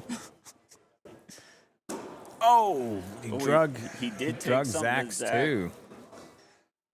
So nothing gained, nothing lost there.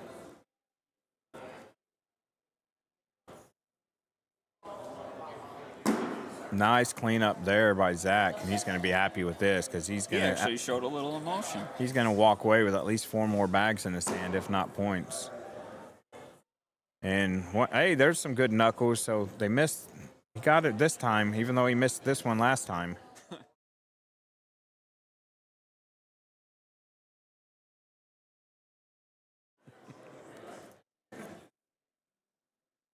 Such a funny thing when you see things like that for that awkward knuckle. Uh-huh. It's kind of a shame that some of the stuff that we're seeing, like the awkward knuckle thing, you can't turn into ESPN to add onto their clip. Yeah. Because I know Trey Ryder made an entire clip just of awkward knuckles. Yeah. Yeah, it's so funny. And you can tell when you watch it. There's certain players that are frequent flyers of the awkward knuckles. I believe it.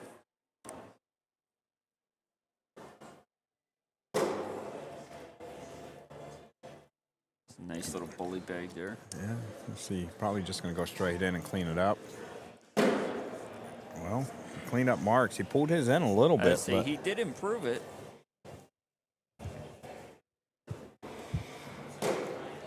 ooh, Mark kind of punched it up there. kind of see if you can't stick and push to get one to fall. And uh-oh. Is he going to shoot it? Shoot it for the win? He's thinking. He's got it. He can shoot this and get the win. Zach's asking him, please don't shoot it. Please don't shoot it. Or please shoot it and trampoline off. Well, yeah, that too. Ooh. He was trying to cut around it to get it in. I guess I don't think about the cut bags like that because I don't throw it. Right. So it never crosses my mind Right. that, oh, these guys can do this. I don't think that was necessarily a cut, though. That looked like more bounced. Yeah. I think what they try and do is they try and get that bounce like you would for a roll. Okay. But with the rotation, I think it hits the bag, hits one bag, and then just kind of spins Yeah. around it. Yeah.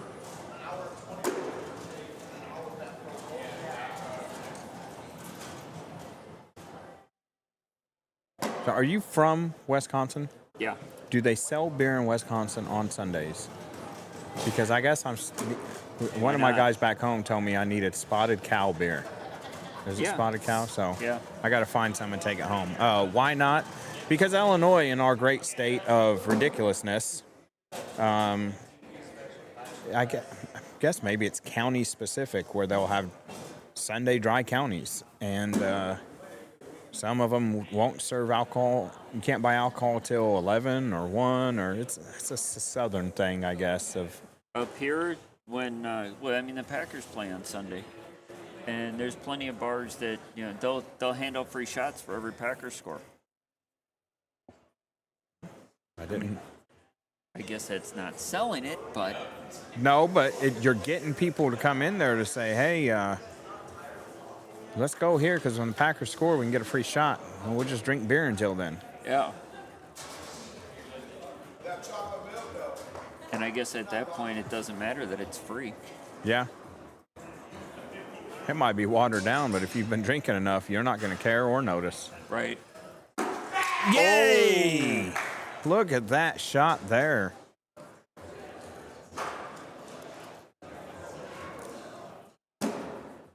What a shot this was by Aiken.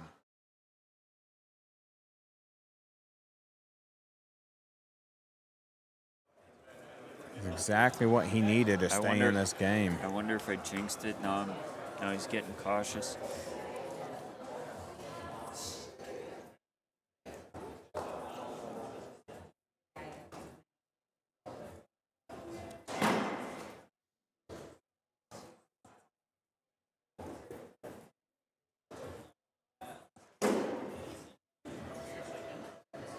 That can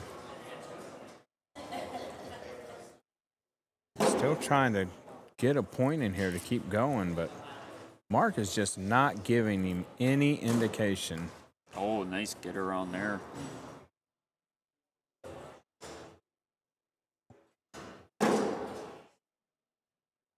Says, all right, you're going to do that. I'll just collect it. They're just going to go hole for hole, it seems.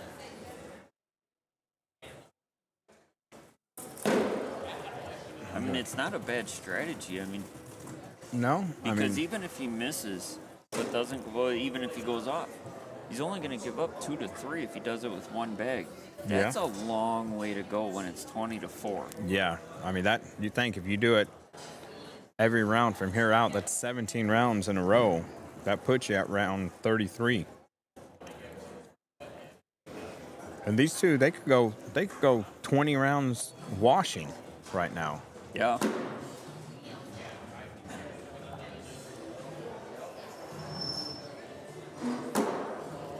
They either just turn the music on over there, or I'm just now registering that music is playing. It's been going on and off all day. Okay.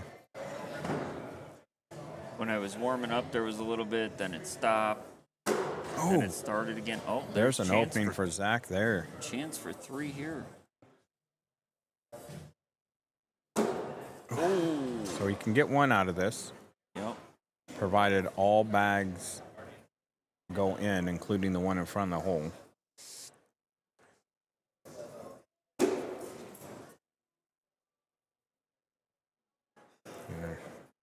Steamroll it. Ooh. There's enough hanging there. He might be able to. All Or right, so clips it enough, it might drag in.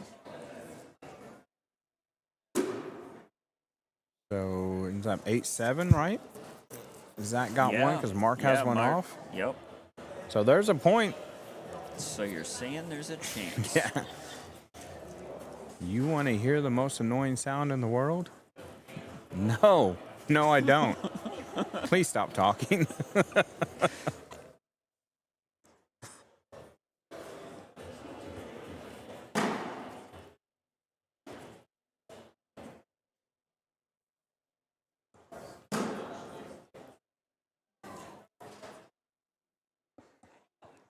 Ooh, big old yawn there. I catch myself watching the games like this as a fan and forgetting that I'm here talking about this event. Ooh, I wonder if he'll bar soap that. got the opportunity to do it. No, he's going to try and take the roll away. They both have, I mean, it's a wash right now with each having a bag in their hand. Now does he go for the bar soap? Nope, he's airmailing it. Oh. He gives up 3 there. Hey, why not? Risk reward. Yeah. But that's going to put Zach on 8. And he's doubled his points in 2 rounds.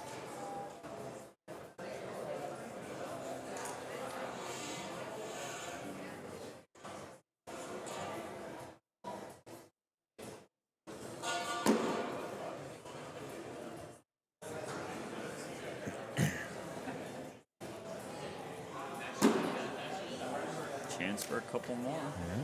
Yeah. Granted, these guys are good enough. He could collect that. Yeah. You wonder, like they say in poker, is Mark playing on tilt right now? Because that's going to actually... Nice little excuse me, get around there. Yeah, it's like He's throwing things around. the over there. concession dropped something on the ground. Doesn't get it. He pulled Got it one of them. a little bit. I don't think really not enough to really... It is hanging enough for an airmail, though. Zach tried to push it out a little bit. Nope. So I don't think Mark's going to do anything too risky. He's okay giving up some points here. He might start thinking risky if Zach gets to 15. Yeah. But 20 to 10, I don't think he's going to do anything too out of the ordinary.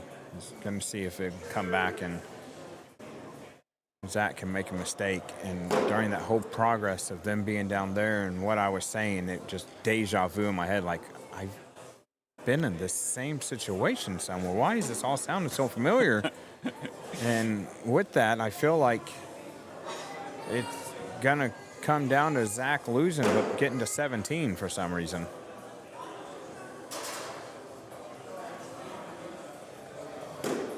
Nice bag there by Mark.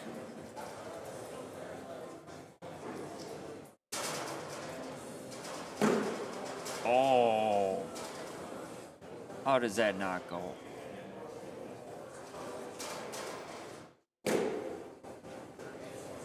This little get around.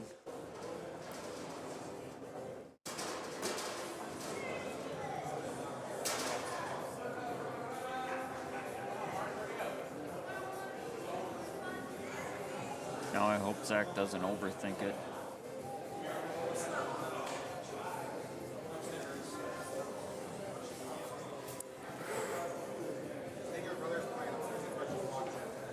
This is still a winner's bracket game, isn't it? It is. This is to go. He's not eliminated. No, this is to go to the king seat match. I mean, I know it's much easier going to the king seat than. Oh, so Mark don't even have to throw this bag. And he's not. He's going to elect to take the 9-6 round. So 23-10. My deja vu feeling falsified the score I was envisioning. And Richards is going to move on now. And he is going to be in the king seat match. And I don't have to listen to the viewers with the jinx. True. Down on the loser side right now, we got Ryan Windsor down 5-4 to Hunter Thorson. And on the other side of the winner's bracket, we got Sammy Soto and Landon Crabtree. I'm thinking we may get them right here. It's already on there. Oh, did you just do it? No, I just texted them to say next just in case they didn't see. But, yep, there it is. So we're going to get Soto and Crabtree up. The winner of this, they're going to go and play Richards for the king seat. The loser of this, they're going to go and play the winner between Thorson and Windsor. On the other side of the loser's bracket, Zach Aiken, he's going to play the winner of Matt Guy's next game. Oh, boy. Matt Guy is waiting as he will play the winner of the matchup going on between Ethan Walker and Sebastian Schaefer Ford. So, kind of a trickle effect there. I think we're going to see Ethan Walker playing Matt Guy. Then I'm going to take Walker. Okay. Actually, I'm going to take Walker to come through. Sebastian, Matt, and Zach. Because normally I would have went Walker to Matt. Okay. And then Matt to Zach, and then Zach get Matt again. Or Matt winning. Well, because Matt would go to the loser bracket then. This is the loser bracket. That is? Yeah, Okay. These are all elimination games. Okay. Man, now I'm overthinking and overcomplicating. This is why I don't bet, all right? Because I'm like, well, this could happen. Yeah, we know it all could happen. Just pick one and put your money there. Like, it's not that hard. Just pick a freaking person and put your money on the table. And that big room in there with all the machines that have the lights and the bells and whistles, this is why I don't go in there. Because I'll spend an hour walking around going, I don't want to put money in that machine. What about that machine? No. Well, what about this table? Oh, I don't want to get in here and mess up the flow these guys are playing. And it's like, I'll just keep my $100 in my pocket and go home. Like, I'm just not a gambling person like that. My grandpa taught me how to play blackjack, but then when you actually walk past the table and you're like, yeah, no. Yeah. And if you're not like an avid blackjack player, like if you're not sitting, what is it they say? Like if you're not sitting at first base, like they get mad if you're new. Because if you're at third base, which is the one that's gets the card right before the dealer, okay, they say you're playing for the table. If you're on 16 or you're on 13 or 14, something like that, and you're like, man, I should hit to get closer to 21. But the dealer's showing a 6. So you think, okay, they have 16, they have to hit. If you hit and you get a 10, and you freaking bust out, and then they hit because they have to and end up with a 5 and a 21. They take everybody's money. You're getting some dirty looks. They're mad. They're like, you son of a gun. You were supposed to stay, let them take the hit and bust, and all of us win money. But because you don't know what the heck you're doing, now we all lose money. Yeah. And the casino's going, yeah, we're the new guys. Sit right here to the right of the dealer. Like, no. Like, that's ridiculous. Oh. No risk it, no biscuit. That is definitely the way that people use it. And actually, we were talking about betting a couple times I was overseas, we would play poker. And that is what one of the guys would say every time that he would bet on his cards, like after the river or something. He'd be like, hey, scared money don't make money. So he bet it in. I'm like, what? But you don't lose money if it's scared and it stays in your pocket either. True. If you don't know Jason, the that's rules why of I blackjack, stay out. simply don't play. I agree. That's why I stay out.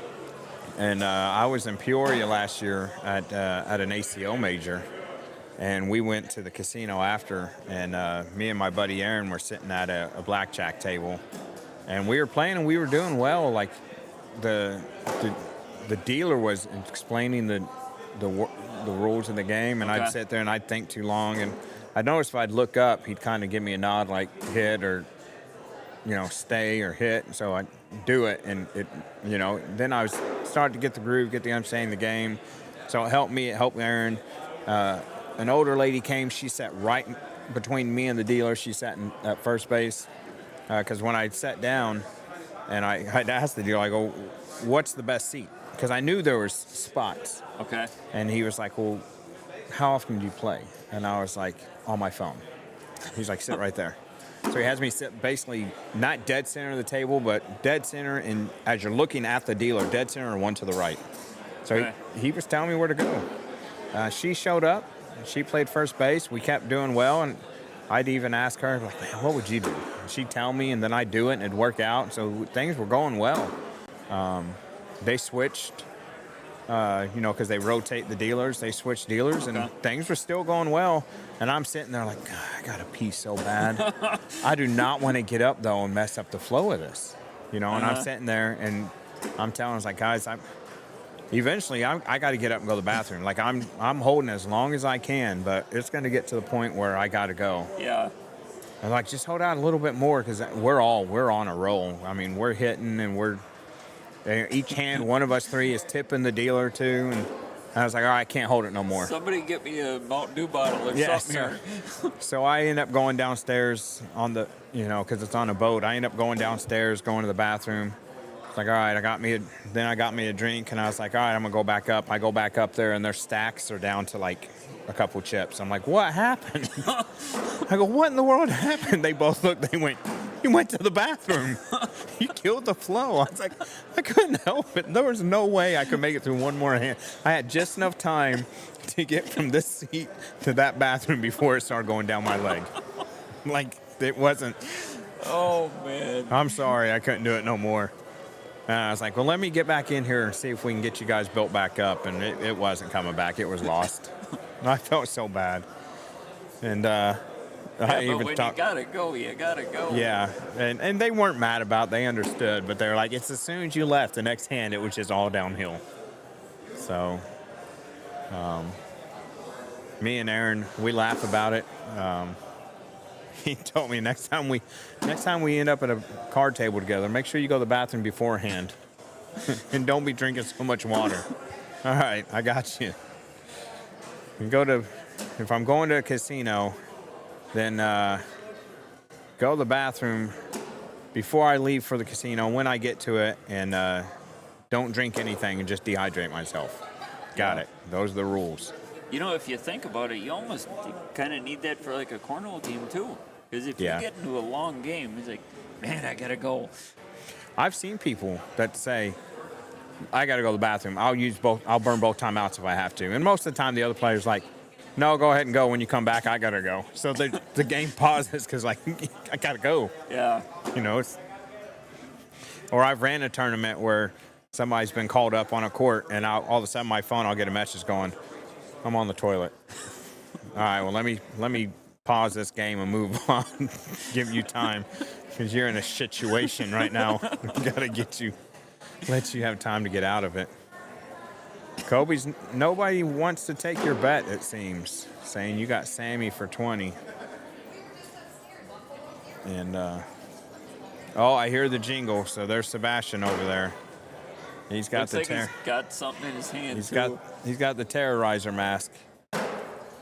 And he comes here and he has a blast. Last year he put on the whole terrorizer costume. Is that and what that played in was? it. I Yeah. saw it. I just couldn't figure out. Although, granted, I don't watch horror movies, so I've never seen it, but I know what it is because of him last year. He had the whole black and white jumpsuit on with the mask, and he was playing, and he was taking pictures. I think I actually have pictures in my phone I didn't even know of him with me and Wally. I didn't even know who he was at the time. So like, who is this? I'm looking around trying to figure out, well, who's not here anymore? Yeah, because he puts the costume on, and you're like, wait, when did this guy? Who's under the mask? Right? Yeah, absolutely, Kobe. You definitely, if your partner's playing, you take it. And he's such a steady player, like little to no emotion. And normally he's like so zeroed in on the board he's throwing on. You catch him right there a little bit, looking around.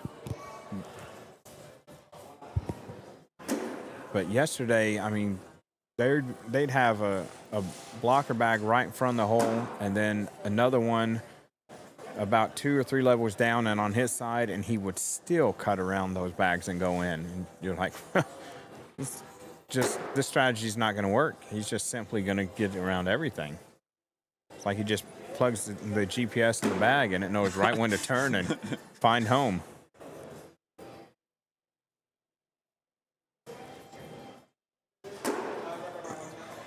Well, Landon, just leave that bag alone, bud. You ain't getting that one to go.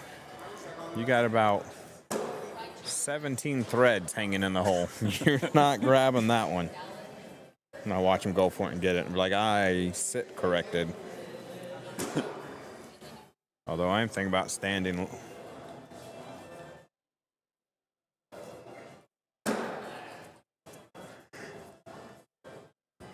So third round in. And Sammy's going to take 2 points here.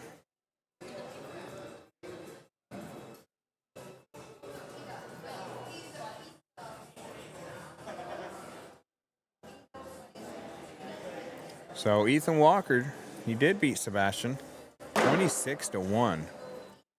Now he's taking on Matt Guy in court 3. We'll see if the prediction I made before I started to overcomplicate it keeps going, where I said Ethan would get that one, and then Ethan would go on and play Zach and get that one. I'm thinking the opposite. I think Matt Guy's going to go through. And then we got Ryan Windsor up 17-12 on Hunter Thorson right now, and he will. After that game, he will play the loser of the matchup we have on right now. This is Tim. Thanks for the shout out, Tim. Man, I was trying to get them to get you over here, and they said they told you, and I thought you were actually going to come over here, and then they're like, you went pee. So. See, I saw him sitting over there. I didn't know you wanted to come over. I would. No, they were yesterday. We were trying to get him to, yeah. And then they called out, what was this? Andrew? Was it Andrew or Alan? They wanted somebody else, and they're like, oh, no, you don't want that. And I was like, okay, you guys got me thinking this is a guy with no filter. Now I want him over here. I gassed him up in my mind a little bit. He didn't live up to the expectations I had. Maybe he had himself thinking that, he had to hold back a little bit. But it was still fun talking to him. You were in zero condition. Yeah, I noticed you kind of found a spot for the Zuka that was close enough to where if the stumbling showed up, you could still make it to the bar, and close enough to where you could still crawl to the bathroom. or just ask somebody, hey, grab this handle on my Zuka and take me over there, will you? And let it go. But it was nice seeing you. Hopefully next year, when you guys come out, and hopefully we can also get Clint to come out. I was looking forward to seeing him. It was Andrew Cox. Took it easy on. Okay, see, I was wondering. I was like, these guys have me thinking like this is going to go a certain way, and it's not going that way. And I kind of tried to get it. They would say things in the chat, and so I'd bring it out and be like, hey, he wants to know why you can't hit the broadside of the barn, or they want to know why this. And he was like, who? And I'm like, he's not taking the bait here. You were so. trying to poke the bear. I was trying to poke the bear, and I think he was, maybe because it's first time up here with me, he was like, I'm not sure what the rules are, and well, realistically, I mean, the FCC is shut down right now, so there are no rules. yeah, I mean, I've not got a warning from the FCC, so I'm still good for a warning. I don't know if they would even know how to get a hold of me. I'm sure they would. Dang government. I was listening to Y2 Country the other day, and they had Jake Owen on doing like a intimate, private concert type thing. Right. And she had asked him a question, and he's, well, I was going to say, and she, well, now I really want to know what you were actually going to say before you censored yourself, I don't remember. And she says, you don't have to worry about it. This is XM radio. You would think this would fall under the same thing. Yeah. I mean, and one of the reasons why I went to YouTube is because Facebook likes to say, oh, we're muting your video in certain countries because of this song or that song, or you don't have the rights to this. So you go back and watch it on Facebook, and sometimes you'll hear it and everything be fine, and then all of a sudden it's just muted. And it doesn't give any warning saying, hey, this, audio's been cut off due to, not having the rights to this song. And then when that song in the background's done playing, it comes back on, your audio. Or you'll go through and it'll mute, and then it'll pop up, then it mutes because it's picking up the song and not picking it up. And it's like, man, that sounds really bad, and it makes it seem like I'm the one having the issues. Right. So they were like, some people were like, go to YouTube because they're not going to censor you for the music. Okay. So then I go to YouTube. I was like, okay, this is how it's supposed to sound. So now I do Facebook and YouTube. YouTube's getting more of the viewers now over Facebook, which I like because I'm not going to say the guys, the viewers, they're interacting. Yeah. And but see, my whole thing with it too is you can't exactly control what you get for background noise. Absolutely. Yeah. So if it's on the radio, or it's whatever system that they have playing in here, you can't control that. You're not trying to steal anybody's credit or anything. You're not trying to make money off of it. No, and I can get in here and adjust the function that's called the gain to where I can turn it down to where it doesn't pick up anything at a certain decibel level, to where it only picks up when I talk. So you wouldn't hear like how we can hear the background noise in our headphones. You wouldn't hear that. It would just be back and forth. Like my I don't know if yours is doing it, but in the times that we're not talking, you can almost hear the headset cut out, and then when you talk, it comes back on. Yep. That's because the gain is set to where it's not picking anything up because of the volume, and that's in the background and everything. So you can do that. You can buy things that will take the background noise away and stuff like that. Sure. So that's kind of where it's at. But I like YouTube also. Personally, as a viewer of other streams, because I can put it on my TV, or put it on my tablet or set it on my phone on my desk while I'm doing something. I just feel like Facebook's not as friendly with things like that. So yeah. See, like mine just paused out there. Yeah, mine did too. we are waiting for the king seat matches. But again, there's only one open bracket.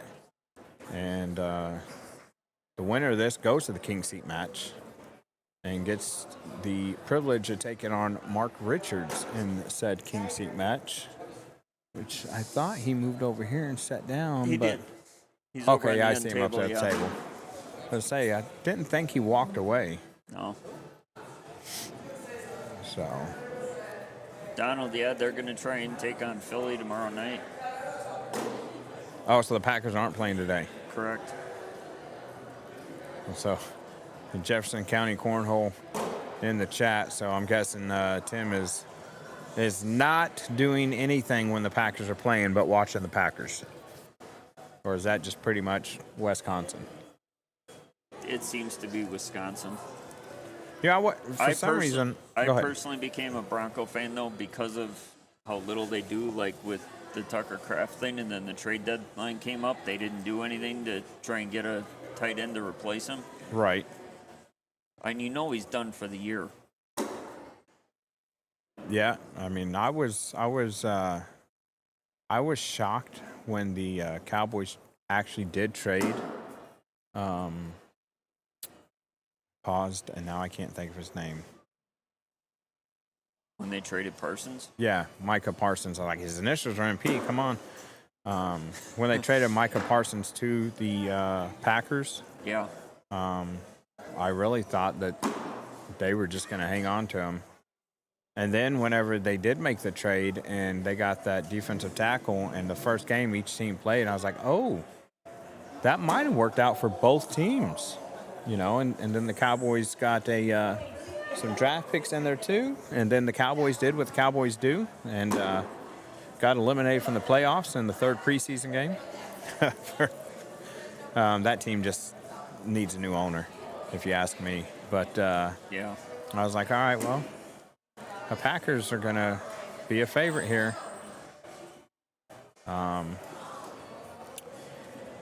But I forgot all about, we were talking about high school football yesterday and how I follow Johnson City High School Indians for the radio and call their games. And then, you know I was in Wisconsin, and I thought about it driving here as I passed through Madison, the University of Wisconsin. Yep. But for some reason, it didn't hit me till yesterday when I seen somebody with a University of Wisconsin hoodie on. I was like, wait a minute.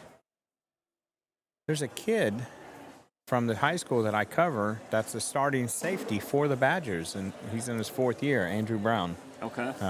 He went by AB, but he plays for the Wisconsin Badgers. And actually, I guess now he's starting, and I can't think of his name, but the backup quarterback who's now starting for Wisconsin, he's from down there where I'm from too. And I was like, what the hell are the chances that, Yeah. two guys from the same area? And I guess it is bigger chance than you think, but you think from the area I'm from, not a lot of college football prospects come out of it. More of a baseball Okay. prospect area, but they both play for Wisconsin. I was like, it never even hit that AB up here playing. And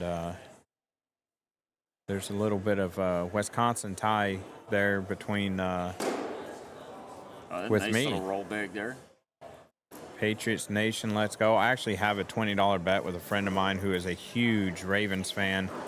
And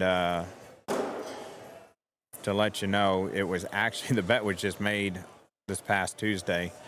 And I always give him a hard time about being a Ravens fan. And he was all hyped up that, they're back. They're going to start doing some stuff now because they're going to be getting Jackson back. And I was like, I'll bet you $20 the Patriots go farther than the Ravens do. And he's like, I'll take it. And I'm thinking, dude, why didn't you think about that first? Because there's definitely a big difference in record right now. Like the Patriots are going to the playoffs. You're going for the top 3 seed or top 3 pick in the draft. Like that worked out to get 2 for Soto there. Let's see if the score bug is going to update. Maybe. About the time I look away, it will. But I was like, I've looked there over it is. There we go. Okay. But he went with it. So Myself, let's see. Buffalo's losing the Dolphins. New England's beating Tampa Bay. Bucks game is good. You see the counter for Wisconsin had the most passing yards in their win. I did not see that. Oh, punter for Wisconsin had the most passing. Wait, what?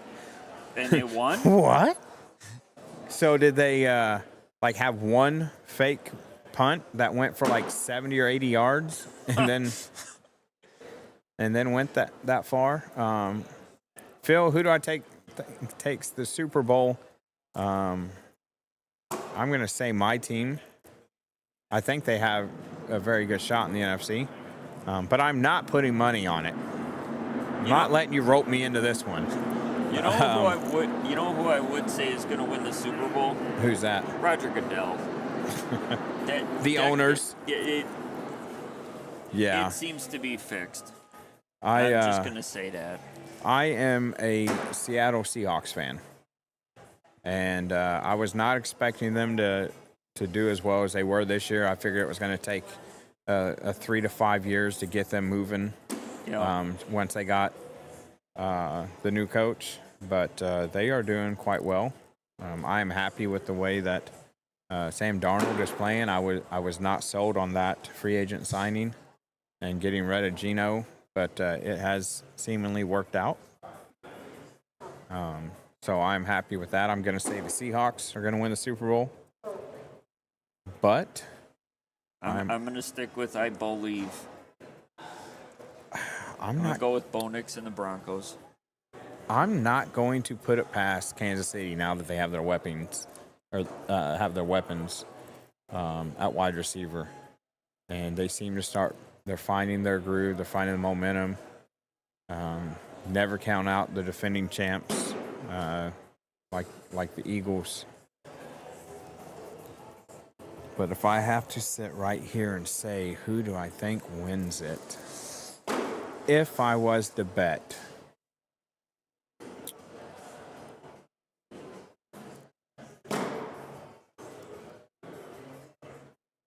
Okay, so here's my way of thinking, because I'm thinking if I was to bet, if I was going to put money on who would win right now, who am I putting money on?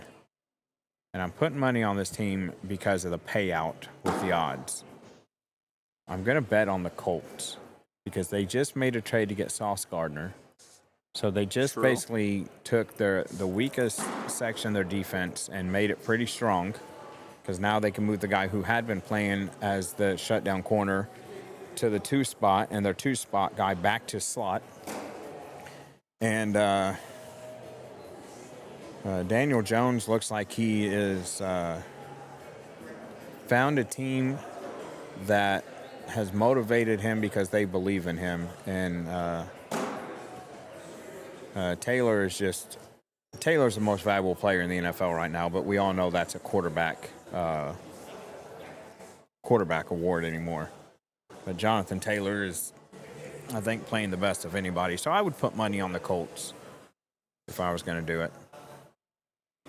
Don't count out Drake May and Stephon Diggs. You know what? Stephon Diggs is what? 1 game from getting 5 targets away from giving up on his team. He did it in Buffalo. He did it in Houston. He's, he'll give up on him.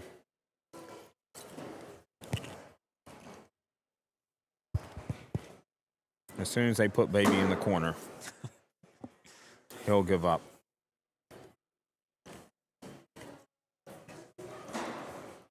But I wouldn't want like you said, I don't think I'm going to bet on football, because it does come across a lot more week in and week out that there's some rigging going. So if everybody goes and bets and says the Packers are going to go to the Super Bowl, or the Packers are going to win the Super Bowl, they are probably going to help the Packers get to the Super Bowl, but then not win it. Because it pulls in that money. Mm-hmm.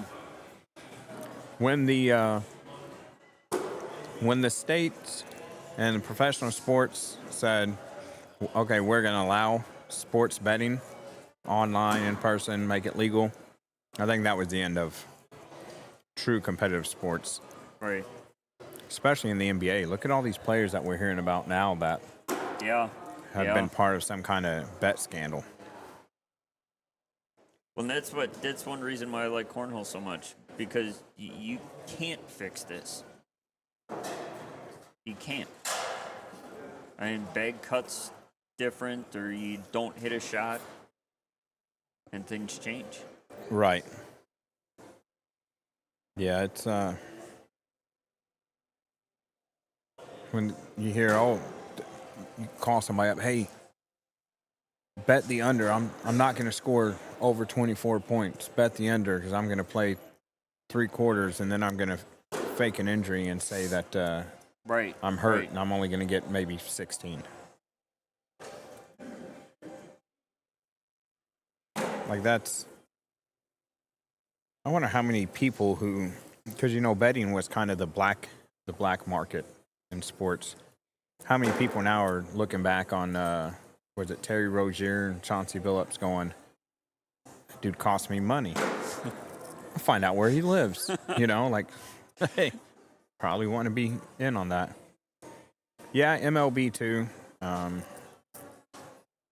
I want to say that the World Series this year is going to help Major League Baseball. But it's getting close to time for another collective bargaining agreement. So we all know that could, Nice they'd little like to glitter on mess there. that up. Yeah, it was very nice. And Sammy's been doing that all weekend. Like, I'm not, it doesn't even shock me. Here's the thing that I'm thinking as far as MLB. They want to go to a robo umpire for balls and strikes and that. They have a sensor inside the ball for tennis to tell them if it's on the line or in, out, whatever. Why can't they do that with, I For get balls it. and strikes? Yeah, I get it that, the strike zone might shrink if you have, I don't know, 5'2" guy versus a 6'6" batter. Okay, that might adjust it. But as far as like left and right, that's still going to be. Is it over the plate or not? 17 inches is right. Yeah, you think you put, you got a smartwatch. You put a smartwatch on the home plate umpire's wrist to where it buzzes every time. Hey, it buzzes because it was over the plate. Now all he has to worry about is up and down on the strike zone. Pretty much. Buzz, yeah. okay. Buzz means it was over the plate. It wasn't, at his head. Hey, that's a strike. But I mean, I guess what I'm getting at is if tennis can do that, obviously the technology is there. Yeah. So why wouldn't you do it? And they'll say, well, we don't want to take the human error out of the game. Yeah, you also don't want to take the money you're making out of the game. Right. Right. Because you can have a little bit of control there.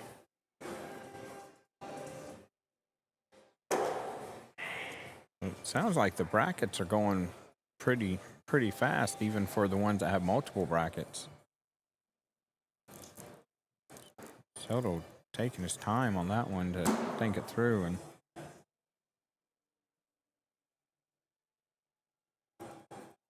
I was thinking in my head just now, I was like, why wouldn't he just push and try and go through it? Well, because if he does that, then that doesn't happen because Landon tries to get a push through. And Yeah. he just basically gave himself 3 points out of that to extend his lead to get in to the warning track and take a 10-point lead. Maybe warning zone sounds better. I don't know. I got to find something.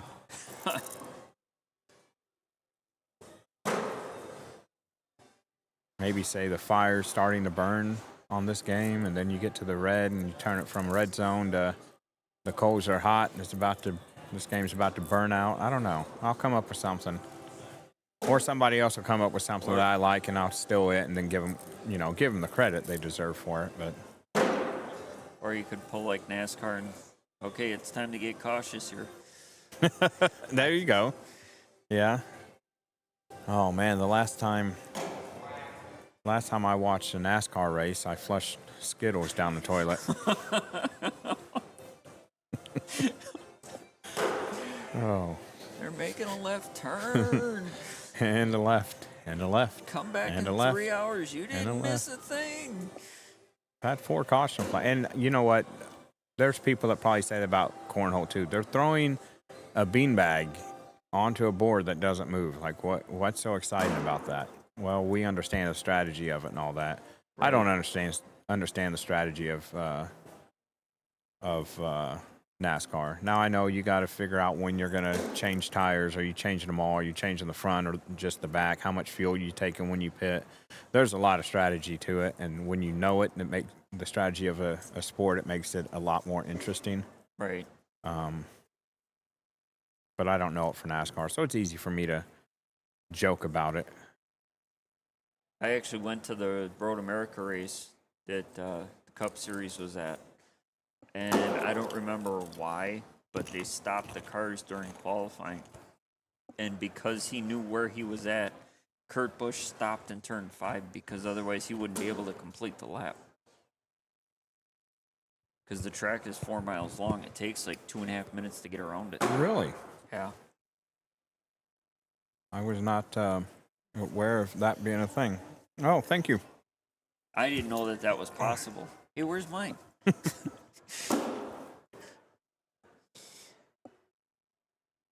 I kid. This is a long game going right now. Not so much in the rounds, but they are thinking through every single bag. And just think, this isn't even a King Cedar championship. No, this is just to go to the King Seat. Yeah. At this point, the rest of the bracket may be waiting on this one. Let's see. Get an update here. So, Hunter Thorson is waiting. Mark Richards is waiting on the winner of this game. Hunter Thorson is waiting for the loser of this game. And then Matt Guy is up 17-16 on Ethan Walker. Winner of that plays Zach Aiken. And then if somehow that game concludes before this one, essentially the rest of the bracket will wait on this game before anything else can be played. Would wait on the Aiken versus the winner of No, Guy? so we'll say this holds out and Guy wins. Okay. So say he scores 4 right now. Okay. So now Aiken and Guy start their matchup. This game's still going. Somehow one of them has a great game. The other one just has a crap game. Mm-hmm. Now they move right here to match 124. Right. Well, they can't play match 124 because match 121 is still waiting. Hunter Thorson's still waiting for the loser of this to come here. So it's potential for this match here to hold up about everyone. Do I think the Ravens are going to the Super Bowl this year? If they buy a ticket, I absolutely think they are. I absolutely think they'll go, but only if they buy a ticket. Russell Wilson, I think Russell Wilson was great in Seattle with the system and the coaching and me getting the camera straight. Once he left, I think he thought he was better than he was, or thought he could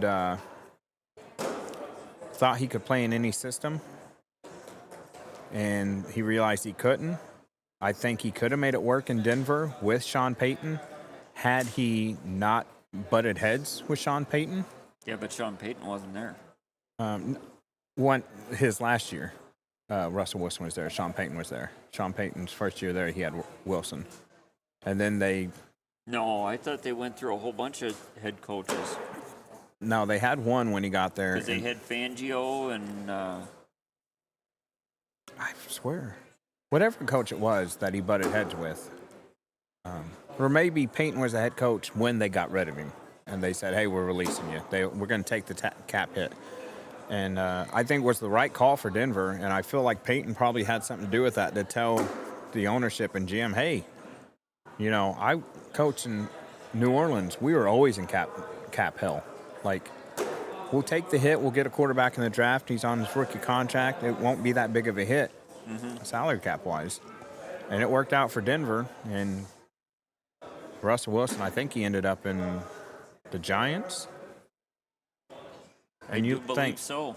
The Giants have Russell Wilson. If they were that sold on Russell Wilson, why did they sign Jameis Winston? Because they weren't sold on him. So I think Wilson has hurt his chances of being talked about as a Hall of Fame quarterback since leaving Seattle. I think he had a lot of ego problems too.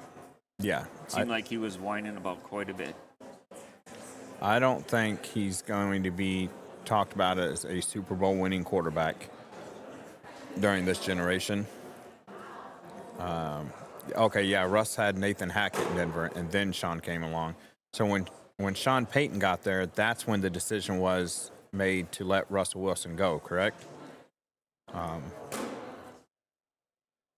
Now you know how they have the senior committee can put somebody in the Hall of Fame 20, 30 years after they left and retired from the NFL. I think that will be Russ's chance to get in there if he ever does. I don't think he's going to get in based off current voters because there's been too much bad blood. Looks like Sammy's gotten into that danger zone look there. at that. That was a nice bag there. Didn't even mess with Landon's. I feel like as soon as we start saying that the rest of the tournament may end up waiting on them, all of a sudden they're like, oh, we got to pick it up. Got to go in. Got to go in, crab cakes. If not, you're given the win. Every time I say that, they miss. Every time this week, and I've said that, that's what's happened. There's that commentator's curse. Landon, I'm sorry. I did not mean to do that to you. But now, we can move on in the tournament because this was going to be a game that held things up. And Can you imagine if Aiken and Matt Guy go a long time too? yeah. That might hold it up too. So Crabtree's going to go to court 3, playing Hunter Thorson. Aiken's playing Matt Guy on court 2. Ethan Walker. I'm not going to blame Ethan. I'm going to blame myself because I decided from the betting, okay, this is what I would do. And I've lost 2 bets. So whatever I'm going to do, I'm doing the opposite. And I normally would have picked Matt Guy. And I was like, nope, I'm going with Ethan this time. Because I normally would have picked Matt to win that and then Matt to get the revenge on Zach. So we are probably going to get Richards and Sammy here on center court. As soon as somebody hits the button. All right, directors over there, button. Who's got the button? We need you to hit it. Set it.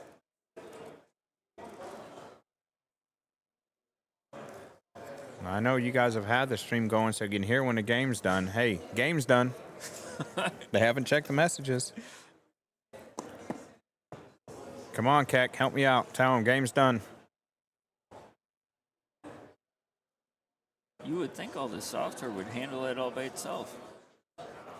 Well, what they do is they pause court 1 so it doesn't auto assign. That way we can get so certain you can games pull going. Whatever okay. So we want the king seat game, but when it auto assigns, I'm not sure how it is for this, but in the ACL software, but it doesn't necessarily always grab the king seat game. You may have got Crabtree staying here to play the losers bracket game while you have the winners or the king seat game going on in the other room. So you want to try and keep the winners side going on here. Okay. And Scoreholio, normally what it does is it always condenses everything down as you have less courts. You end up with courts 1, 2, and 3, and then when they only need 2, 3 goes away, and you have 1 and 2. And I think the ACO one does that as well. Okay.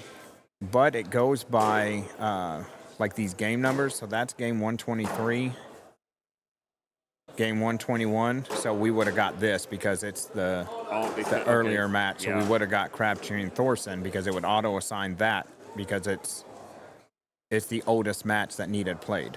Right. And see how that ended up at 2? Yep. So that's why. Directors, they know how to manipulate it and pause it and do it that way to get what they want there. Okay. So it's not so bad. They can pause court 1 and then put what they want where. But at this point, we are going to finish here on court one because this game will finish between Soto and Richards. And then by the time they're done, we should be looking at the winning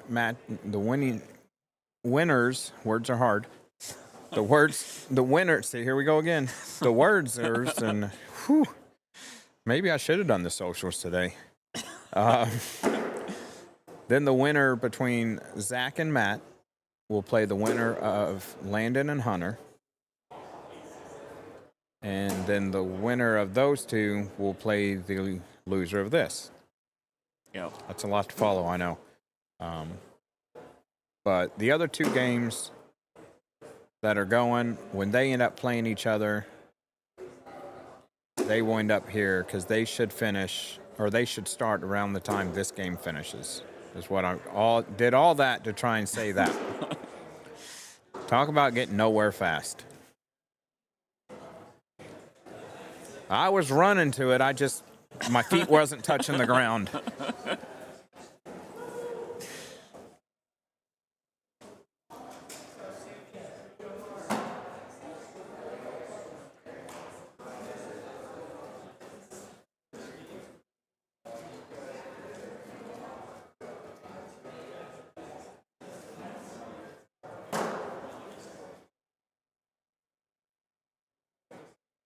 See if I can't get, see if anybody wants to go on a food run here.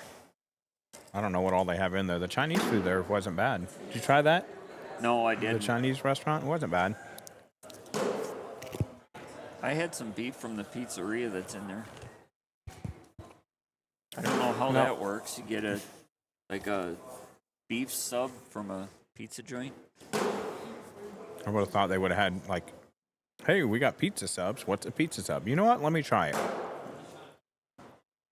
Yeah, what do you want? We have pizza and we have subs. Like, wait, what? It's a Sub Hut or a Pizza Way? What's going on over here? I mean, It's a good way to look at it. yeah. But I mean, the Chinese food was good, but you think when, at least where I'm from, you think when you get Chinese food, they give you a metric butt ton of it. You don't get that much in there. But it was still good. It was worth having. There's I guess a food truck outside. Was it Jose's or something like that? It's mine. You can have it. 500 on Richards, easy money. Careful saying that. There's some guys in here that may actually, if they thought you were serious, legit take you up on that. I think Soto's going to get it. Just based off the way he's been playing yesterday and today.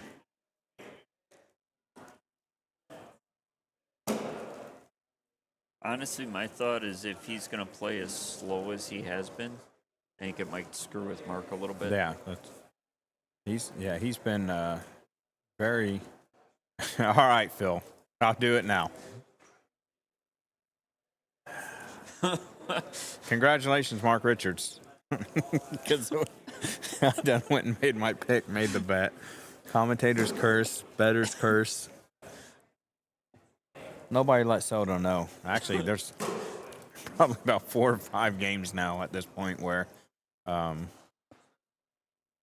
it could probably be blamed on me, including Landon. That's why I gave Landon my water. I feel guilty like it was my fault we lost that game. Like, hey, you know whose water is this? It's mine. You can have it. I owe you. You just don't realize it. But yeah, Soto. I mean, how long you think the game would be between Soto and Matt Guy with their slow approaches? Yeah. People would think it's a seniors game if they looked at the time. There we go. Soto gonna get 2 for there. Tie this game up 2 apiece. There's just no emotion, even walking down. He looks around here and there, but just no emotion. Kind of chewing on the inside of his cheek as he walks. He's just like, okay. Guess I'm going to go down here and throw these bags again.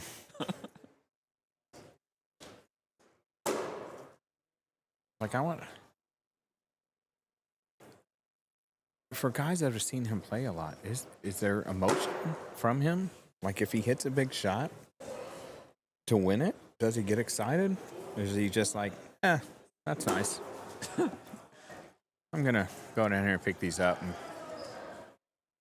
go play Retro Bowl on my phone or whatever it is people are playing now. He's in here thinking about his favorite football team, something, going, if the Cowboys would get a new owner, if they get rid of Dak Prescott and use that money elsewhere, they're just thinking he might be a Texans fan. I don't know. The hell, he may not be I was going to say he may not be a fan of any of the May not like football teams in Texas, but I mean, how many people from Texas aren't actual fans of Texas teams? They are hardcore, hook 'em horn, stay in the state. That bag jumped a little bit. Yeah, it did.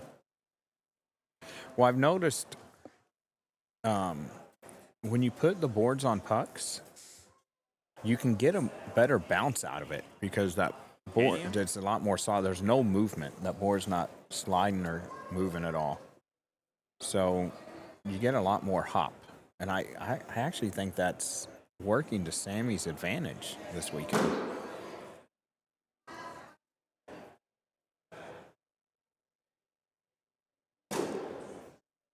Wasn't somebody trying to work on boards somewhere to completely eliminate it? What was that? Completely eliminate the hop. Yeah, was that?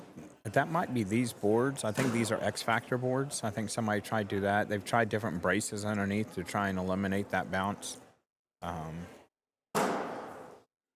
Looks like Rising Stars champions are taking their pictures. Oh, nice. So there's 3 of them in it.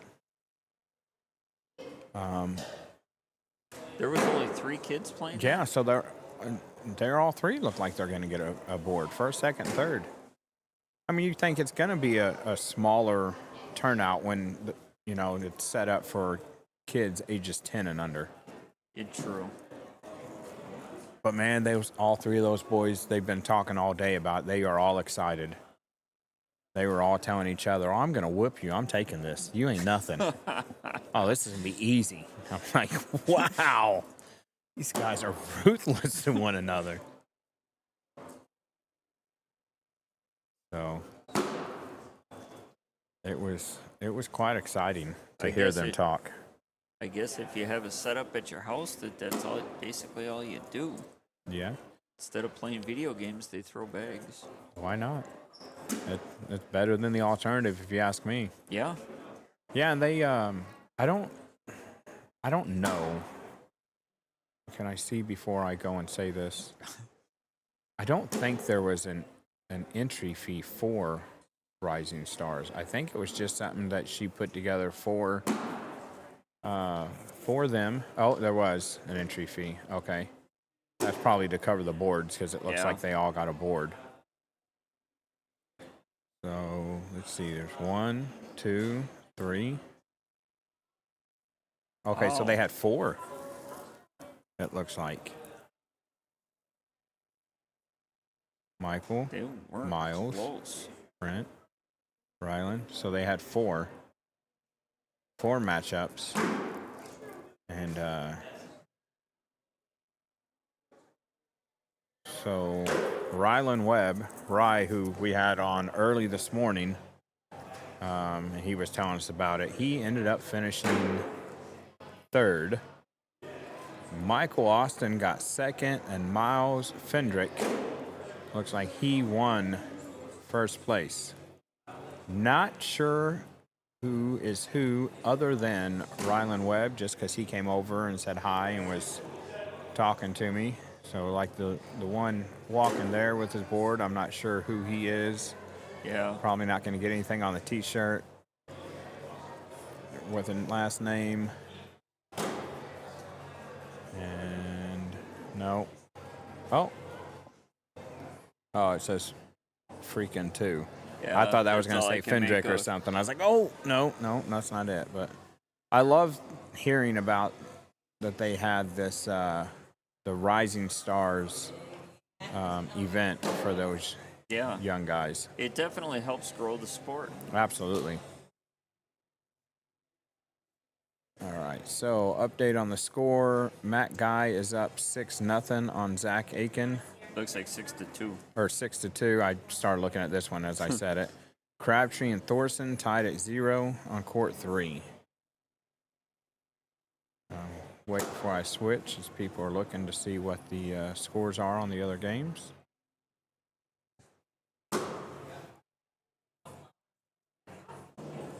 I already answered that. What about Russ? Nothing new here on the YouTube page. Hey, again, if you haven't done so, give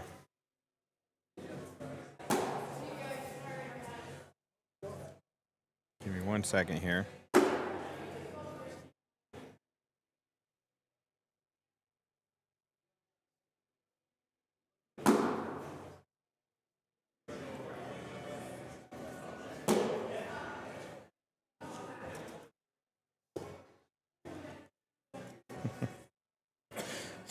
Sorry. I'm trying to tell him where to go grab me some food from, and Stacy says, asked me, what you want? I'll order yours when the sun goes down. Because Friday, 2 or 3 times, she was like, hey, I'm going to go get you food. What do you want? So I told her when she told me where she was going. And the last game was done on Friday, and I was shutting everything down, and then she comes over with enchiladas. And I was like, you talk about a squirrel moment for the last 7 hours. So she said she'll order when the food goes down, and I said that's standard. And then Ket comes on and goes 6-7. I'm like, really? Come on, why are we doing the 6-7? We got almost all the way through the weekend, and I didn't hear it once. I won't even say the score that way anymore. You want to hear the bad thing that I can't? That not bad for what the date is, but this term 6-7 started hitting about 4 months after. That is mine and my wife's anniversary. Oh, really? Like, I'm never getting away from that. There's always going to be somebody in the background that hears, oh, your anniversary is June 7th. There's going to be some random person that goes 6-7. And even whenever Ryland and the other kids were up here, and he kept saying, the kid was like, oh, I'm going to mop the floor with you. I'm going to beat you. He's like, 6-7, 6-7. I was like, what does 6-7 mean? And they both go, I don't know. Why are we saying it then? Right. It means nothing. Like, come on. Even my 11-year-old told me last weekend, because I told him, I said, I am so glad you're not saying that. He says, yeah, Dad, I stopped saying that already. It's dumb. Yeah, it really is.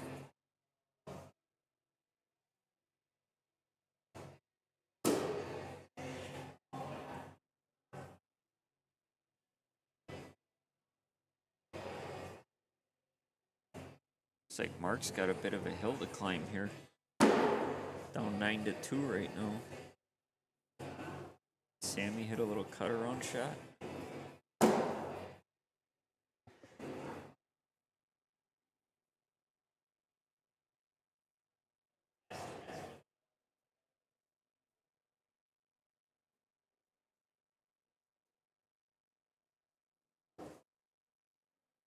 They picked up a couple there. Yep, Sammy. I've only said it 6 or 7 times. Oh boy. It's such.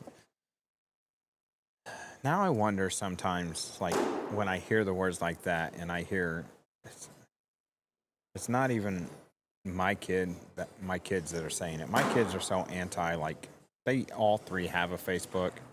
They all 3 would tell you, I don't even know what my password is. Like, I don't even know how to use it and get on it. In all honesty, I think their mom made it for them kind of as a way to look at other people's profile without them knowing it's hers or something. I don't know.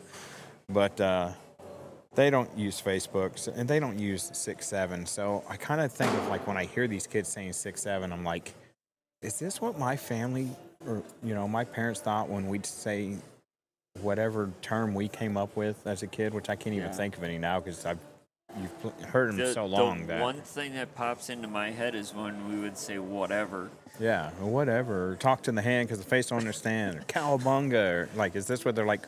What? Why are you making up words? What was wrong with the words that we already had? But even the talk to the hand, because at least that meant something. Yeah. Or what was the girls would like? They would like snap into certain. Oh, in a Z or whatever. And it's like, what's the Z stand for? It's just how it goes. Well, okay, I get how it goes, but what's the meaning behind it? Does nobody ask what the meaning behind something is? They're just Not like. anymore. Or are they just like, oh, I like it, so I'm going to say it. Split the cheeks. What are you thinking here? I think that girl snapping thing was more of a like a put you in your place type thing. Okay. Because that was the only time I'd ever see somebody do it when they, oh, I burned you and whatever. So the Z was just kind of their the kind of like an exclamation point on it. The Z was for Zorro. A lot of big Zorro fans back then. You. All right, Adam. How old are you? No, I'm kidding. You're not.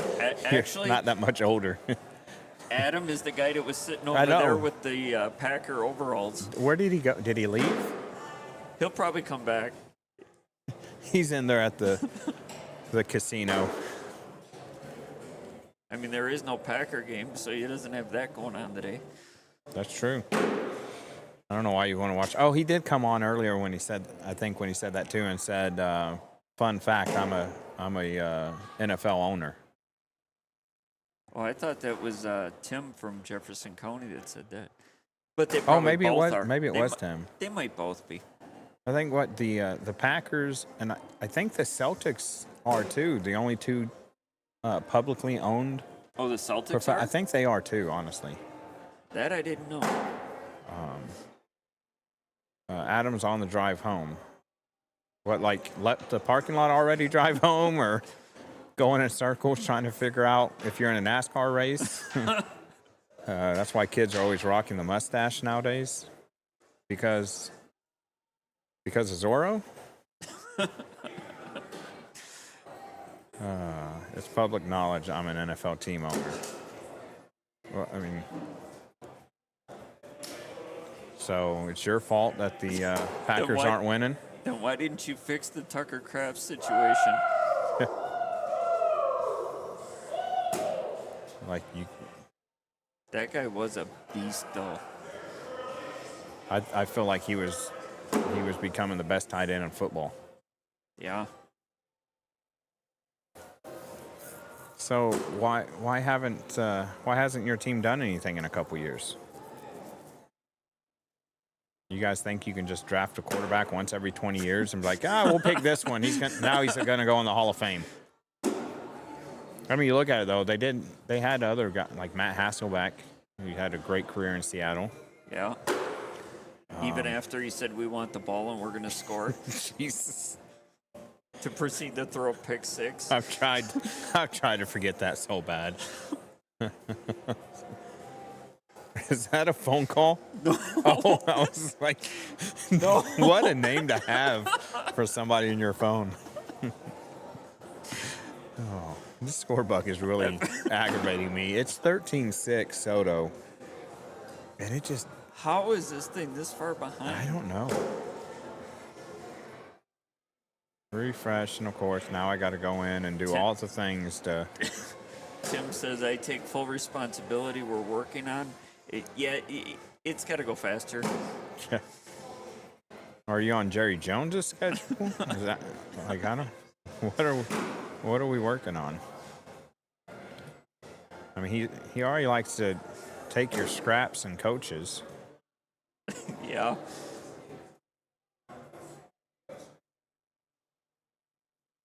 Although McCarthy was a good coach. It's another one of those things where I think the quarterback just felt like he should have more power than he should between Aaron Rodgers and McCarthy. I'm pretty sure Rodgers admitted he had literally full power to call whatever he wanted. Probably did. I mean, look at LeBron James. That first Nobody- name was accurate. Nobody wants to go play with him because, well, look what he did to Russell Westbrook. Well, They here's blamed my everything problem. on him and got him traded away. When you have that kind of power that you can walk into the front office and say, "Look, you're going to draft my kid." Mm-hmm. No. That's one thing that I teach my kids all the time. You need to have effort. You need to do things for yourself. I'm not going to be here forever. Mm-hmm. What do I tell people? And I tell my son when he has his daughter. The quicker you realize that the better. That all parenting is teaching your child how to live without you. Like, all you're Right. doing is teaching somebody you can't live without how to live without you. Right. That's all you're doing.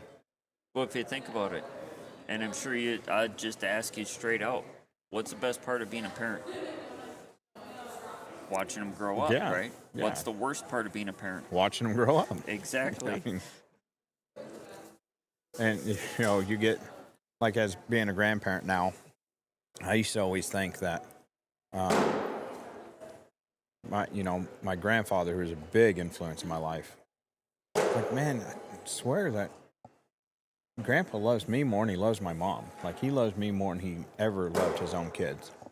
That's not what it is. Right. As a grandparent, the way you are with your grandkid, you love them the way you do because it reminds you of their parent being that age, and Yeah. you're getting to relive Yeah. a lot of those memories. When, if you think about it too, if you raise your kid, you get to enjoy your grandkids. Absolutely. If you enjoy your kids, you raise your grandkids. Yeah, that's a good way to look at it. That is very accurate. That was a nice little cleanup there. And he just turns around like, okay, well, like, did you not like that shot? Because he turned around and was like, Yeah, "Nah." again, no emotion. None whatsoever. It's like, I want to tell him, like, hey, Sammy, it's okay to, like, enjoy the game. Take it in. Or if you're a WWE fan or watch wrestling at all and you know Chris Jericho, you look Yeah. at Sammy Sosa, be like, drink it in, man. Which I grew up a big wrestling fan. I still watch it. Imitation is the sincerest form of flattery. I guess I don't understand what the comment is meaning there. When we talked about Dallas likes their retreads, Oh, okay. taking their coaches. Okay. But on the flip side, does that mean you're trying to become the Cowboys, taking Michael Parsons? Dear God, we don't need another Cowboys ran organization. No. Although I was always a fan of Al Davis's Raider slogan, just win, baby. It's kind of like cornhole. What do you want me to do? Just throw it in the hole. Al Davis, just win. He just nothing. No, there's He just no rolled, emo. he You rolled see- over and he just bends down to pick up the next And look bag. at the size. Like, And he's winning. I know. He You, might be the king seat. you couldn't tell. Like, we could sit here right now and we could hide the score and just tell people, just go off emotion and body language, who's winning this game. And they'd be like, Mark Richards, the guy on the left, however they'd want to say it. Be like, nope, it's Sammy. They're like, really? He looks like he's just would rather be anywhere else but here. Right, right. It's like he's up here going, I still got to fly back to Texas. My flight leaves in 5 hours. Just want to get this game over with. I gotta get out of here. Would you either hurry up and destroy me or just start missing bags so I can not miss bags? And he doesn't even care to play, but he's so good. I'm just watching his mannerisms down here over here. You watch, Yeah. he almost rolls his eyes a couple of times. Like, You know, I almost wonder when they're playing on the actual big ESPN broadcast court, do they tell them to? The emotion. I don't think like a Jordan Power. I don't think You don't have to tell him. anybody tells. He's gonna. Yeah, he's gonna do it. Same thing like Jeremiah Ellis. He's gonna. That's them. That's their personality. Right. They right. are going to draw attention to the game that they're playing, and I don't think that's bad. It brings some excitement to it, and I don't think being stoic or zero emotion like Soto is bad either. You know, it's just. I wish I could be more like him when I'm playing. Just you can just tell he doesn't let anything bother him. He doesn't even really watch his opponent throw the bag. He's kind of looking down until. Yeah, I was just watching him a little bit, and he almost had before Richards threw that first bag. He almost had his eyes completely closed. He's like, I don't have to watch you throw it. I just have to look up and know where it went. And if it's not on the board, I'll assume it went in the hole.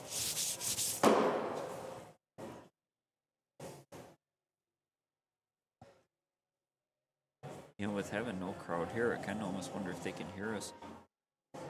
Yeah, I was thinking that too when I noticed him kind of roll his eyes at the other end. I was like, oh, maybe he hears us.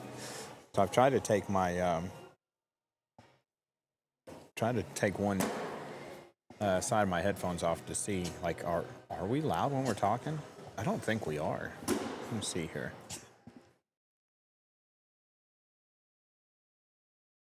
I've been accused of that myself. That's you not know, what I I have wanna do. earbuds in, and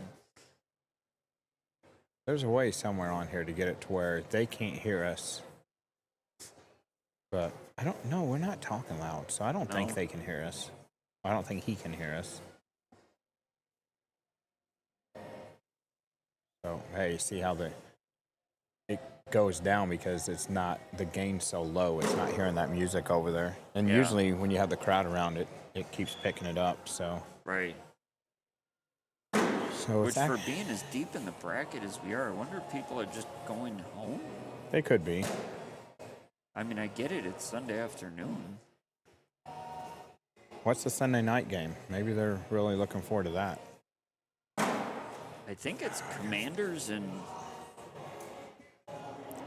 Or they're I not. don't know. They're not going home for that if it's Commanders. There's Commanders and the team that's going to beat them. Even with Jaden Daniels playing last week against Seattle, and he gets re-hurt.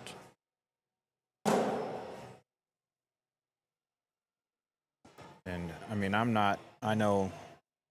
As a Packers fan, you're either one, not permitted to talk on this subject, or two, not going to say anything good about the Bears. And I'm not a Bears fan. I mean, I do watch them from time to time. I do kind of follow them just because they're the state team. But I think the best thing the Bears did was hire that guy as coach. no, Adam, we're not going to. Your normal folks. Say, Sammy, if you can hear me, raise your left. Here, I got one for you, Adam. Hey, Sammy, if you can hear me, cut around that bag.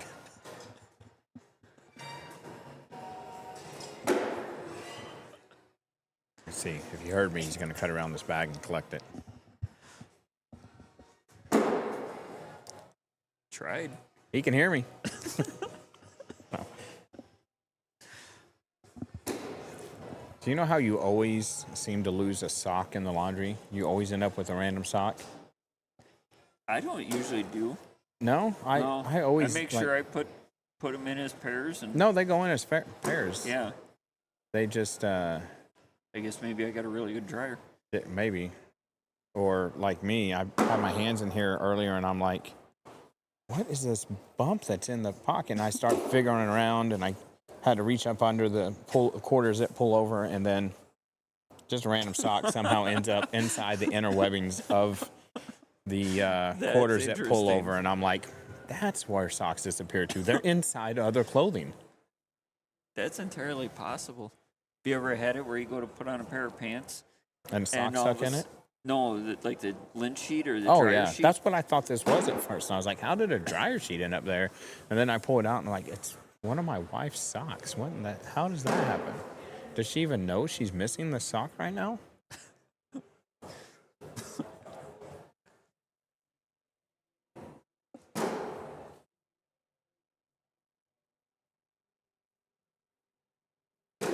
Actually, I'm gonna text her. I don't know. They had a surprise party for a friend of ours. Melko says minus 500. Thanks, Mark. Well, he did say, "Does anybody want to bet 500? He'll take Richards." And I was like, "Yeah, you better be careful. There's some Sammy Soto fans in here that may take you up on that if they think you're serious." Adam, did you take him up on that? I could see Adam doing that. If I could justify to my wife $500, I would have considered it. But, oh, what a shot there by Richards. He's going to get right back in this now. It's 18-11, so we're danger close and danger zone or warning track, or just give me a score bug that's going to update itself. Right? Come on. That thing's 2 updates behind. Yeah, and it gets it straight from the ACL stuff, so. Try something here. So if I put this up there and then turn this on, okay, it's got it behind it. Intermediate Final Four is starting upstairs. Oh, too bad I'm not up there. Zach Aiken beats Matt Guy again, so he gets him twice in this open singles tournament. Hunter Thorson's up 17-14 on Landon Crabtree right now. The winner of that would take on Zach Aiken. And I'm going to guess we're going to get them that game here next and finish this thing out here on court 1. So they should be able to auto-assign.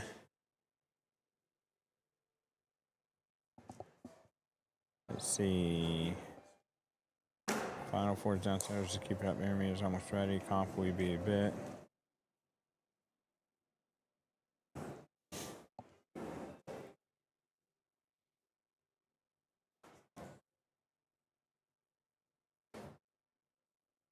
See here. So 18-14, and look, it's still not wanting to update for us, the score bug.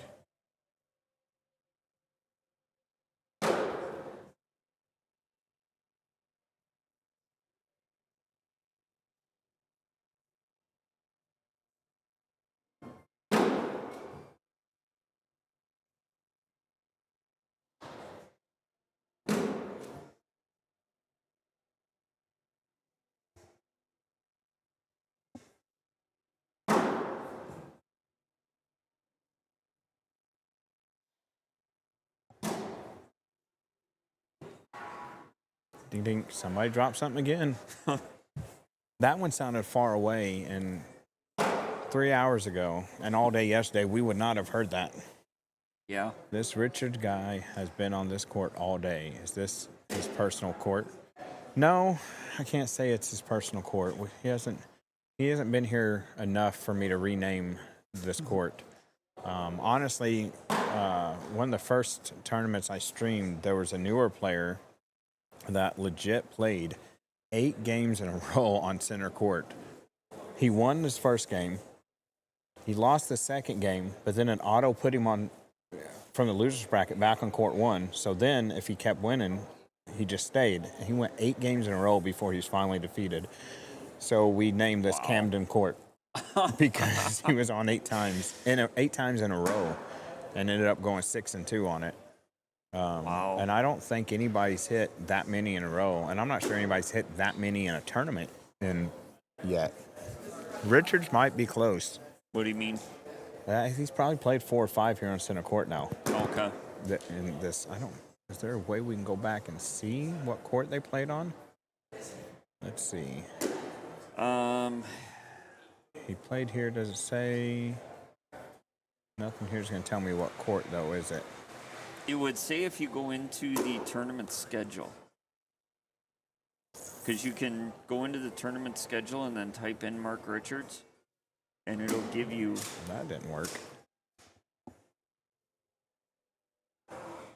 All right, open dashboard. It gives me, like in score zone? No, hang on a second. I think we just got the win there from Sammy Soto. Sammy just won me $10. So with all bets, when I actually win, I end up giving half that money that I win back to. Yep, there we go. But it doesn't tell me the court here. Oh yeah, it does. So he's played Riker Wells, Zach Aiken on. Oh, changes to say Richards. So he just played Soto. He's played Stephen Douglas.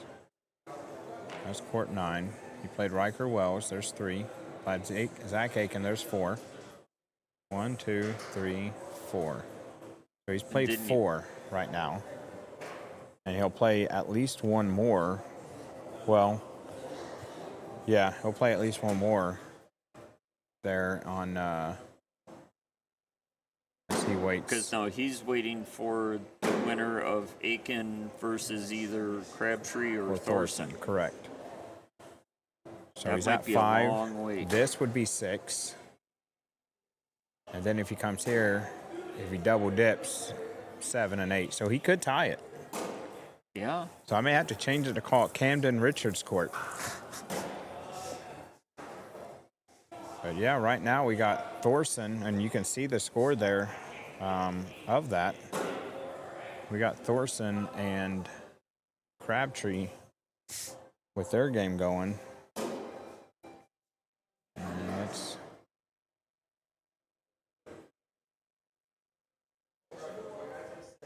Okay, that guy right there. He's the guy that stood in the stands and threw under his leg from that end to this end and made it in the hole. I can't think of his name, though. Damn it. That's a messed up name to name your kid. Why would you do that to him? No. Come here, damn it.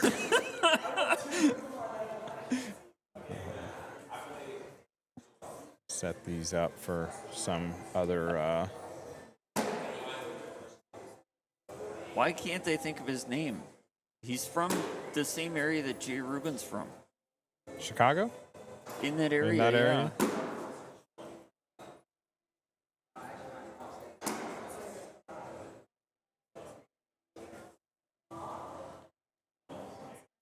All right, so there we got 6. And if I did 6 and that, there we go. I can do that. Sorry, Somebody guys. in the chat, tell us what his name is. Yeah, I'm sure somebody knows. As soon as I see a, yep, that's it. And, I mean, I'll yell, hey, yo, what's your name? What's your name, boy? And he's falling over there. Hey, we got it on the live stream. Perfect.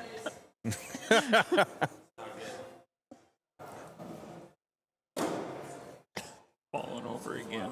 Yeah. See if I can move this camera to get a bit of a better. I'm gonna go use the bathroom. All right.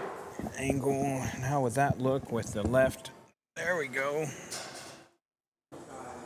Maybe go a little more left and try and hit some different angles here for the game. So if we went pow, pow. Just try a little bit different here. Just to give something different going into the final brackets here.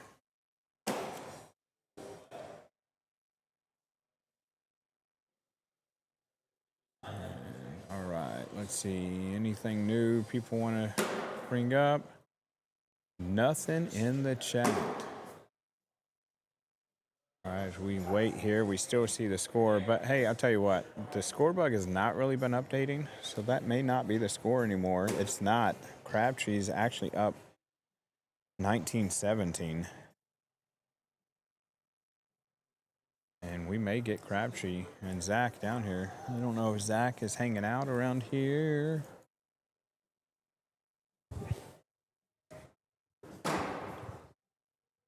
So I don't see him. He may be in there watching the matchup going on because he knows he plays the winner. he'll be down here playing next. I've got to fix those cameras there.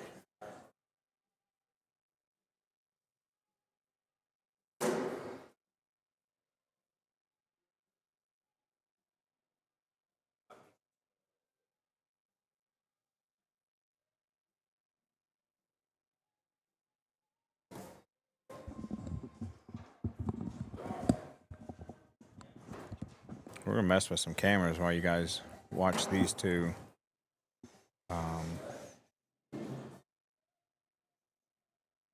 Play here. Ooh, we wanna.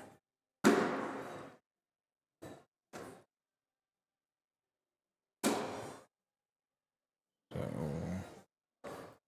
we want to go to this one and maybe just change it to a 1. Not quite that.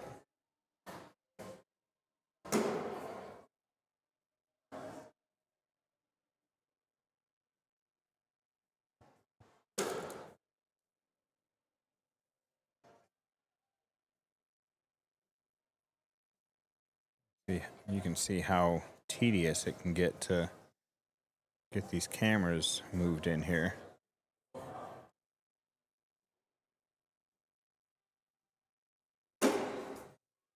Five.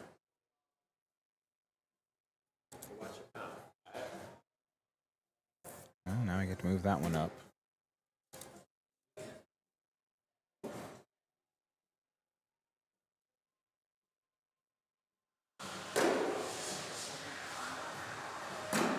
See, this is where like the OCD would mess with me because I want the A-frames to touch each other there, and it's like, okay, let's just not do that. And Yeah, I don't know that that's possible. That looked like a big gap to train. there is a way to do it. It's definitely not something you want to do while streaming. It's something if you want to. That's one of those things where you want to get here early in the morning, get everything set up, and then do all that little tedious. Because you see, I can 1.18, 1.21 to see how much it's going to move, and it can be very, very tedious there. It looks like Landon Crabtree pulled that out. He's He going to go did, against so- Zach Aiken. And we're going to get him coming over here to center court. And of course, it doesn't want to update. So let's refresh the cache. And there's Zach coming on up. Moving on up to the west side. We finally got a piece of the pie. All right, who knows the show that's from? Somebody in the chat's going to know.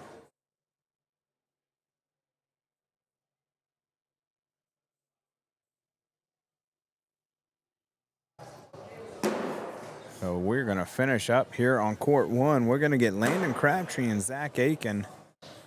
They're going to sit here, and they are going to take on one another with Mark Richards waiting in the wings for the winner.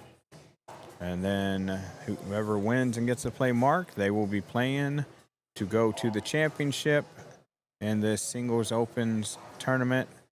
And they are going to try and take down Sammy Soto and get the double dip.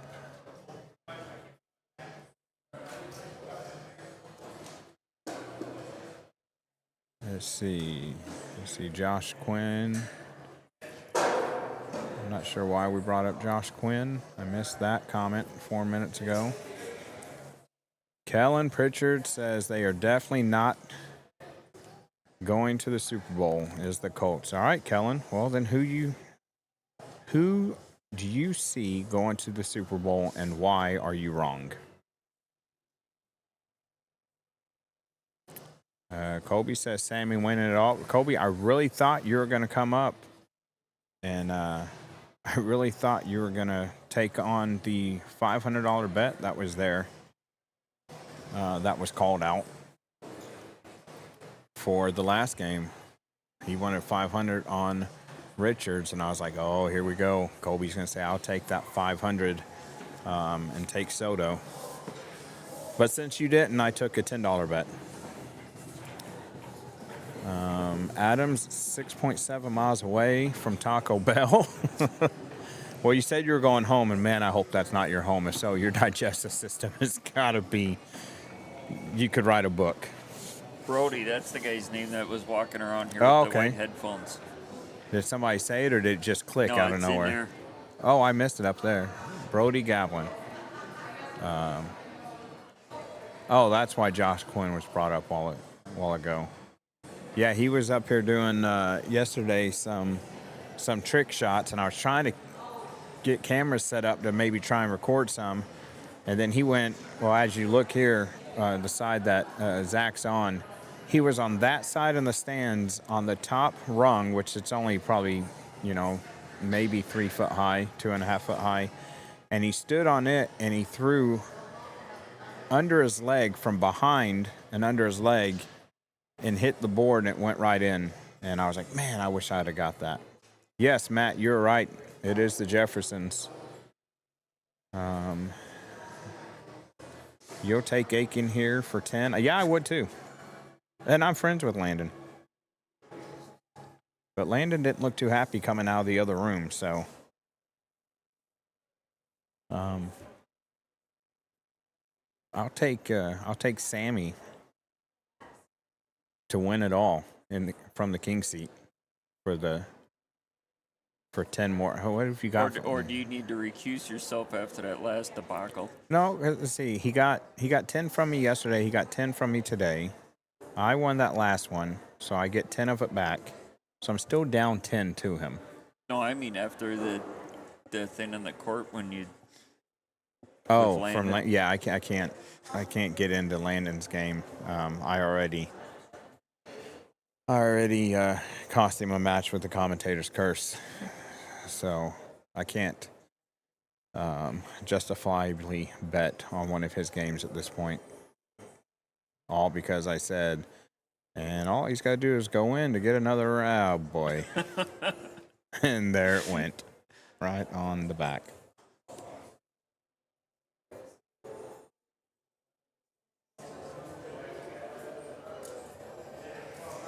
Maybe we should ask them right now if they can hear us. Which one? So Either one. I don't know. Landon, can you hear me sitting over here? Can you hear us while we're talking? Well, yeah. So I guess Sammy could hear us talking. Oops. Whoopsie. He's over there. He's in his phone. He's over there and talking with the hunters. That's the Hunter table over there. Japanese anime off to the left. Man, that board has just progressively gotten worse. Well, not the board, but the camera all weekend. I mean, they were both set up the exact same at one point. And you can just tell the one on the left, the trusses have been moved quite a bit. So it angles it out. And I can't adjust those cameras from the desk. Those had to be manually adjusted by hand. You have to walk over yeah. there, okay. These white cameras, as you've seen, I can move them around, zoom them in and out. Yep. And I've considered, do I want to get 2 more of these and then put them up there, because then I can zoom in, out, move left, right, all that kind of stuff. But that whole thing about betting and not wanting to spend money on that, that's kind of the same way on this.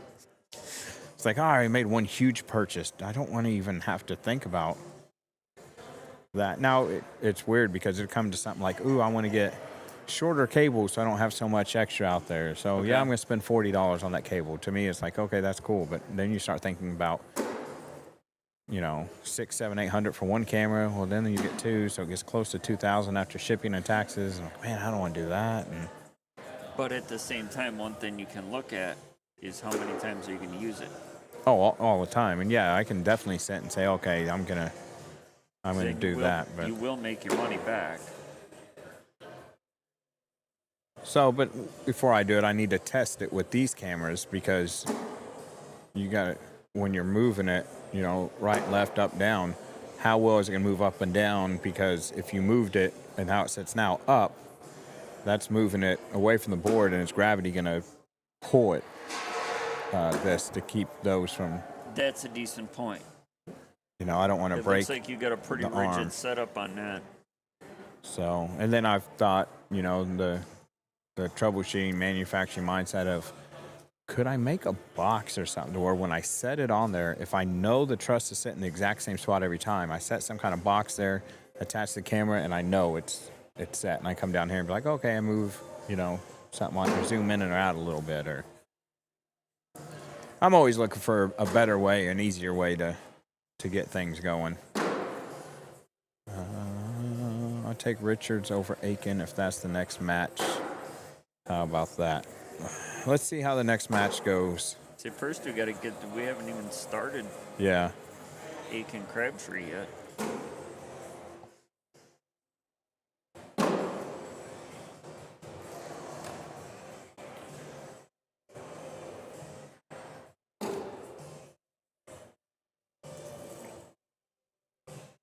All right, so the event that I had hinted to but avoided saying too much about has happened. It was a surprise birthday party for a good friend of ours that is also a cornhole player. She doesn't normally watch or listen to live streams, but there's always that chance that I could have. So it was for Kiara Wills. It has already popped off at the house. They've already ate and visited, and what are they doing now? They're going to start a blind draw. They're not watching me. They get enough of my BS at home. They're going to start a blind draw in the pole barn. So that's what they're doing here. I was going to give them a shout out. I texted the wife, hey, you guys listening there? She was like, no, we visited. We ate. Now we're starting a blind draw. Okay, well. I'm not calling you guys out then. Yes, I did buy all of Wally's equipment. Last year when I came up here, I brought him some of the equipment that he needed that he didn't realize he had not packed. While I was here doing the tournament with him and we talked, he was telling me that he was getting out of it. He had stopped accepting events to stream.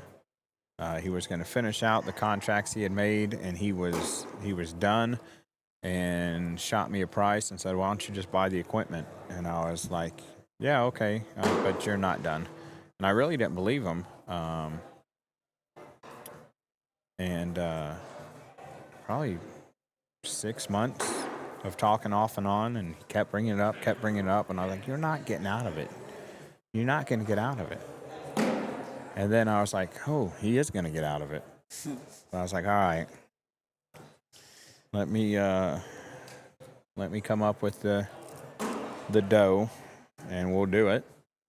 And then I bought it. I gave him the money, went up to his house, loaded everything up in my truck, drove him back to his house because there was a couple pieces there to pick up. And as we drove back, he got on his phone. He goes, all right, well, you can't say no now. I just paid my car off. I was like, all right, well, the equipment's officially mine now. And then I went with him to Wyoming, and I went with him to Virginia, which was his final one at Augusta County Cornhole by Heather and Taven Maddox. And their final, like their July 4th weekend ACL event that they do. And that was his final stream. And since then, I've been going and streaming them up.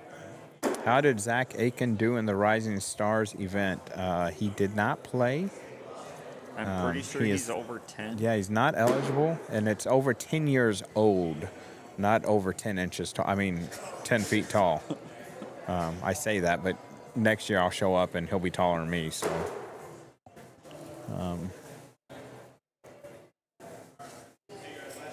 If there was a height limit, Sebastian might not be able to. Yeah.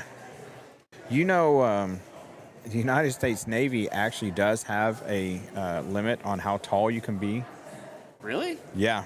And I know, like, if you're a basketball fan, we all know basketball fans. Thank you very much, sir. We all know David Robinson, and he was like 7'2".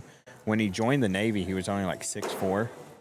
When he joined, went to the Naval Academy. Okay. And he grew like 7 inches while at the Naval Academy. Started playing basketball. So he couldn't actually go on a ship. He was actually, when he joined, was going to be on submarines.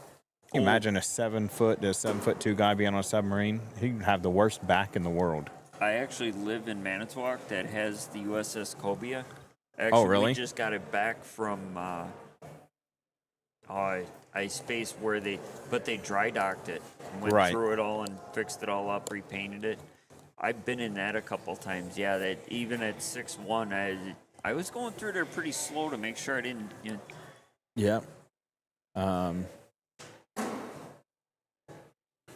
I spent some time on an aircraft carrier, and I swear that's part of why my knees are the way they are, because having to step over all the doorways and stuff. Well, the doorways when you're walking through and the side, they're probably a foot 18 inches off the ground before you shut the hatch, and because it's watertight. Well, you can't really have a watertight door that's on the ground, so you got to raise it up, and so you're constantly stepping over, and 18 inches every 15 feet. So you're high knees. But yeah, he was having to do something with submarines when he joined the Naval Academy. Got really tall, and was already good at basketball. Ended up getting drafted by the Spurs, but he still had to fulfill his naval contract. So in the off season, he was a recruiter and a spokesman for the Navy. So they had to special order his dress white uniform for him to wear because he's 7 foot tall. So you didn't kick him out for that then? No, he got to serve out his contract, but he did not get to re-enlist. But why would you when you're, playing in the NBA, making all that, the money that they made? Not that people join the military for the money. But he ended up with the nickname the Admiral. And he was never an admiral in the Navy. But I think you're being summoned. Oh, I thought she was putting your coat on you. Like, hey, we're leaving now. Put your arms through the coat. She doesn't have to work tomorrow. She's all right.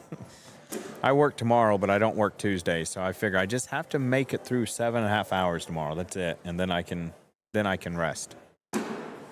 However, tomorrow, if you do not know, is the 275th birthday of the United States Marine Corps, the only military fighting force, the only gun club to ever be developed in a bar.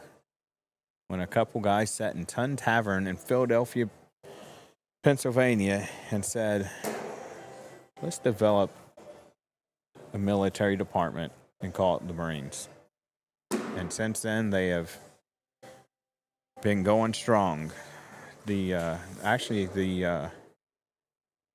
Marine Corps, the Army, are both older than the nation. They were created in 1775, and America was founded in 1776. So if you're going to start a country, you better get your military strong for a year first. See, you couldn't remember his name unless she was talking about a different person.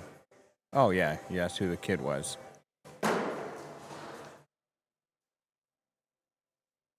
Yeah, I wasn't sure. I couldn't remember their names. Juniors are the ones I have the most trouble with when it comes to remembering names.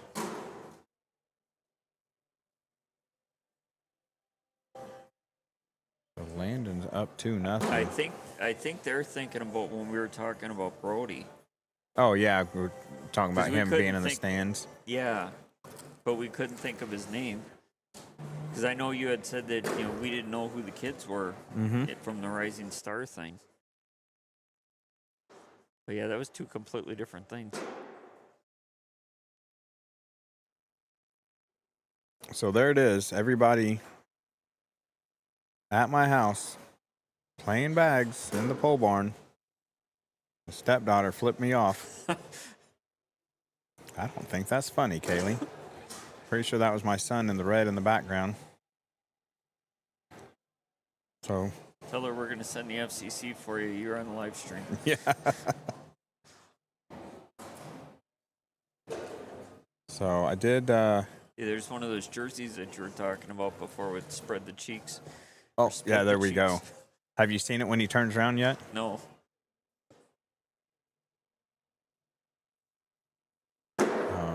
And then that says on the side ACL Schmo. I saw that part. So it's just Schmo, like ACL, HCO, Schmo, or it's just their little banter of it.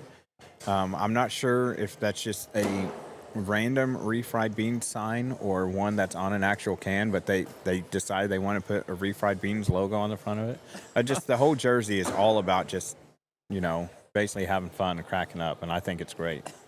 And I'm guessing since it has the Badgerland logo on the front, it's their Badgerland Bag Brawl logo, or jersey. So. Did you see any of the Bay Area Cornhole jerseys running around here that they look like the retro Packer jerseys? No, I didn't.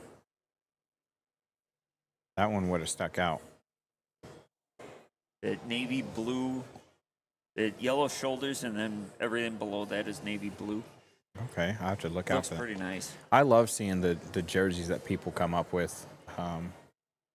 I don't even wear yesterday I wore my own jersey. I wore the autism awareness jersey that we came out with. Okay. But I don't even really wear my own jerseys anymore. I'm more of supporting other people. And Landon, he's over here stretching like he's about to go on like he's going to go run a marathon.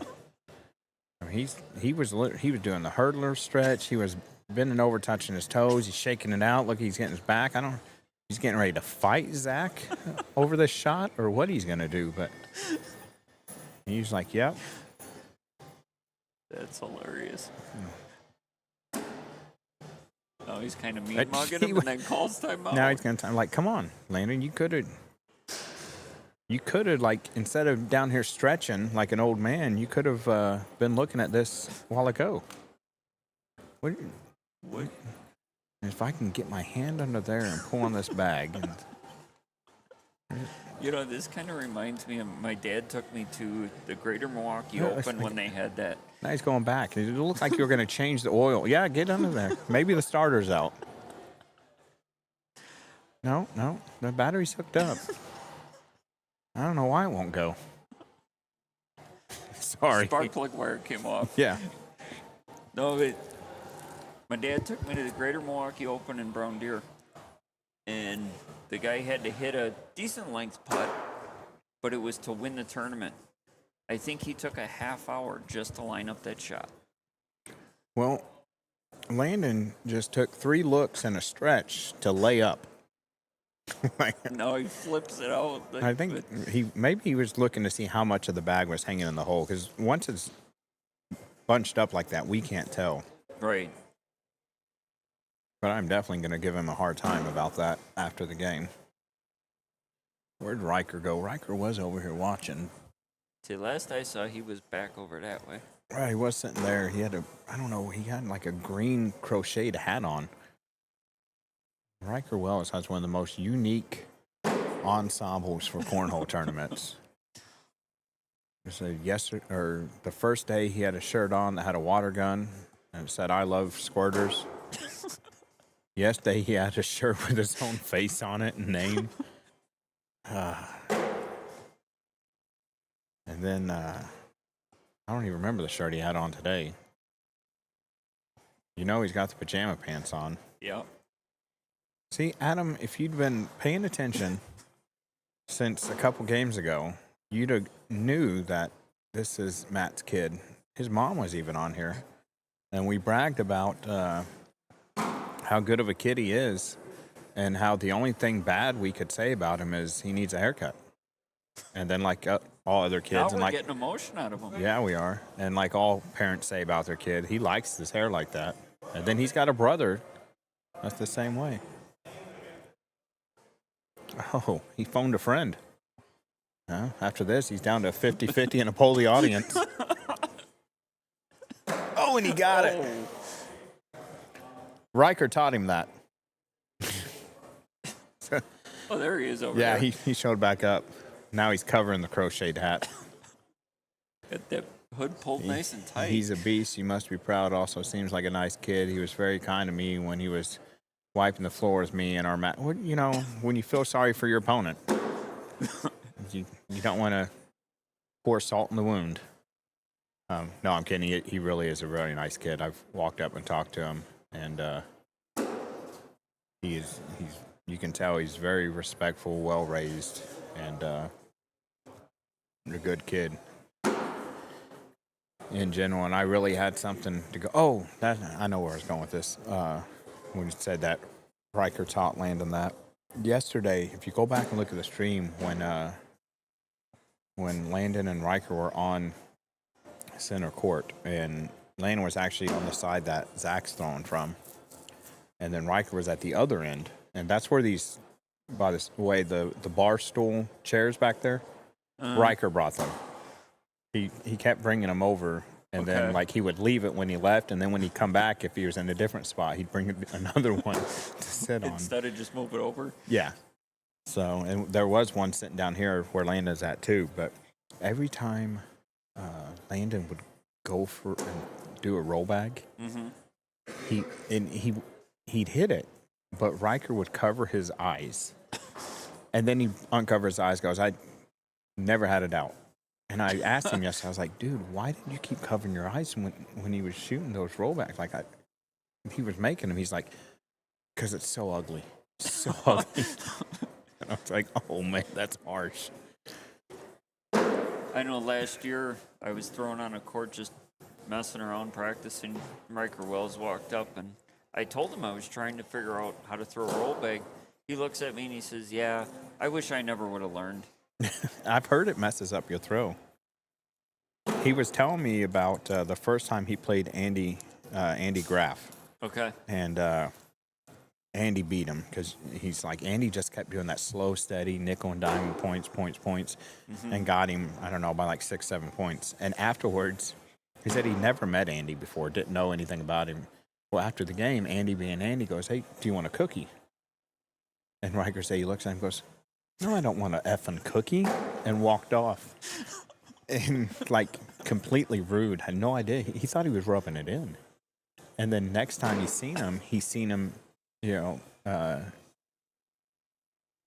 Andy stopped and talked to him and goes, hey, you know, I'd offer you a cookie, but last time I offered you one, you were pretty rude about it. He goes, wait, an actual cookie?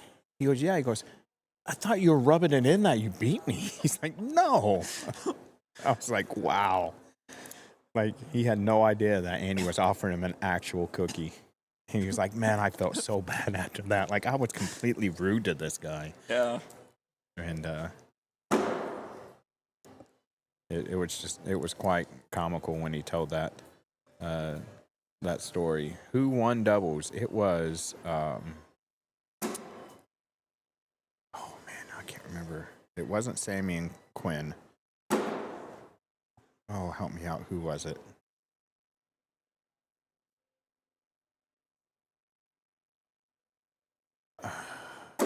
What the heck is it that one?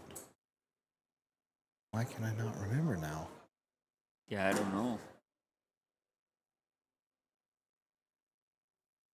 Somebody asked me earlier and I remembered because I originally was going to say Sammy Soto and Quinn.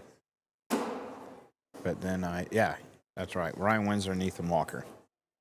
But then I remembered, the way I remembered was because I remember they were looking for second place to give them their plaques, and they had walked off the court and almost like they were going to leave before they got around to it.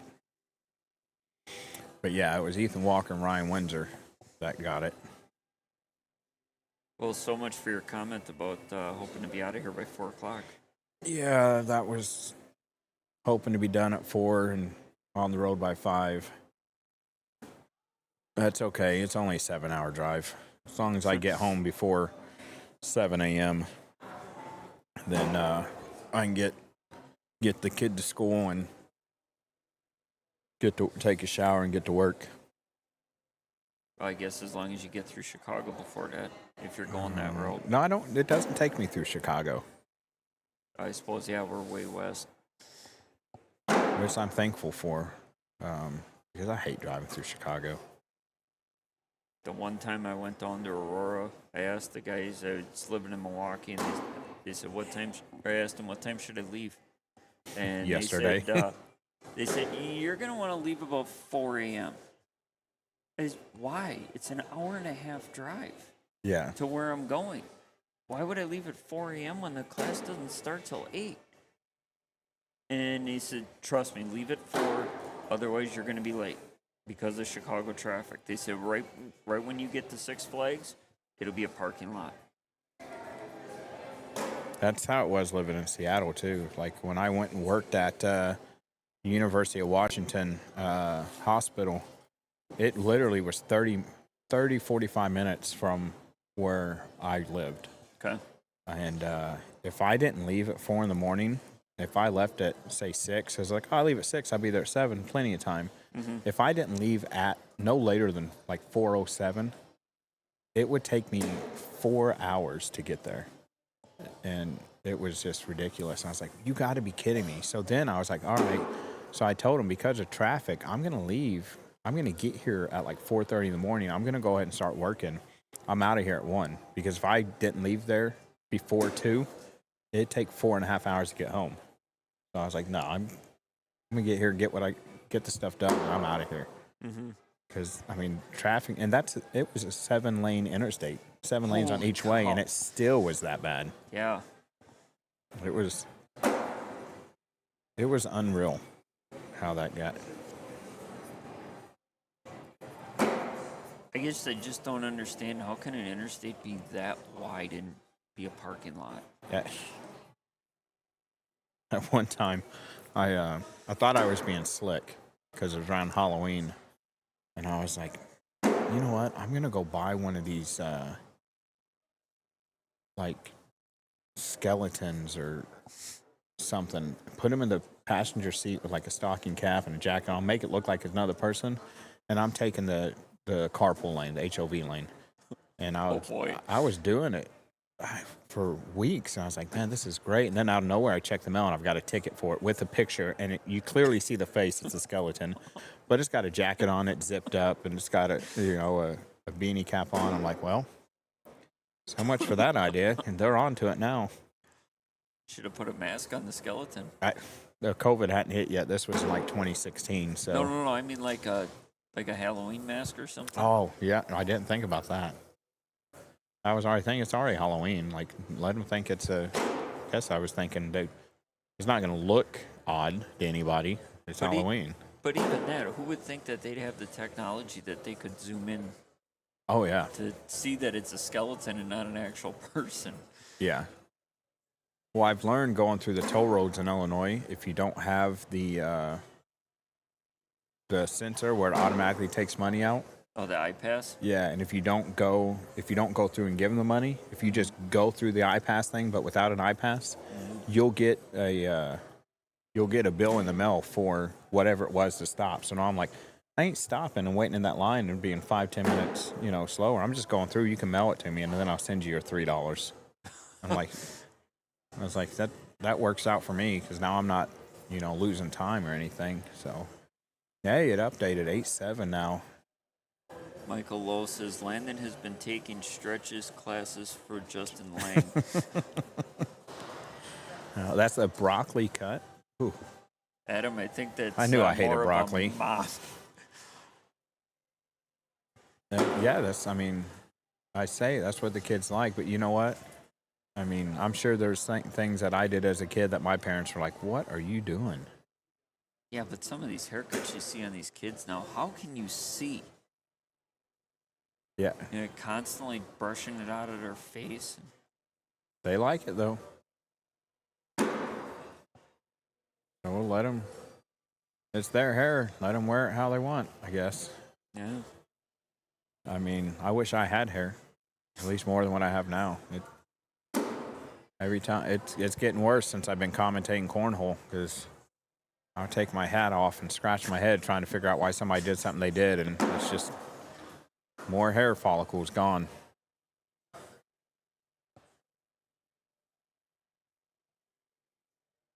It's so eerily weird to hear the microphone just cut out. Yeah. It's like, oh man, did something break? Well, by this point in the day, you'd think we'd have a crowd. Everybody's left. There's literally I mean, if 9 people here. If singles was on Saturday, you'd have a crowd. But then look how late we were here for doubles yesterday. So I mean, who wants to leave here at 1 a.m. to start heading home? True. I know I want. True. So not much of a crowd showing up. Well, even Friday night in the intermediate blind draw, we didn't get eliminated till 11 o'clock at night. Yeah. And then we had to start competing again at 9 a.m. the next day. And I didn't stay in this hotel. I went a couple miles up the road. Oh, no.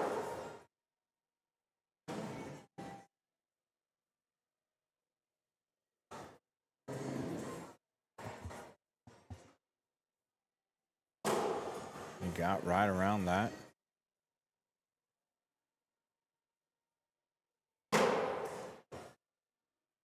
Zach's making some facial expressions now when he throws. Yeah. I don't know if I've just not noticed that till now or he's just now getting to it.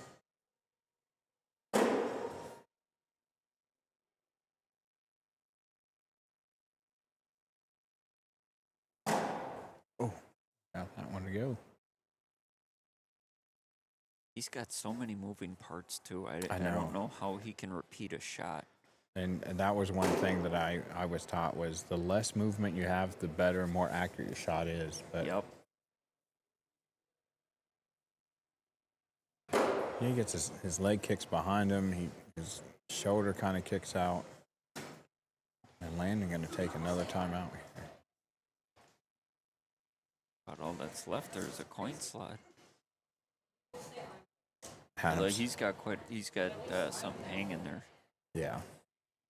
Adam, mullets aren't back in style, bud. Nobody's been nice enough to tell you.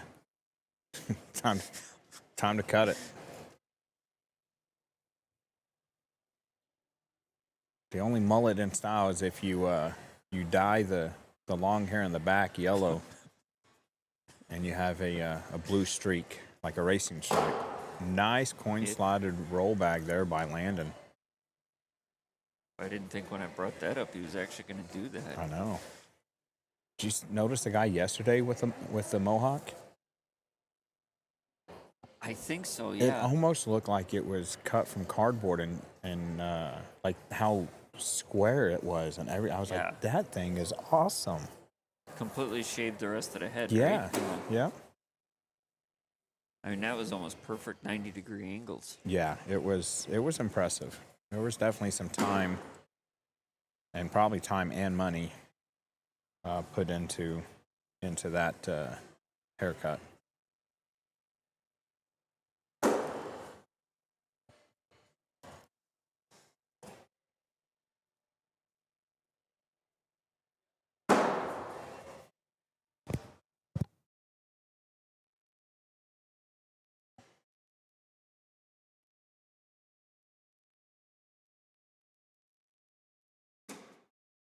Oh, nice airmail from Landon. Aiken comes back with one of his own.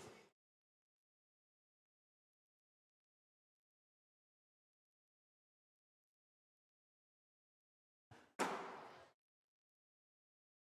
think this turned into an airmail contest. Somebody forgot to tell them they've been rolling this whole game.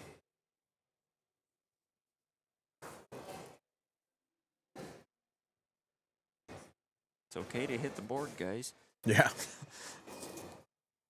On the airmail too, we don't mind.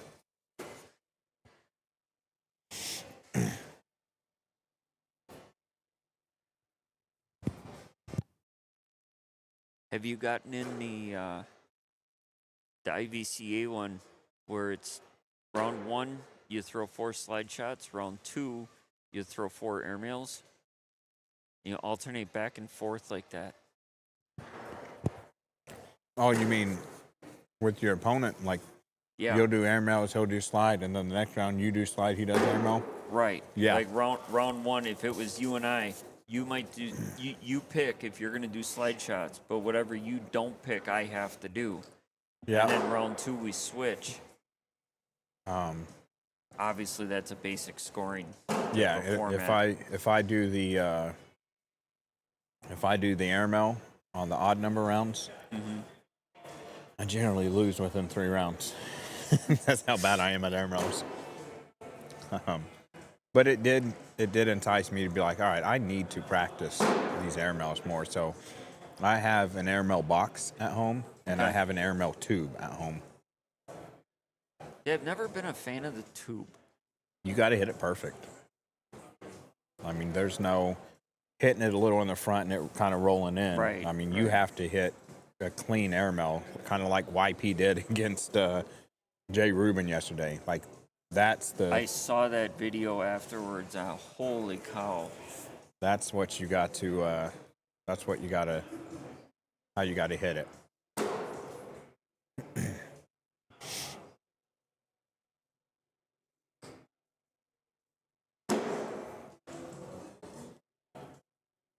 So Landon up 7. He's in the red zone. But can he get danger close?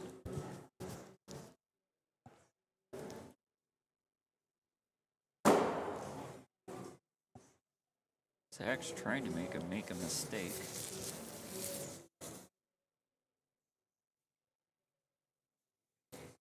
Tanner, if I wouldn't have commentator cursed Landon on his last game and taken this bet, then I would be even on the weekend making bets with Phil. Yesterday I lost 10. Sick collect. Yeah, it was. And then the first. Washington. I lost 10 yesterday. First bet today, lost 10. I went ahead and tried for a third time. Won 10 of it back from him today. He wanted to bet on this one, and him take Zach and me take Crabtree, and I wouldn't do it because I'd already commentator cursed Landon on his game. I think it was against Mark Richards, wasn't it? Yeah. So I was like, nope, that's not happening. Not doing that to a friend again. And I could be even. Get my money, and then ignore Phil's comments for the rest of the stream. But I told him I'm not going to do that this game. I'm not going to bet on any more Landon's games. So I guess one way to look at it is if Landon comes back and wins this whole thing, he cost me a chance of. He cost me losing $10. Landon just missed. Oh well, that could still work out for Zach. Let's see what he does here. He's just gonna. Yep. So Zach can get 4 points and get on the warning track. He is there.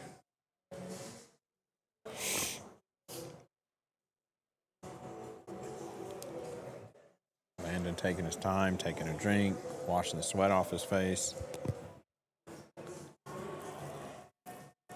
You know, I honestly think that's the hardest part of cornhole is the mentality part.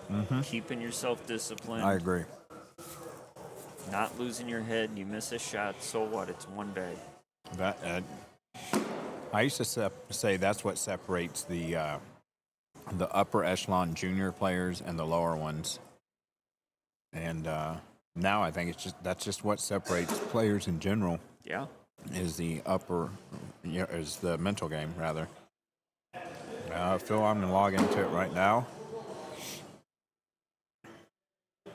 Now I got activity. That's what I'm looking for, and I did. I did get it. I like how it says that last week I lost 10 to you.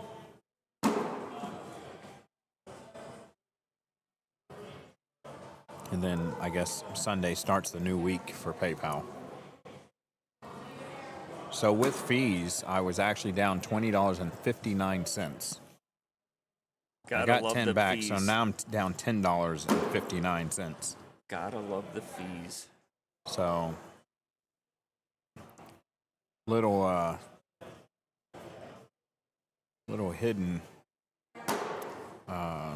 secret I think I just figured out with PayPal is if you load the money from your bank account onto PayPal, then transfer it, you don't get the fee. But if you just send the PayPal fee from your debit card, which is attached to your PayPal, it's going to charge you 59 cents. So, but Phil, yes, I did get it. Thank you, sir. That's interesting because I used Venmo to pay for the wife's jersey that she bought today or yesterday, one of the two. Right. But there was no fee with that.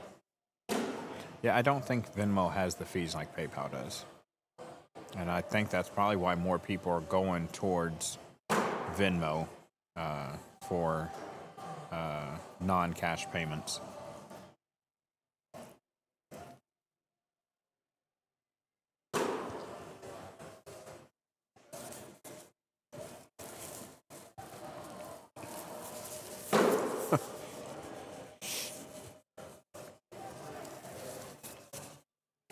Yeah, I know. I noticed on that second one when I sent it to you, I was like, man, I should have sent sent money from the balance of the card, not from the or balance from PayPal, not the debit card, because you get that 59-cent fee. Let's see here.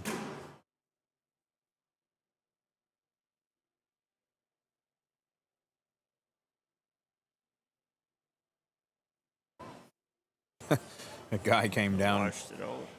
Apparently, a guy from intermediate came down to get his picture for getting second. It was second in his bracket, so it was tied for third. They took his picture and everything.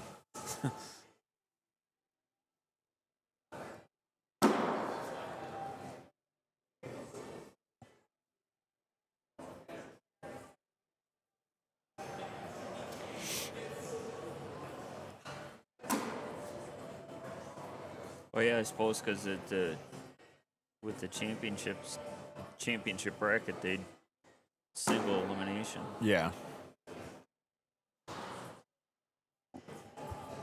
I can't say I might. I mean, it'd be nice, in a way. You say, well, everything else double elimination. Yeah, you're right. So you want to get that double elimination, but everybody knows going into it that it's going to be a single game overall final. Yeah.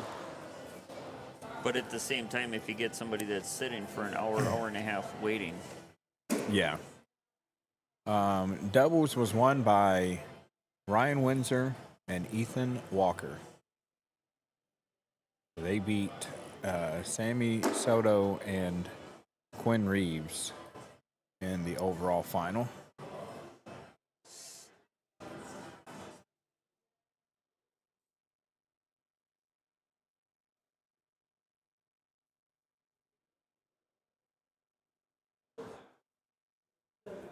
See Zach.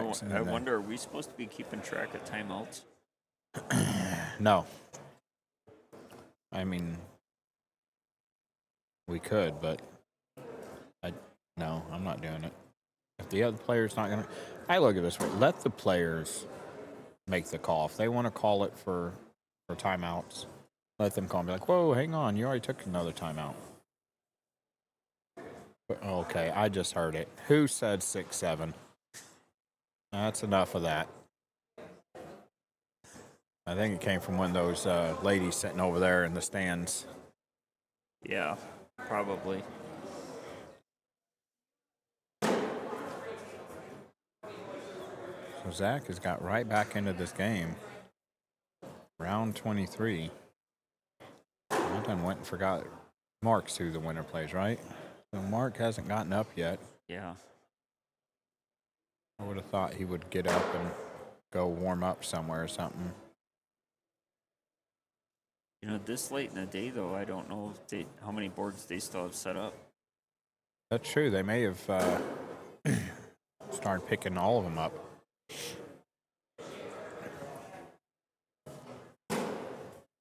Yeah, Landon has that reverse rotation on his throw, and I've tried to do it. I'm not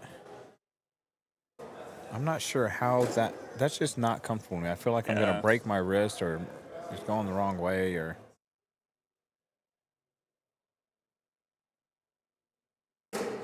I don't know. I can't.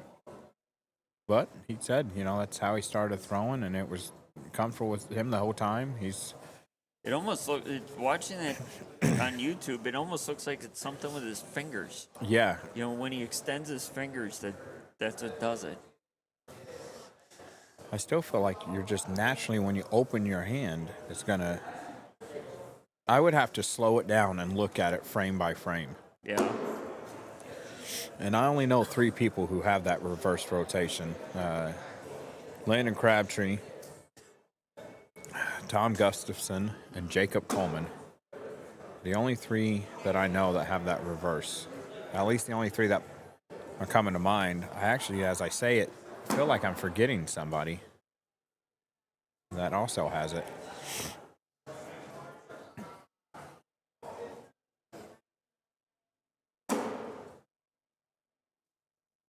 Nico's is kind of reverse. I don't think I've noticed that. I'm assuming when you put Morales, you meant Nico. You got a 7 PPR with a reverse spin? I got a 7 PPR. I don't think I've seen Chad Fisher play to know what his is.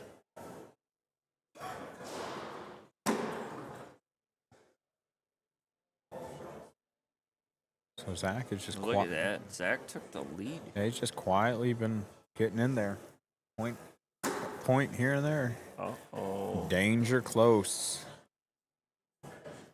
Danger, Will Robinson. Danger.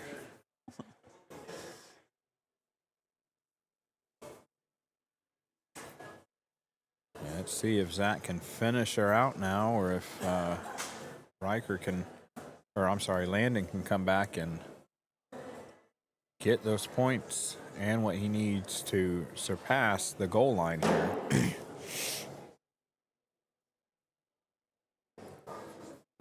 Wonder if Tanner's swallowing his words yet about that bet. I don't know. I don't think anybody took him up on it. He may have, and I just missed it. Uh-oh. Get a push shot here and set yourself up with 2 points coming out of this round.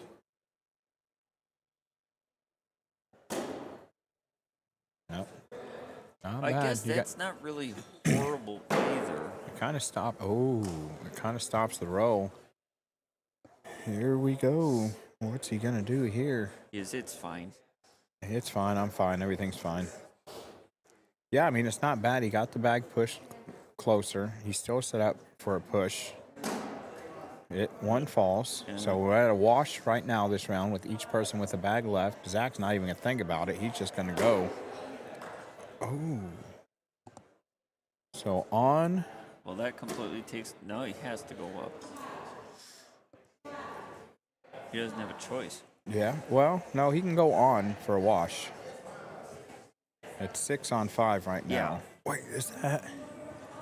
It's hard to tell if this bag right there, I'm assuming it's on the ground. I can see from here. So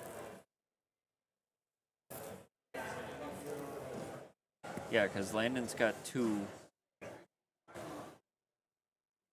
The one hanging in the middle. Where is it?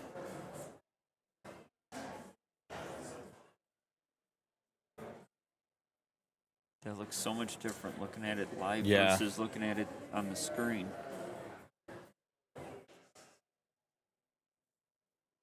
send Riker a message. And he hit the back edge.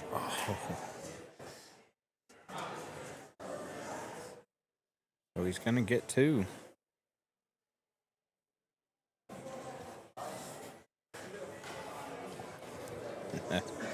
That's Riker. Like, did Landon save all of his timeouts for this game? Because I think it is 2, right? Across cornhole as a whole, it's 2 timeouts. It was 4. Oh, is it 4? Maybe it is different for in an ACL event. We've always played 2. Because I know when I watch on like ESPN, when I'm watching on TV, they have a little ticker that Oh, do they? every time they take a timeout, they darken one of the boxes. Okay. I didn't know that was the limit. I've always played 2, even before competitive. We've always, hey, you can take 2 timeouts to look. I mean, you figure realistically, you know you're going to get 1 because of the media timeout. Yeah. You did not want to get that one closer again.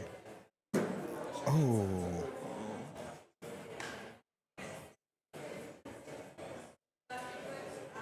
I mean, do you? These girls over here are showing more emotion than I Zach know. is. But no, he's pulling the audience. Trying to think. So, Landon's got 1 off. Yep. Didn't. And 1 in, right? And Zach's Right. got 2 in, so it's 7 on 4 right How now. many bags does he have left? He's They only each got have the 1. Try for the and 1. Oh, I thought he was gonna get it too. It looked like it was deep enough. So on wins it, doesn't it? 8 on 7. What a game that was. Wow. I'm sitting here going through my head.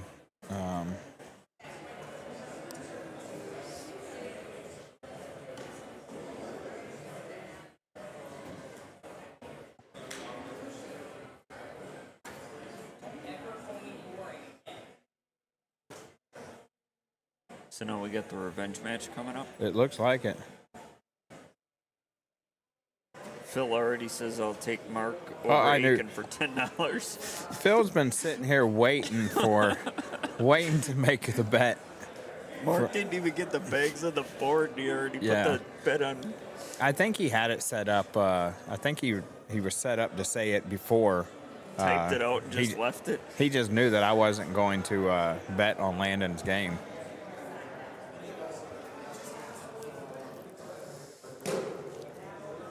Now it kind of gotta wonder. As long as Mark's been sitting, is that gonna affect it?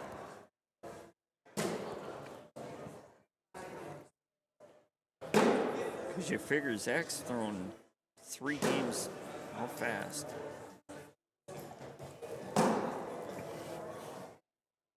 All right, this is what I'll do, Phil. I'll let you have Mark in this game, and I'll take Zach. But the finals, I get Soto, and you get whoever comes up from this game. And if Soto wins,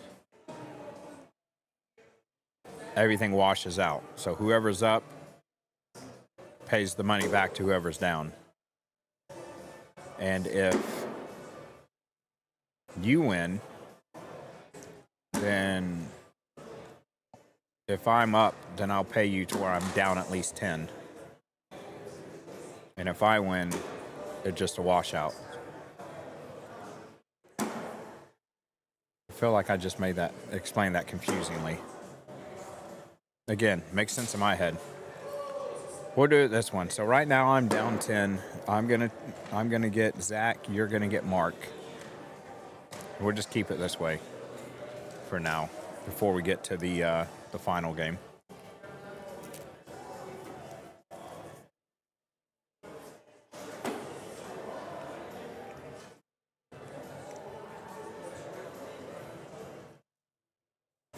So Phil said, okay, but we just bet on games in the ship through right because the loser has to double dip. I guess he's kind of got a point. All I can say, Phil, is just ignore me because I'm not even sure I understand what I said at this point.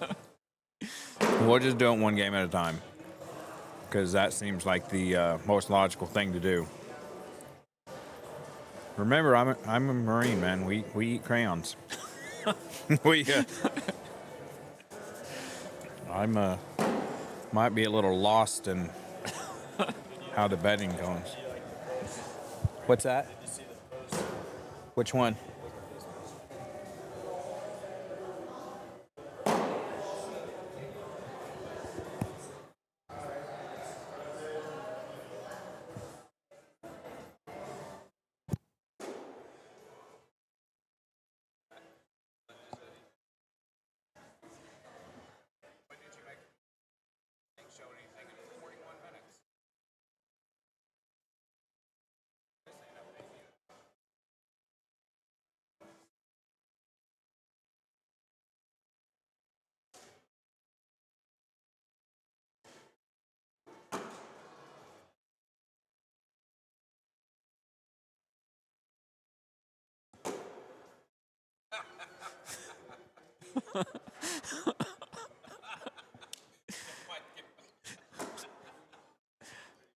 Yeah, it was good.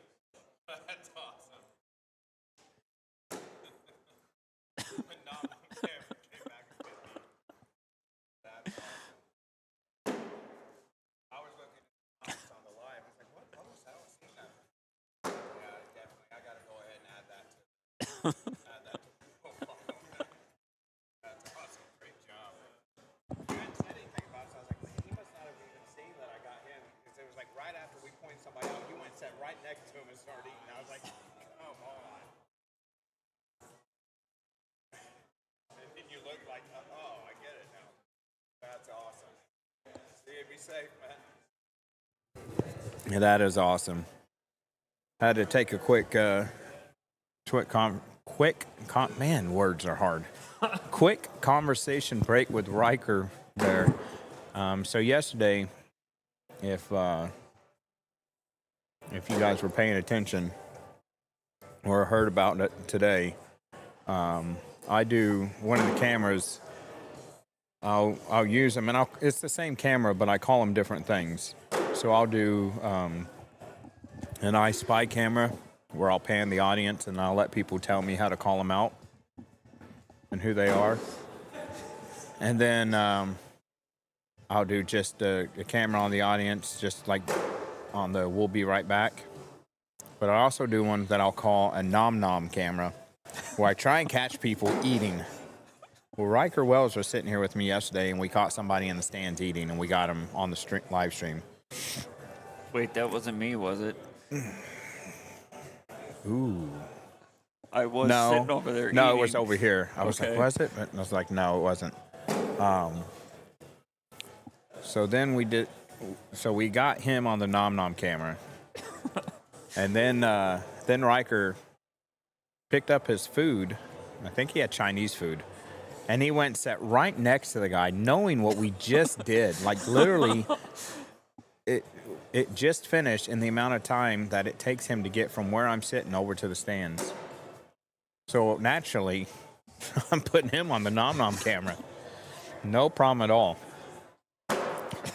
So, me not even paying attention, sitting here commentating that last game and trying to eat the burger that's been in front of me for like an hour and a half. And he takes his phone and he gets a video of me eating. And he posts on there his video that I got of him. And then my video that he got of me, and posts that he got his get back, and tagged not only whatever it takes, but tagged my personal Facebook as well to show that he got revenge. And, that's just one of those things where it just shows nice airmail drag. how close you can get with somebody in the cornhole community. Because that was pretty epic. Interesting shot selection there. Yeah. I thought for sure he was going to go up. Oh, had enough bag hanging for Washington.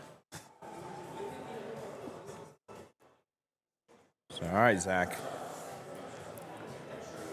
You're not old enough to bet, but you're old enough to let me win money off of bet. have not looked at He my. doesn't need to know that he's making somebody else money. No, he doesn't.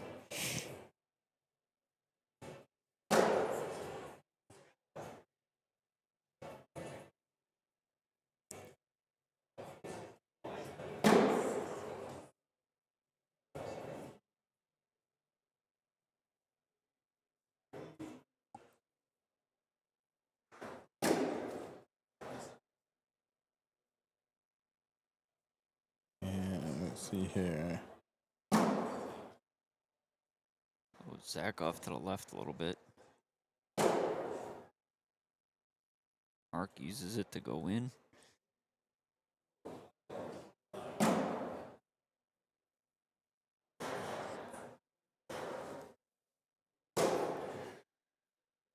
So you can definitely catch the embarrassing videos of both of us on my phone. Oh, God, he really wanted to get one to go in. Well, after that back block, he knew that kind of wasn't going to happen. Unless he did something like that.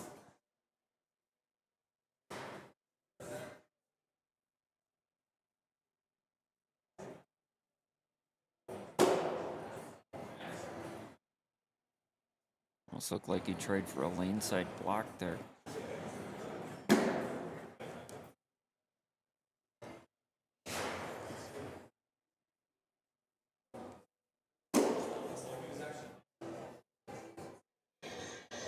Can't tell if that was an intended roll or a bounce.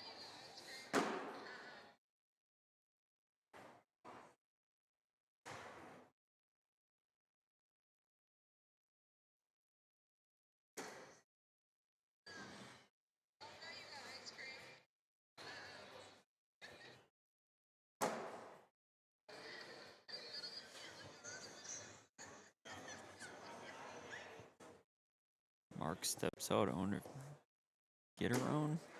Oh, laid in there. What's he gonna split those cheeks? Split those cheeks.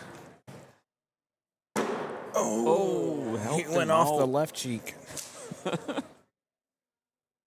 Wrong way to go there. But you know, we've seen Zach pretty much do it every game on center court, where he's started off behind and then he just starts picking away at it. Well, like I said before, no lead is safe. No. My first game today, I was down 12-0 and chipped away at it. And ended up losing, but it was 22-20.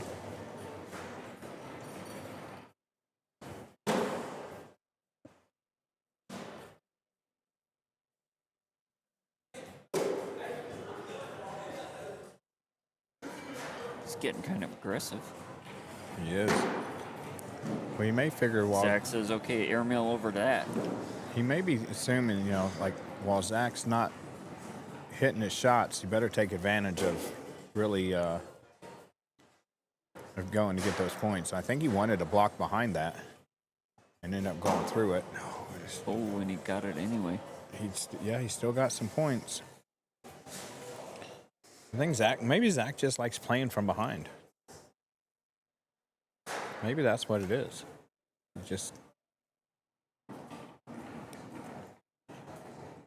Yeah, you would almost think, knowing that he's been sitting for so long, I'd want to keep my foot on the gas to try and run away from him before he warms up again. Yeah. I think Zach just likes to lull you into a false sense of security and then come back, and next thing you know, like, holy crap, when did he was down 8, now he's up 10. What just happened? That reminds me a lot of Ruben in the last year or two. Yeah? He'd be down big and then come back. Oh. Zach's going to step out here. See if he can clip that bag and get a little closer. He doesn't have to get it all in one shot. That's going to be tough. He's still got another bag. He can still do it. I think he's going to have to go slick side, though, to do it.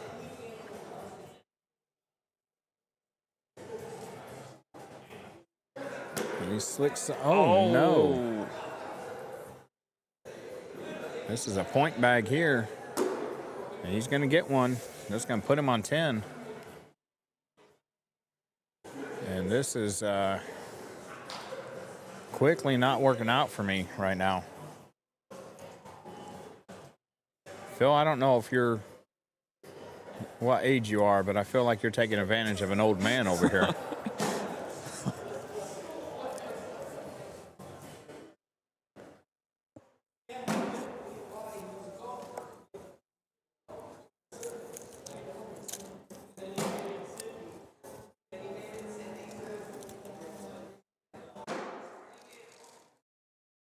Lane side block.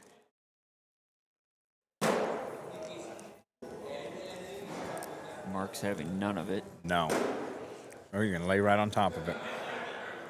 The bag's almost looking like an Oreo cookie the way they're stacked. It really does. Double stuffed now. There we go.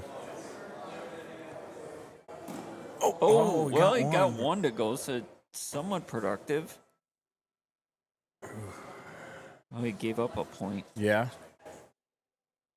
He was really hoping that his would go with it, and he could, Yeah. instead of giving up one, he could have grabbed three, but we've seen it before that he's gotten down like this and got going. How far is your drive? Couple hours. Oof, is that? Yeah. I'm thinking she's ready to go. Yeah, I'm thinking so too. I think we might be heading out after this game. I think the second time over here was the second nice warning. Yeah. And the third one, the Yeah. third strike though, bud, you're out. You got no choice. I don't know where she went when she walked What? away. No. Oh, she's over there now. Oh. She's like, But I'm no, not yeah, she's got a look on her face like, yeah, I'm ready to go. taking the slow. Oh, nice shot there. Yeah, she's taking the But one slow thing walk over there. One thing she forgets, I'm the one driving. Yeah. She can go to sleep, and I know she will. That's my wife. Passenger princess at their best. Yep.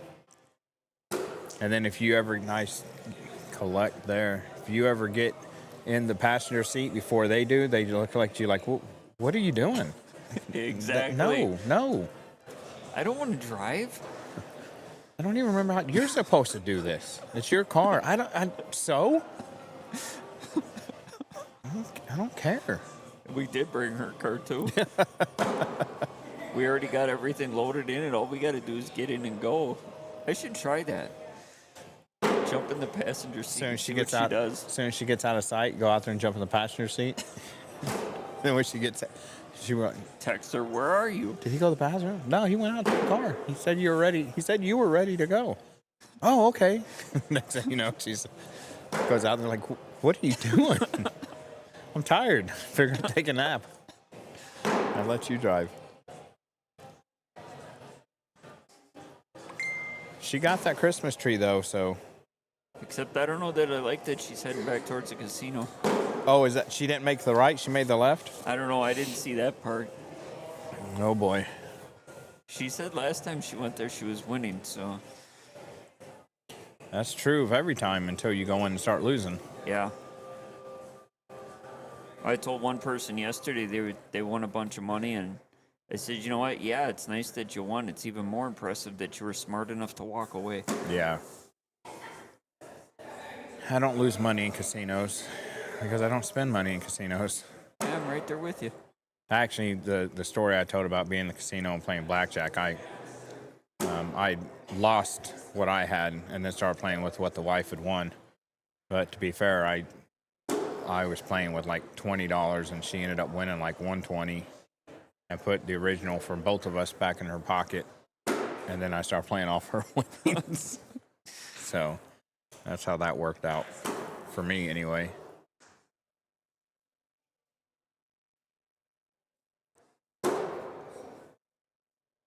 Oh, see that a lot this weekend, that it slides over the hole. Yeah. I don't know if that's just a byproduct of these being, new boards. When you were also talking earlier about the pucks. Yeah, the pucks hold that board in place, so you're going to get more of a bounce. You know, the board's not given anyway. And if you look, when the when their bags hit the board, I mean, it's making a loud pop, and it's just naturally getting a little bit of a jump. It may not come all the way off, but ooh. We don't even need the board mics that the national circuit has. No, I have some. They're actually, and they're just Bluetooth wireless mics. I use them sometimes to put on the players. If you get a couple players that like to talk, okay. So I'll put it on the players so we can hear their conversation they're going back and forth about. Most players don't like it because of the long string between the earpiece and the little square like a battery main pack thing or something.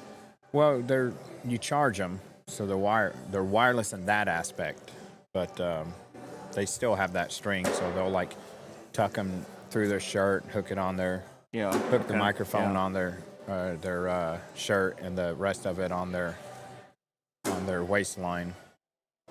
Because if you leave it out, your hand can hit. So it's just an added thing that makes them uncomfortable because they don't throw with it on. Right. Yeah, you're not used to it, so. Well, Mark is definitely showing that it doesn't matter how long he sits. Yeah, it definitely is. He didn't even get up. He got up and did what? A down and back? And pretty much. was ready to go. Spread the cheeks here. Oh, yeah, Tried to. One. He got one, but I'm pretty sure it was Mark's that went. And Mark, nothing went in the hole. And he can go in, and he can get two. Oh, we got a wash. I wonder if... Do we? Because one of each rolled off the back, I thought. Yeah, oh, no, Mark has one. No, they both had one in the hole. I think it was a wash. Still a 17-3 score? I can't trust the computer because we know it don't update. Okay. 17-3 over there.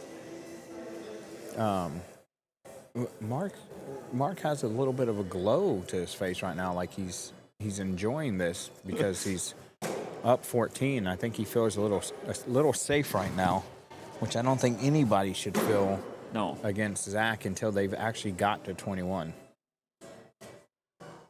It's like I always told my kid, you don't ever quit until that scoreboard says 21. Exactly.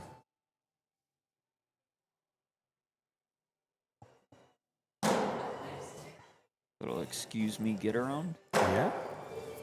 He set himself up to be able to push through and collect that. Ooh, he's going to make him have to short rodeo. Oh, no. I think that's going to be game there. So Mark Richards is going to go back and try and get revenge on Mr. Sammy Soto.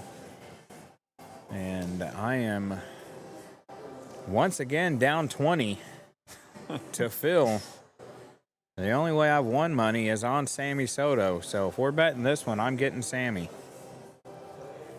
Because that's the only way I feel safe at this point. And PayPal's probably looking, going, why are these guys sending the same $10 back and forth? What is going on right now? So All right, I better go find her.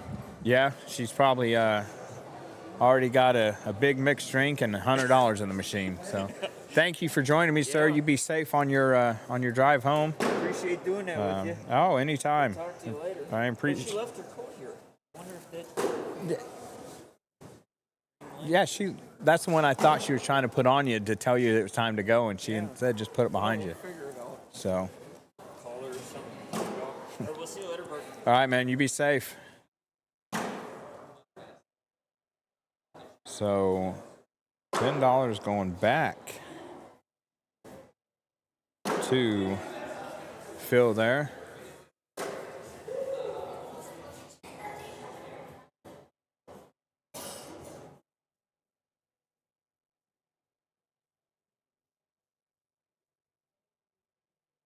And we will have this. What is going on? Oh, I just took a bunch of pictures on my phone and didn't even realize it.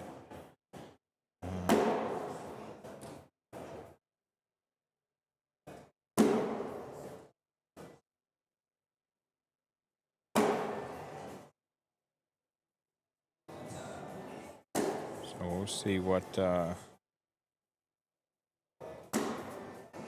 they do. We'll let these guys warm up because I don't see it on the thing yet. So we'll just kind of, that's not going to, oh, it might work if I take that down. I'll give you this view for a second while I jump to the restroom for this championship game, and I will be right back in about 2 minutes.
All right, guys, we are back. We are ready to go, and we are going to see who can take down this singles championship. Sammy Soto sits in the king seat and has to be dipped by Mark Richards. And Mark double dipped last year. he did win it last year, didn't Powers, he? he double I dipped thought we Colin. did. So he double dipped Colin Powers last year. So Mark is used to this. Nasty. And He could make it 2 years in a row doing it the hard way. Colin's watching the live. He's like, you suck. Call me out like that. Come on. It wasn't me. But it should be a good matchup. Two guys with very stoic looks on their face. Shows little to no emotion while they're throwing. I'm thoroughly convinced that Sammy would rather be anywhere but here by the look on his face when throwing. He just does not seem to care. He's still got, I'm assuming he flew in from Texas, didn't drive, so he's still got to catch a flight back. I'm hoping it's tomorrow and not today. Kobe, I know you've been going with Sammy the whole time. You think he's got, let's see, Sammy go for the split cheek soap. And you're going to roll right on top. I don't think they could stack these bags that well if they were dropping them by hand. Oh, there's emotion. He closed his eyes. And nobody off the... So... See, this could be a... He's just going to go to clean it up. Let's see if Mark's going to go for and one. And his favorite president is George Washington with that 10-10 wash there. And we are still underway, waiting for somebody to get on the board. And Phil, you're taking Richards in game one. I got Sammy with an attempt. And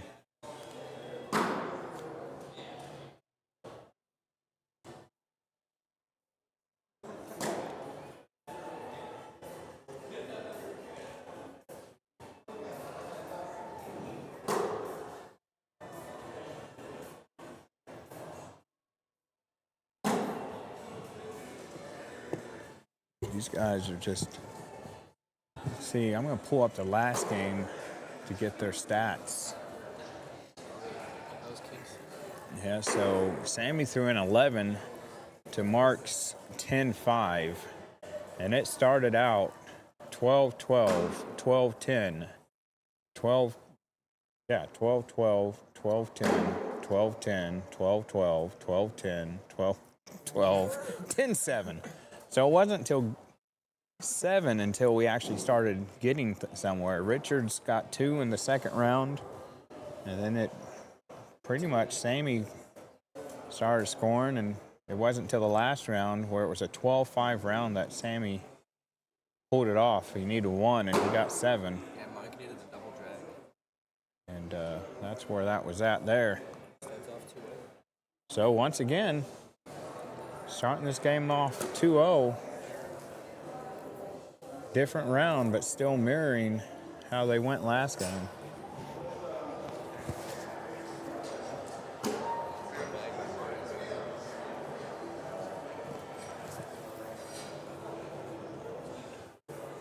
Sammy, been doing that all day, and actually all of yesterday, just hitting and getting around. And Mark just gonna replace his own bag there. Actually made it a little deeper, so it's going to make it a little easier for Sammy to get around, but he didn't that time. It got held up. So Mark probably going to get the cleanup here. Cleanup on court 1.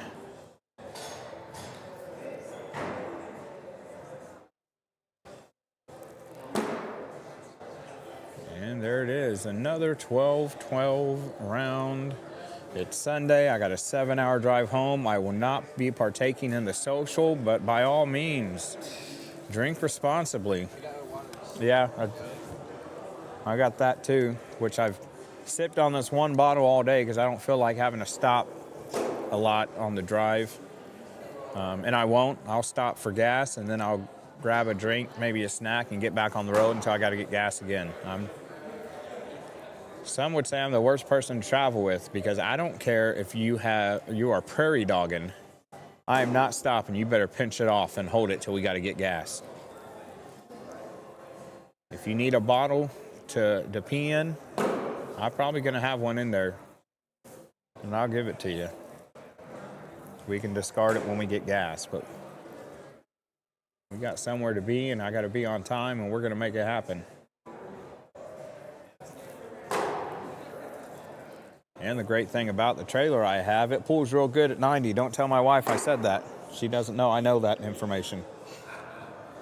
Especially going through Illinois, where I swear the state of Illinois does not have any place to store the orange barrels for construction. So what they did is they just storm all the way up Interstate 57 and just call it construction zone when there's nobody around doing construction and there's nothing tore up.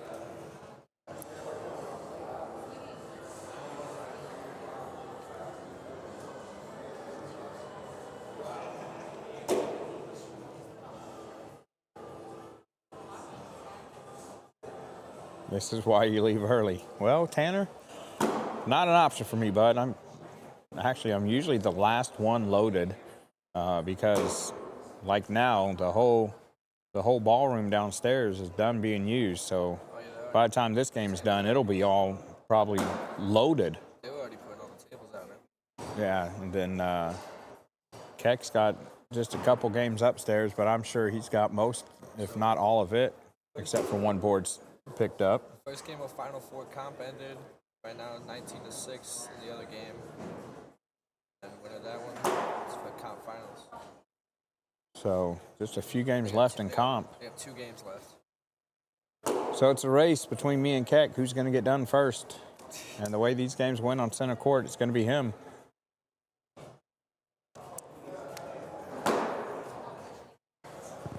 About to set a new record, 71 rounds. Yeah, oh man. 71. I hope it's not 71. I can say with complete confidence to my friend Kiara Wills. My phone says Kiara. Not that you're listening, but there may be some there at the house listening. Happy birthday. I will not make your surprise party because y'all will be probably home and in bed by the time I get home. They all got together for a surprise party of a friend of ours. She is starting on the 12th, which is her actual birthday. We will be counting down to her dirty 30 next year. So the surprise party was put on at my house. They have all ate, and they have all visited, and now they are all started a blind draw in the pole barn. So I'm glad we left all 4 courts set up for them.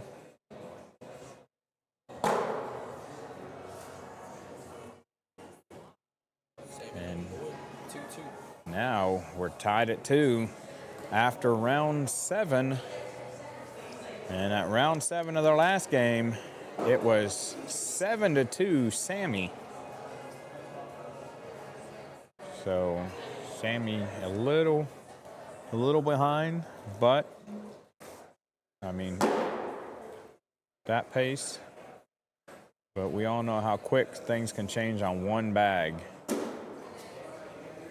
I'm so glad to see everybody loving and laughing at the post that Riker made on my Facebook. I just saw that like 5 minutes ago. I introduced him to the Nom Nom camera, and then I put him on the Nom Nom camera, and then he sat over here on the other side of this pillar and snuck and got me back. So, again, it's one of the things I love about cornhole is you make friends, and it's like you see each other every day. You give each other a hard time, shake each other's hands, cheer each other's on, but Good pulley push. Good pulley push. and Sammy goes in. 4-2. I'm thinking that the reason Sammy is so stoic in this game has nothing to do with not wanting to be here. Is that it's football season and he must be a Dallas Cowboys fan. And it's just, I mean, it's heartbreaking. What other reasoning is there? All of my club from Illinois disbanded. There was Cowboys. My grandfather was a Cowboys fan growing up, so I got to watch them, especially when they were bad in the 80s. And now back And to bad. I have seen at that time when he followed avidly, because he was around my age at that point, and I have seen him throw TV remotes through TV screens because they lost to Detroit or the Redskins. And that's back when they had the big projection tube TVs, so it took some force. This is also the man who would hit a bad golf shot and throw his club into the drink or bend it over a tree and then be like, I'll give you $20, you jump in that water and get my club. So that is probably where my competitive outburst comes from in sports. They're in the championship. See who's playing. Max, Vu, and Mike Andre Jr. Max Vu and Ryan Salisbury, and they're playing for the right to It go. already ended. Oh, that. Just didn't play. Oh, so it's Max Vu made it to the finals against Mike Andres Jr. Mike Andres Jr. And you see, oh, I guess you can't see in the background. Barely you can if you look just to the left of the board there, you can see Quinn Reeves. Well, there he's going to walk away, hanging out and supporting his partner for the weekend, Sammy Soto. But he has to wait. And nice rollback there. Look at that airmail. I was a little slow grabbing that replay. Let's see if I did get it, though. Let's see.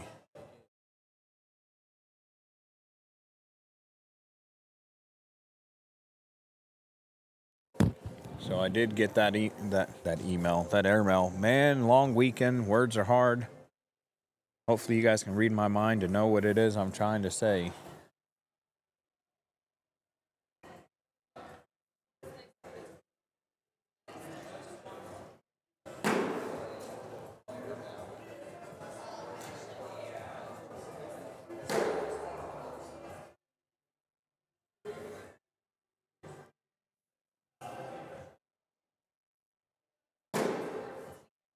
Right beside, there's a little emotion. He didn't like how that hit.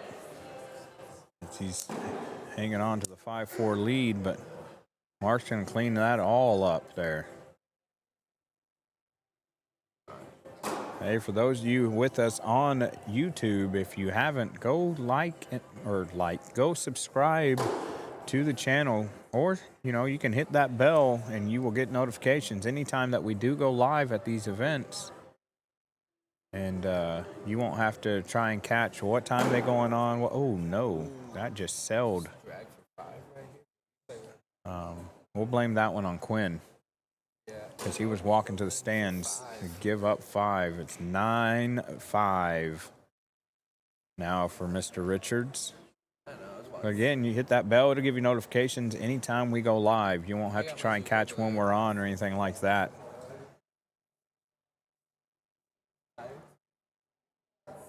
For those of you watching on Facebook, share it. Let everybody know that we have this game going. Like it. You want to watch on YouTube? Go over to YouTube. Whatever it takes, cornhole. And that slides right in there for him.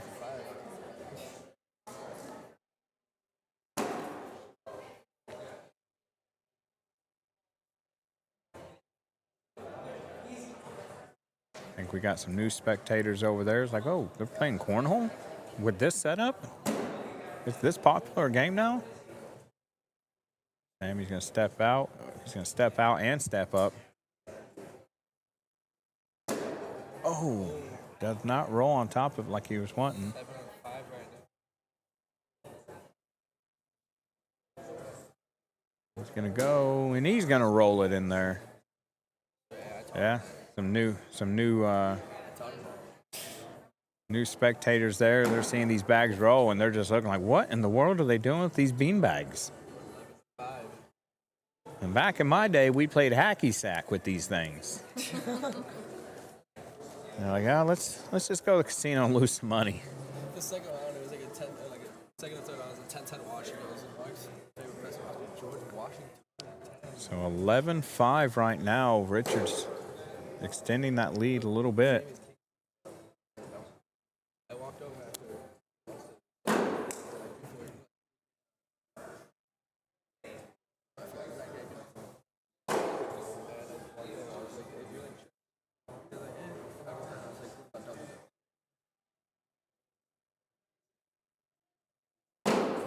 Got around it there.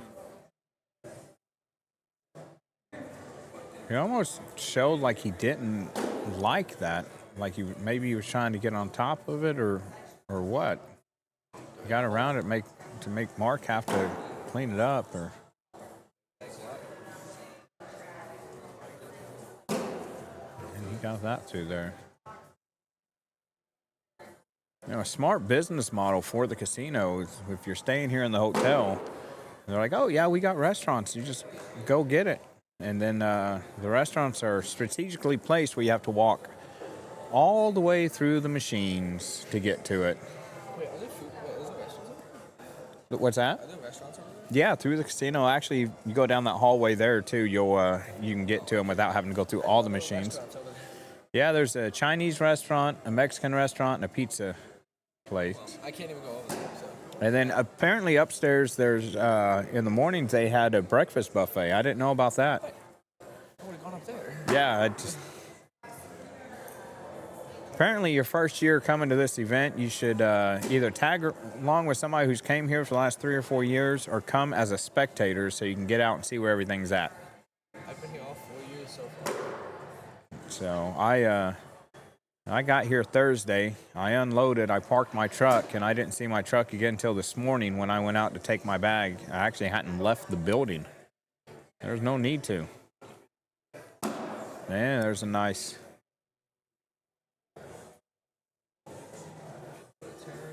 And there's a 10. He's going back with his George Washington fan. Sammy probably going to put this one and say, no, George Washington Carver, brother. There we go. That round ends in a Washington.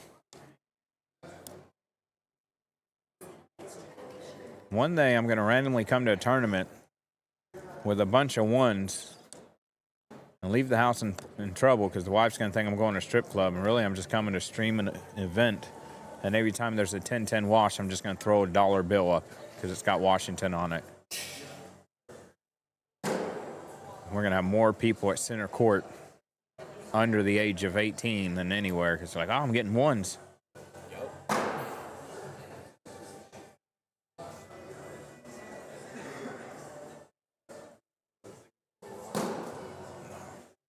Out up on that one. Sammy steps out about halfway into his pitch box and rifles it in there. Don't get the bag of his that was hanging, but got everything else. So no, that'd be hard for Mark to get that one. So Sammy, he can grab two. Oh, he's got another bag left. So That bag's good as it. Mark said, I'll get it since you're bullying me with my other bag.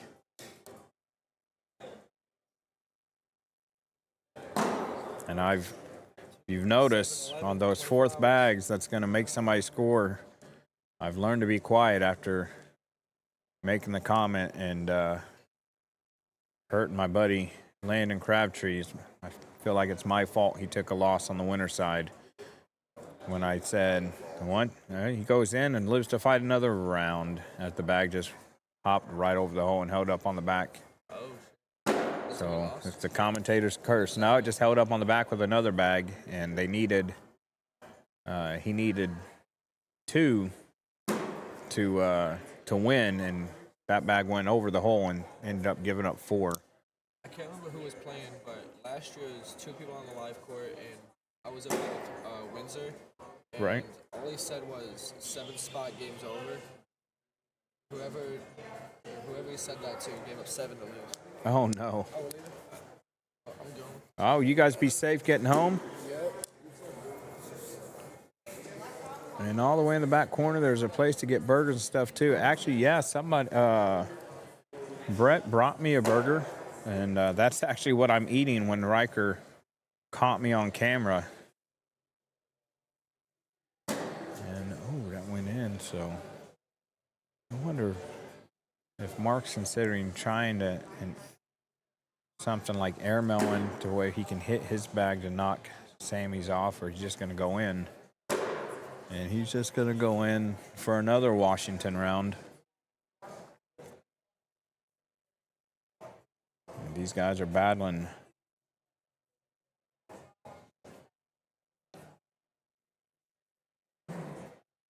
Now, 11-7 Richards, or 11-10 Richards. Things are just slow to update.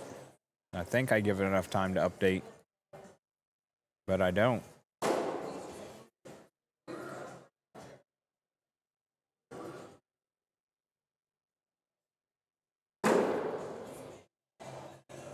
All right, we're going to look, see who is watching from the furthest around right now. Yesterday, we had a check-in from Russia. That's how far it hit out yesterday. Who thinks they are watching from the furthest, mileage-wise, from where we're at here in Wisconsin Dells, Wisconsin? If you think you have the farthest out, let's hear Cedar Rapids. Okay. Anybody further away than Cedar Rapids?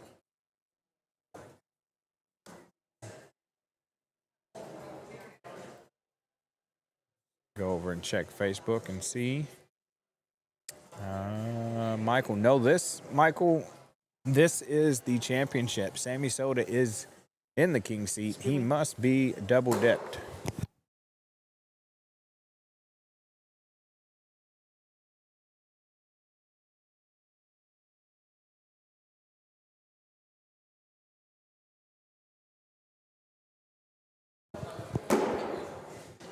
So, Hunter, you are not back in California already, bud. Scranton, PA, Nick Swanson, my hotel room, in the same building. In Buffalo, New York right now, yeah, I think, is Buffalo farther than Scranton? I think it is. You got Hunter Thorson trying to claim he's watching from California. I don't think he's made it back to California yet. If he has, I want to know what kind of plane it was, because that thing was booking it. Eldora, Iowa. Portland, Oregon. There we go. What bags is Richard throwing? He's throwing lucky bags. I'm not sure on the series, though. See if I can't. Well,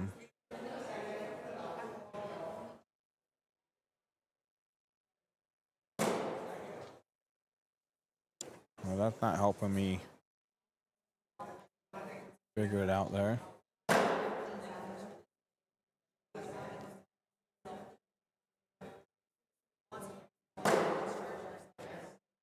And everything going in the hole here.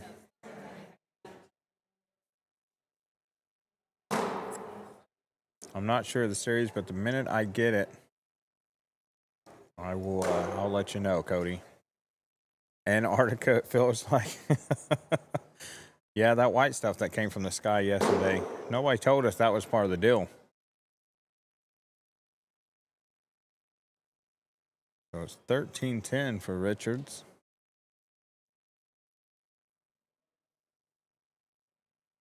If we can catch. Oh, we picked him up before I get the camera. Oh. I'm not sure. Anybody out there know what series of lucky bags it is that Mark's throwing?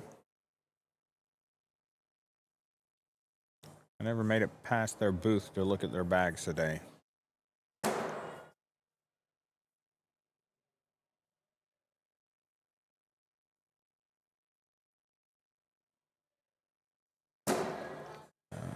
Fighter Jet Hunter.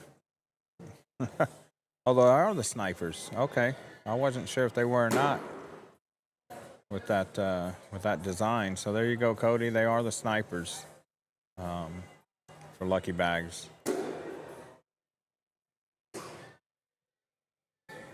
Well, if Hunter was flying a fighter jet, if it happens to be an F-18, bud, I'll let you in on a little secret.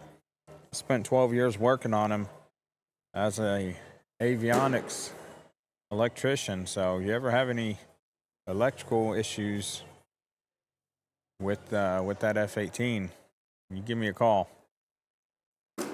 Nice shot there by Sammy.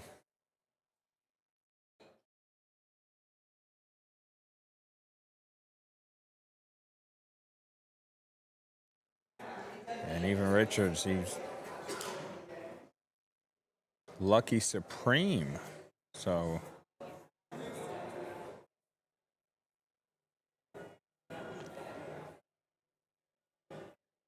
I had not heard of the Lucky Supremes, if that's what they are.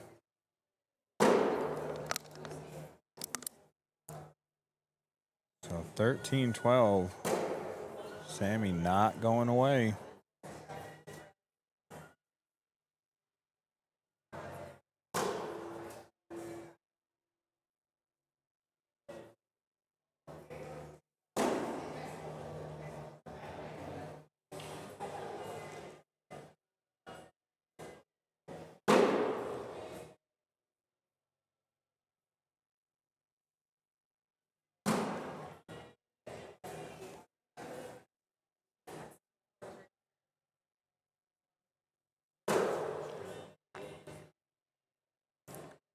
I would venture to guess that the snipers are probably the most popular lucky bag that they have. Supremes are new. He threw those with Tony and last open, but those are snipers because it's what he throws in singles. Okay. I may have to see if I can find a Supreme. Oh, sniper. So there's a bag that's a pro sniper and a sniper. Ooh, I was not aware of that. I was categorizing all of them as snipers, not realizing it was two different series. Now I'm interested in.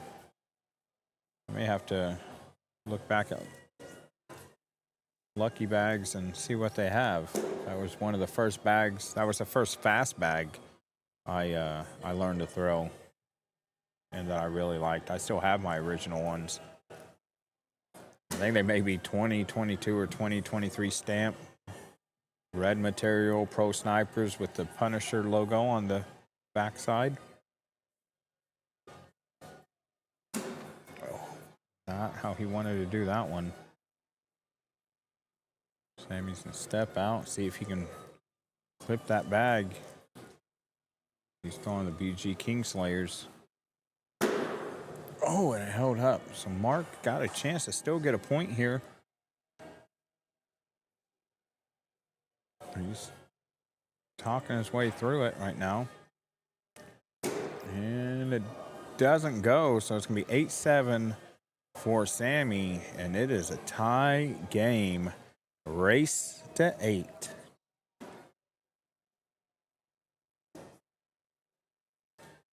Oh, so there's actually 3. Holy cow.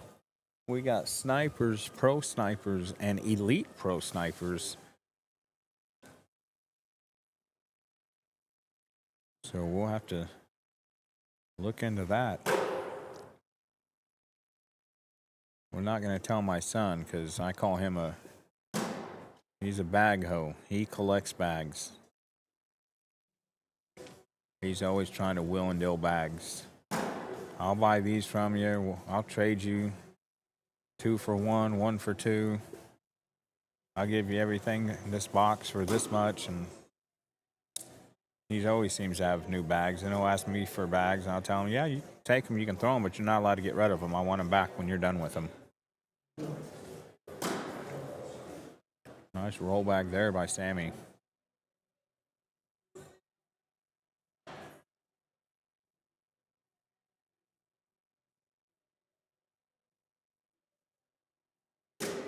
Okay. Let's see. He could try and clean up and get out of here with 2 if he can get the push. Oh, no. Mark's got another bag. I didn't see it sitting there. So I don't think Mark tries to clean up. I think he just lays up and takes the 8.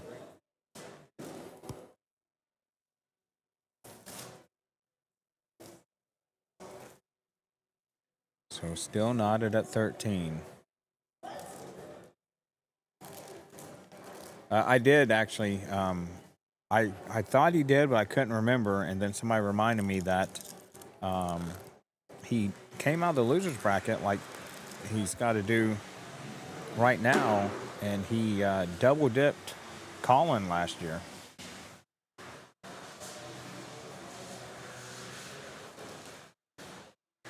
Ackelman, at least half of your bag was probably owned at least owned by him at one point. Yeah, I would say that would play for most people in our area.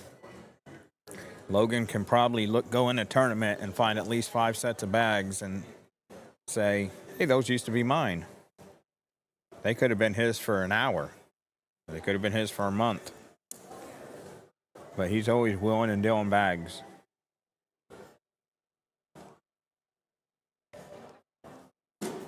Yeah, you got an airmail there. It did drag Sammy's, but Sammy's set up here just to go through it. Unless he's thinking to try and cut around it.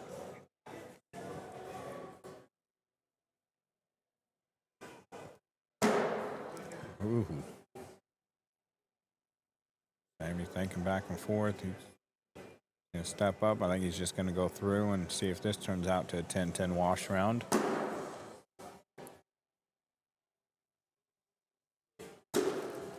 And it is another Washington. Round name courtesy of Todd Lawler.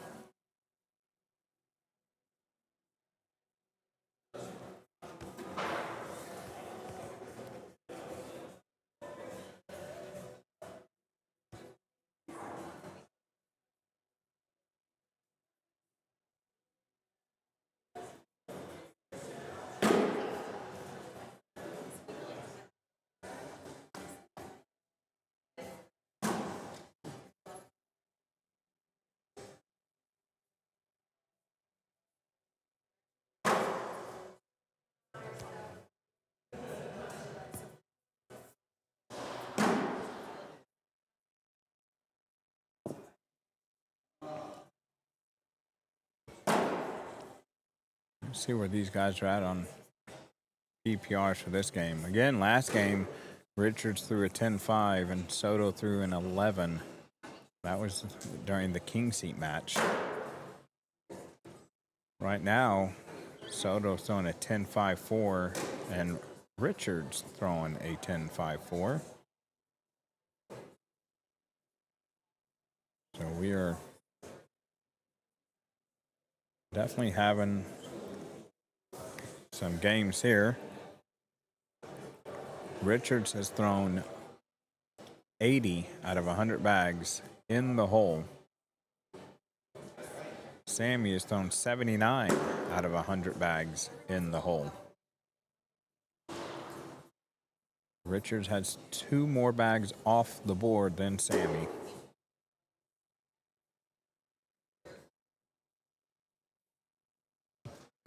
Total 4-baggers for Sammy is 11.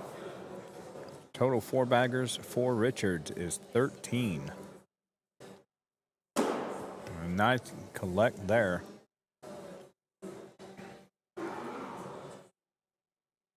No, Luna, every time somebody asked me about it, I'd let them know that was not my term to be given credit for. I did not make it up.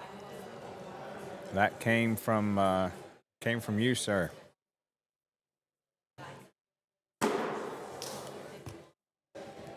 In fact, because of that term, I now want to try and get one of your guys' jerseys. So I may be asking you if you guys are getting an order put together anytime soon for one of them.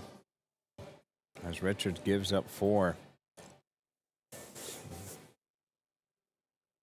Soto is now going to be halfway to a championship.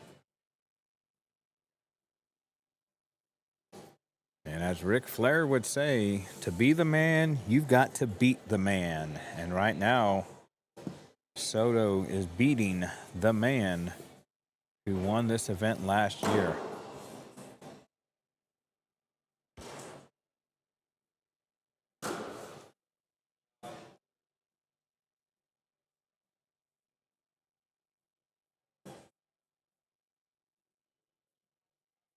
Let's see, Colby, are you still here in the chat? I'm interested to know here. Nice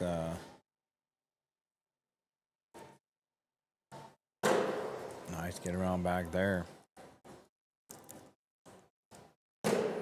Soto always this animated when he throws. I mean, he's got so much excitement, he can barely contain it. He's about to grab 3 more points here. And he does. He is danger close to closing this out.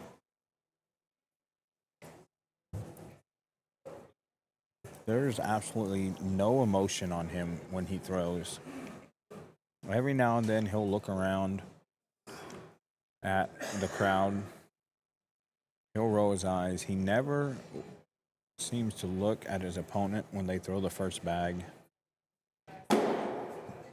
Seems like he's uninterested. Wants to be anywhere but here. He's just stone cold stoic.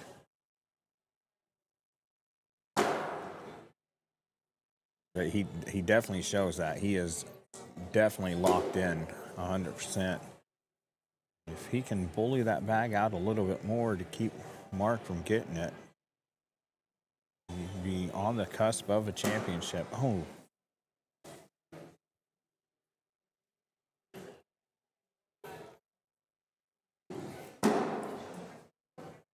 He did show a little emotion after his last bag, though.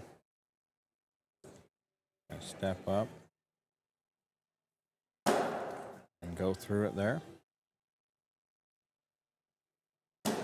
And Mark goes in. There's another Washington.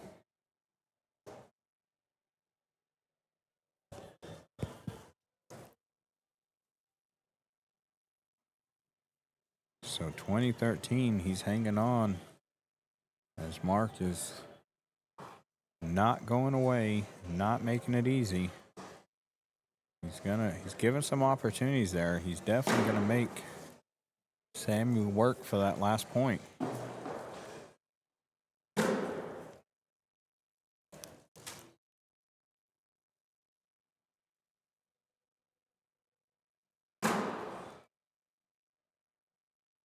I appreciate that, Jason. I am definitely going to use it, but I will, during the broadcast, time to time, let people know, hey, that is not a whatever it takes original slogan.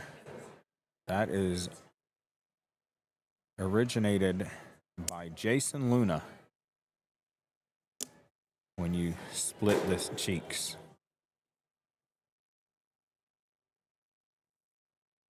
Yeah, and then as I learned more about the jersey and the different aspects of it, I was like, like if the refried beans didn't sell me on it to begin with, all the little nuances of the other parts of it, I was like, yeah, that's definitely a jersey I would like to get and wear. The refried beans logo, though, I don't think I was told how that originated on there. Is that like a random refried beans logo? Is that, somebody's favorite brand of refried beans? How did that part come to fruition? Oh, well, that bag's all but in. And we're just going to play a blocking game now.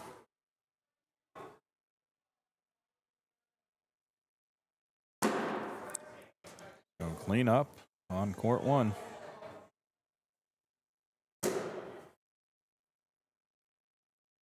Let's see, is somebody's arm going to get fatigued and make them lay one short? Or off to the side?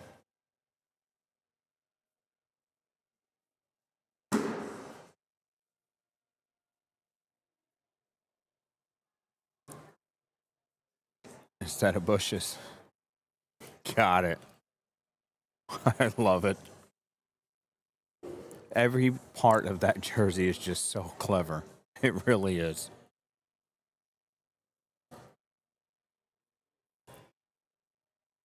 There's this, it's it's incredible. Every aspect of the detail that had thought behind it and everything. It's awesome. Did I know the toothbrush was invented in Wisconsin? Well, why don't you guys let the guys down in Alabama and Mississippi know about it?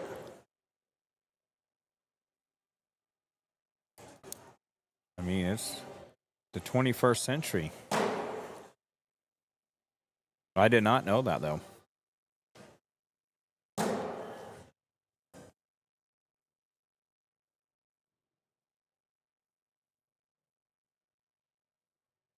When it went in, I thought that one might have just stayed on the right of the hole. Oh. That one seemed like it may have got you to pucker a little bit, thinking it wasn't going to go.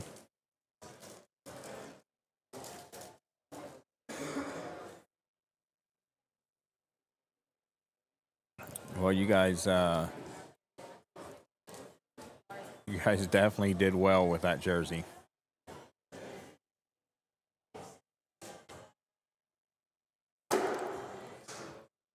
It will be a jersey, however, that I actually wear to events. It's not going to be one that I get and hang in my pole barn for my events back home. It's one that I want to wear and sport. This is still game one, Kyle. This is round 33 being thrown.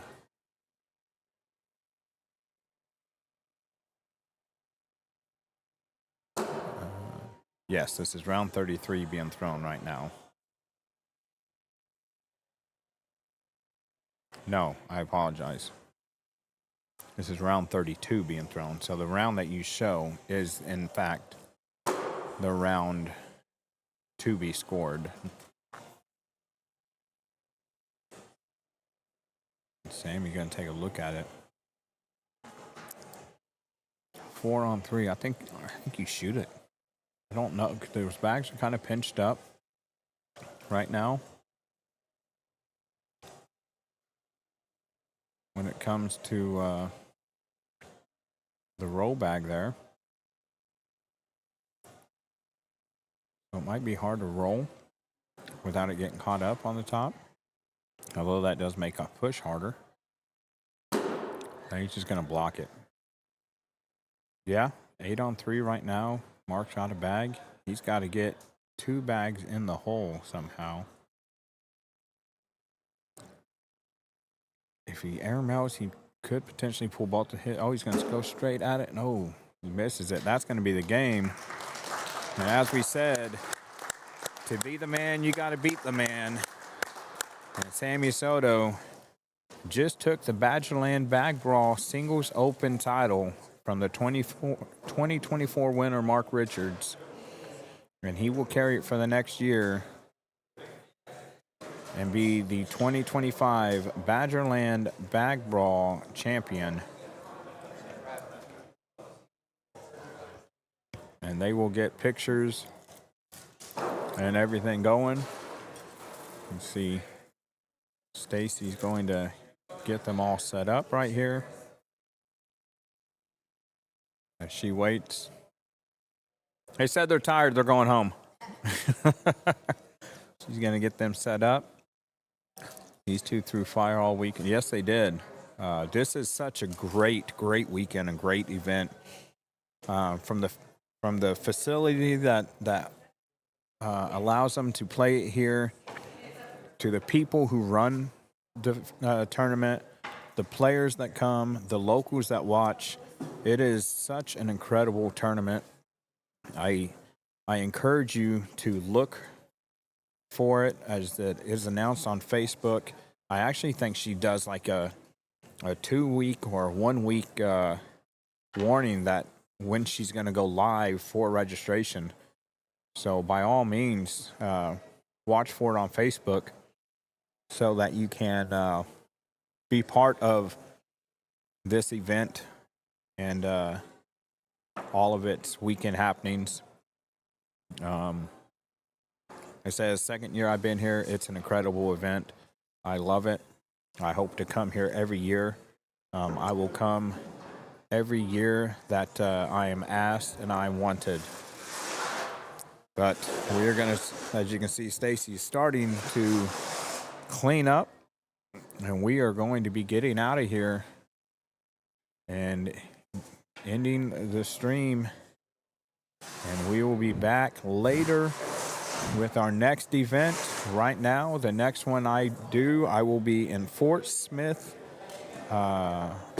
Arkansas, December 19th and 20th. I will be streaming an ACO major from there. Between now and then, streamings I do will take place out of my pole barn at home with my local club. So I'm getting wrapped up here by the producer. So for whatever it takes cornhole, I am Burton Grimes, and I will see you down the road.